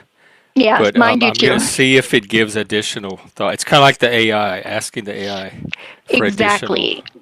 And don't take me the wrong way on this, but like speaking something that's on your mind, when you feel secure to speak on it out loud, to me that it sounds a lot like prayer. Like, but not in the stereotypical sense. More in the if you believe in yourself enough to tell yourself that this is what you want in your life, or this is about how I'm about to handle whatever's going down in front of me, you can kind of motivate and manifest, like, and prepare yourself by getting it out of your brain, and when you say it, all of a sudden it becomes part of the world. I'm not saying it's a guarantee, but it's like a begging of yourself almost. Yeah, that's very insightful. I couldn't have said it better. But it brought to mind something else that's very useful, which is mirror work. Like if you stand in the bathroom for like 10 or 15 minutes or whatever and just like talk to yourself in the mirror, like nobody's there, nobody's judging you, just freaking talk to yourself. And make sure that it doesn't go into negative talk, because that's kind of what you're trying to avoid. Does like a YouTube stream count as a mirror if you're looking at on a stream all day and monologuing? Oh yeah, I guess maybe if you're speaking out loud in public, and you're watching yourself, yeah, sure. I don't see why not. And something too about like that, looking in the mirror and talking to yourself. I think it's very important that people do that with their own voices in their head, talk to them. Because I find myself sometimes like I'm talking with myself, but I'm using not necessarily AI, but my own brain's concoction of what the other person that I'm thinking of, how they would do it. And then my brain calculates their reaction, and then I have an entire front and back, both sideways type confrontation sometimes with people that are real, but they're not there. So that sometimes I try to work things out like that to be prepared for when I do talk to them. But Yep, that that's whole talk perfect. to but that whole talk to yourself thing is very important. Aside from those conversations, because there's some wild sides of me that want to get out, and sometimes the lips and the main we get to tell all those other sides, like, hey, we're not going to act like this today. We're not going to come out like this today. This is not going to come up today. And if I can get myself to tell myself to just chill out, get up and do it, or to keep this on the back burner, or stay away from this, that, or the other, even if it's a thing or a person, that It it works does, to in me, the it's not a fail proof, but it does help. It works in the other direction too. You can you have to be especially a little bit careful not to go too much in the direction in a certain direction, like, because unreasonable expectations lead to disappointment. So if you are like, don't hype yourself up too much unless you're willing to accept being disappointed, because that will happen sometimes, and you have to say, okay, progress is not always forward motion. Sometimes you have to step back. Sometimes you have to step down. Sometimes you step up. It's all still progress. It's just a dance. Yeah, in the men's work, they have this thing called parts work that we do, where it's the I call different it parts of yourself. partmentalization. Yeah, that talk to Partmentalization. each other. Yeah, that's great. I have that too. Mine's the file guy.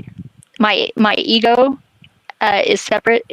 That's my backdoor bouncer, and then I have my oracle, my higher self, symbol master, which is learning English. Oh, because they speak in symbols right now. Well, see, and I got lucky because my dad was superstitious. He made me learn how to write with my right hand after my mom, who was a very good stay-at-home mom, taught me how to read and write with my left hand because that's what was natural for me. But my dad couldn't stand it once he figured that out, because he wasn't really that involved until I went to school, and I was going to be, representing him as a He's like, narcissist. no daughter of mine is going to be Yes, writing with her left hand. exactly. And so I had to struggle through learning how to write with my right hand. But it was really, really hard. Until I was in 4th or 5th grade, I was very bad at writing. But now I'm ambidextrous, and both of my hemispheres have some language comprehension. So it wasn't that much of a leap to basically teach my other side of my hemisphere to learn language, because it already had a little bit, and now I'm working on teaching the other side the symbolic language so they can both be bilingual. Trippy. Yeah, it's cool though. It's been several years of work though, wow, 17, 18 years now I've been working on it.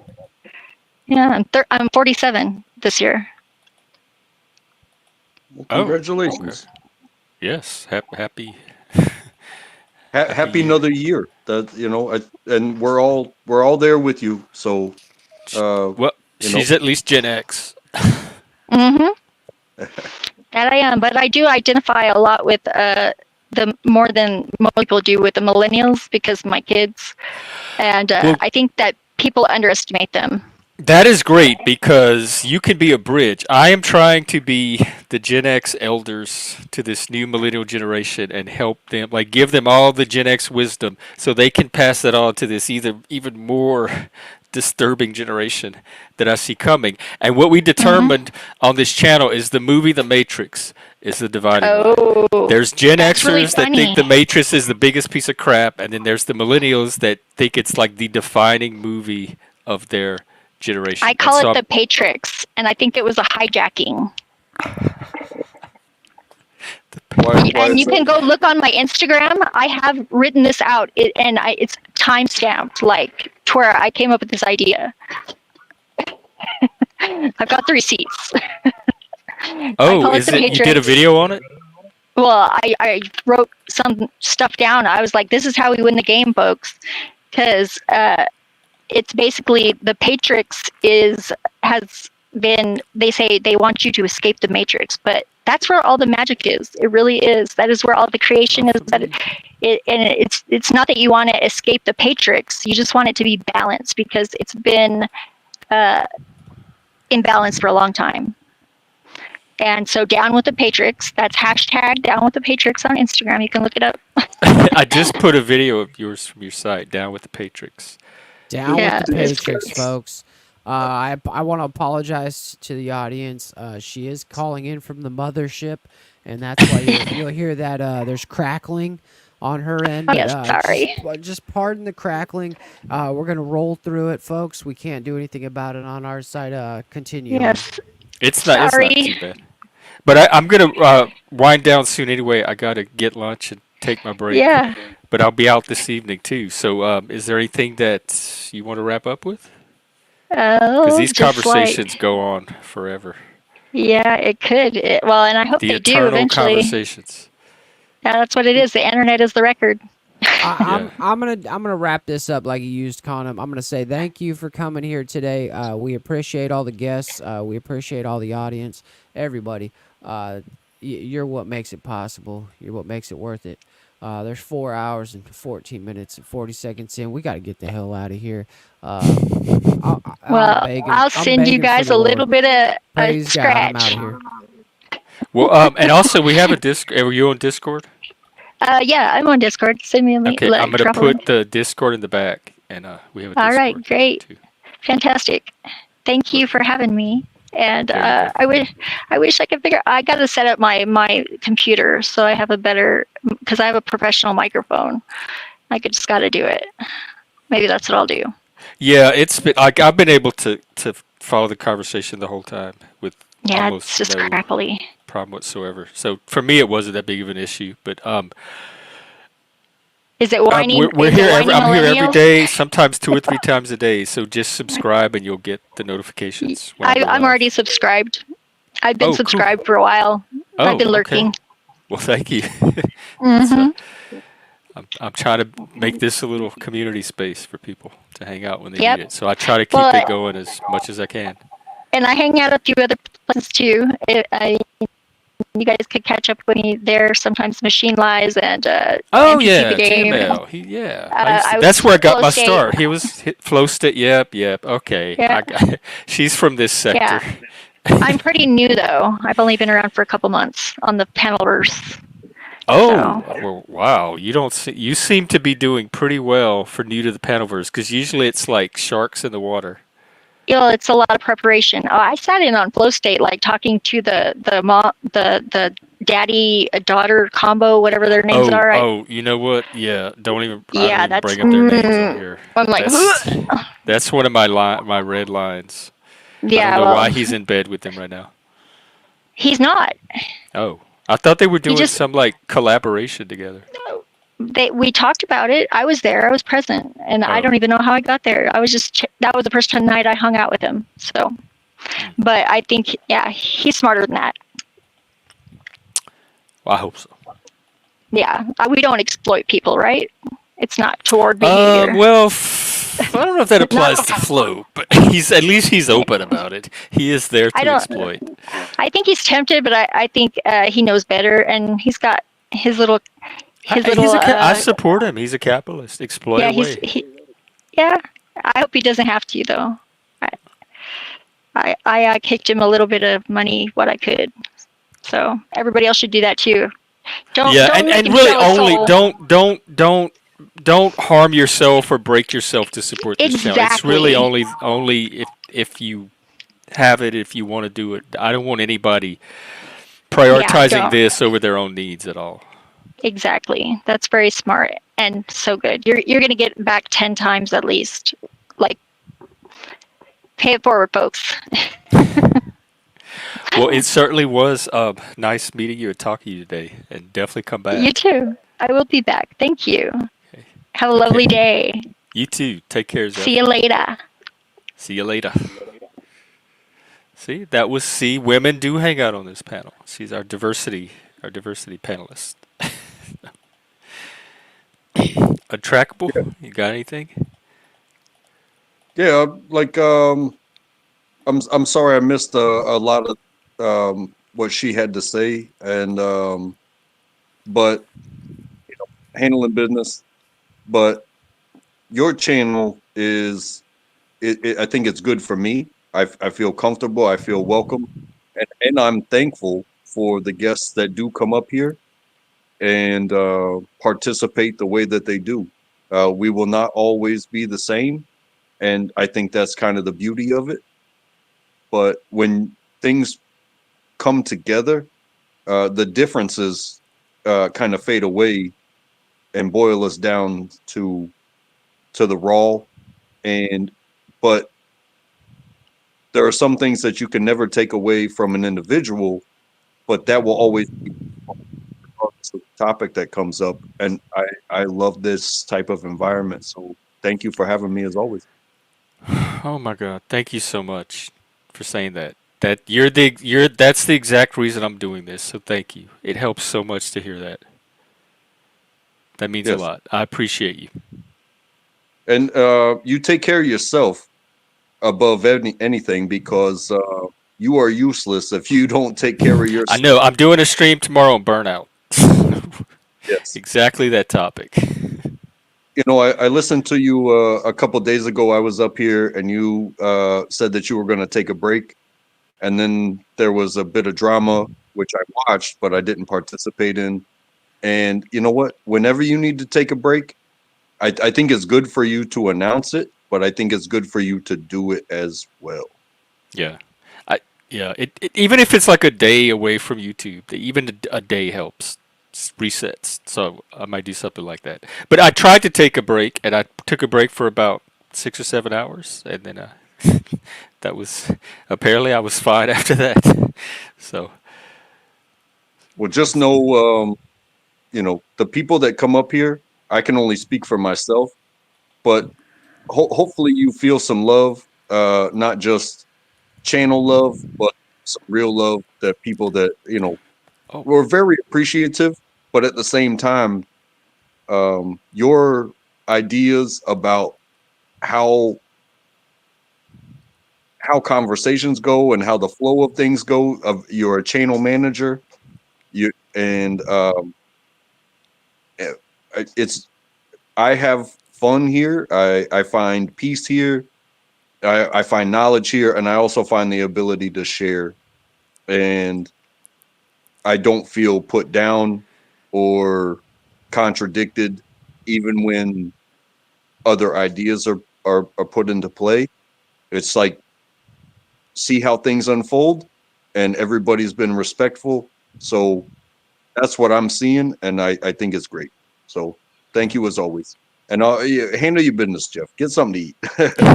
I will. Thank you so much. I'm not used to hear. I've been called a ray of sunshine. All this stuff you're saying, I'm not used to this kind of positive feedback. Thank you so much. This is exactly the target I was trying to hit. Okay. Well, I'll see you next time. I'm gonna go ahead and Yeah, let I'll you probably go. be out this evening sometime. All right. Take care, sir. Zephyr, thank you so much. Wow, thank you. You put it out to the universe, and I hope it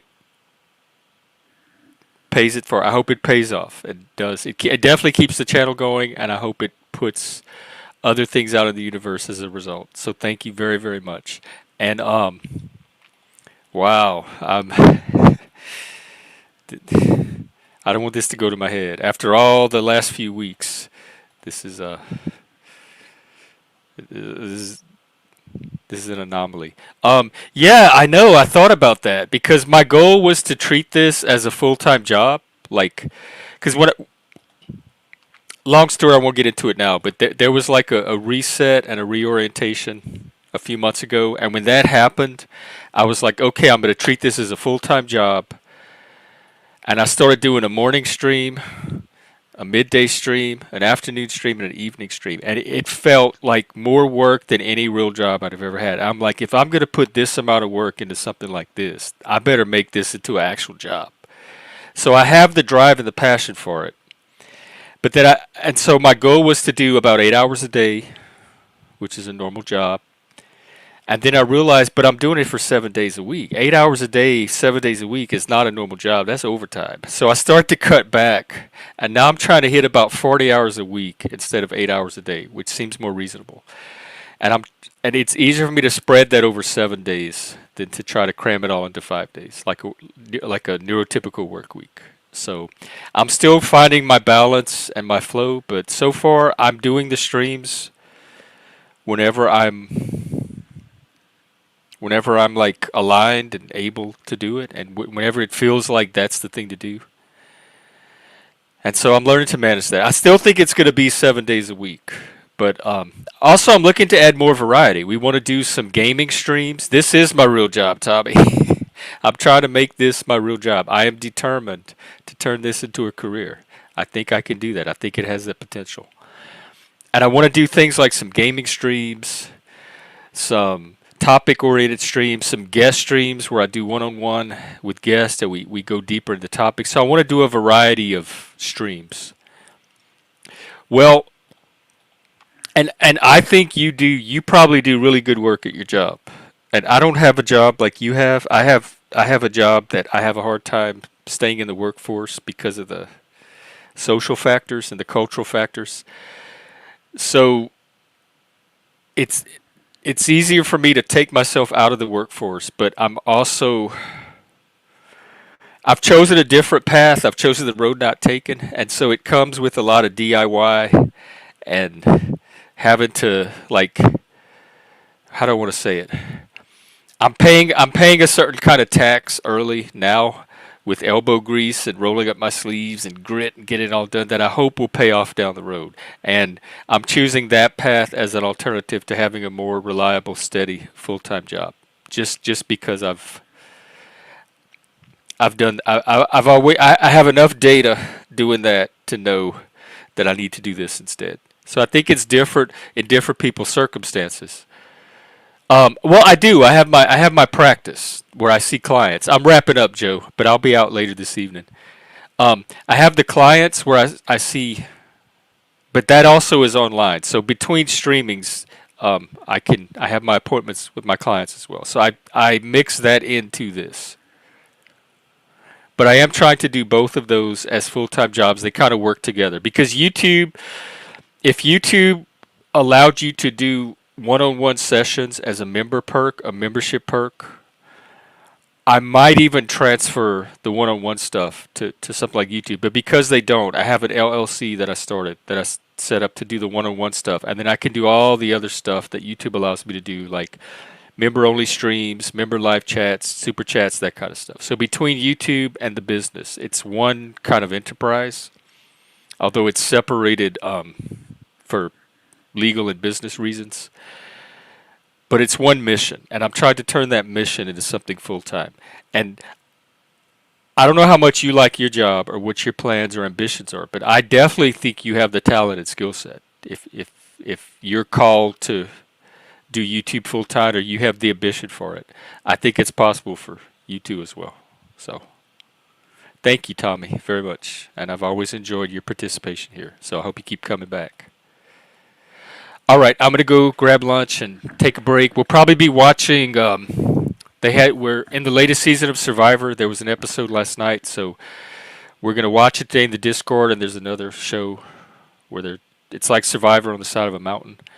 And then probably after that's over, I'll come back later this evening. All right, take care, everybody. It was great. Thank you very much, and I'll see you at the next one. Take care. Go. I usually end with like go to hell or raise hell or something, but I don't. If this is hell, I don't think I have anything to say about hell today. Be yourself. Sometimes that is hell. Sometimes being yourself is a journey through hell, but I think it's a journey that's worth it. So keep doing it. That's all I got. Thank you, Machete. And here I am. Here, you've been here from the beginning. So, we tight.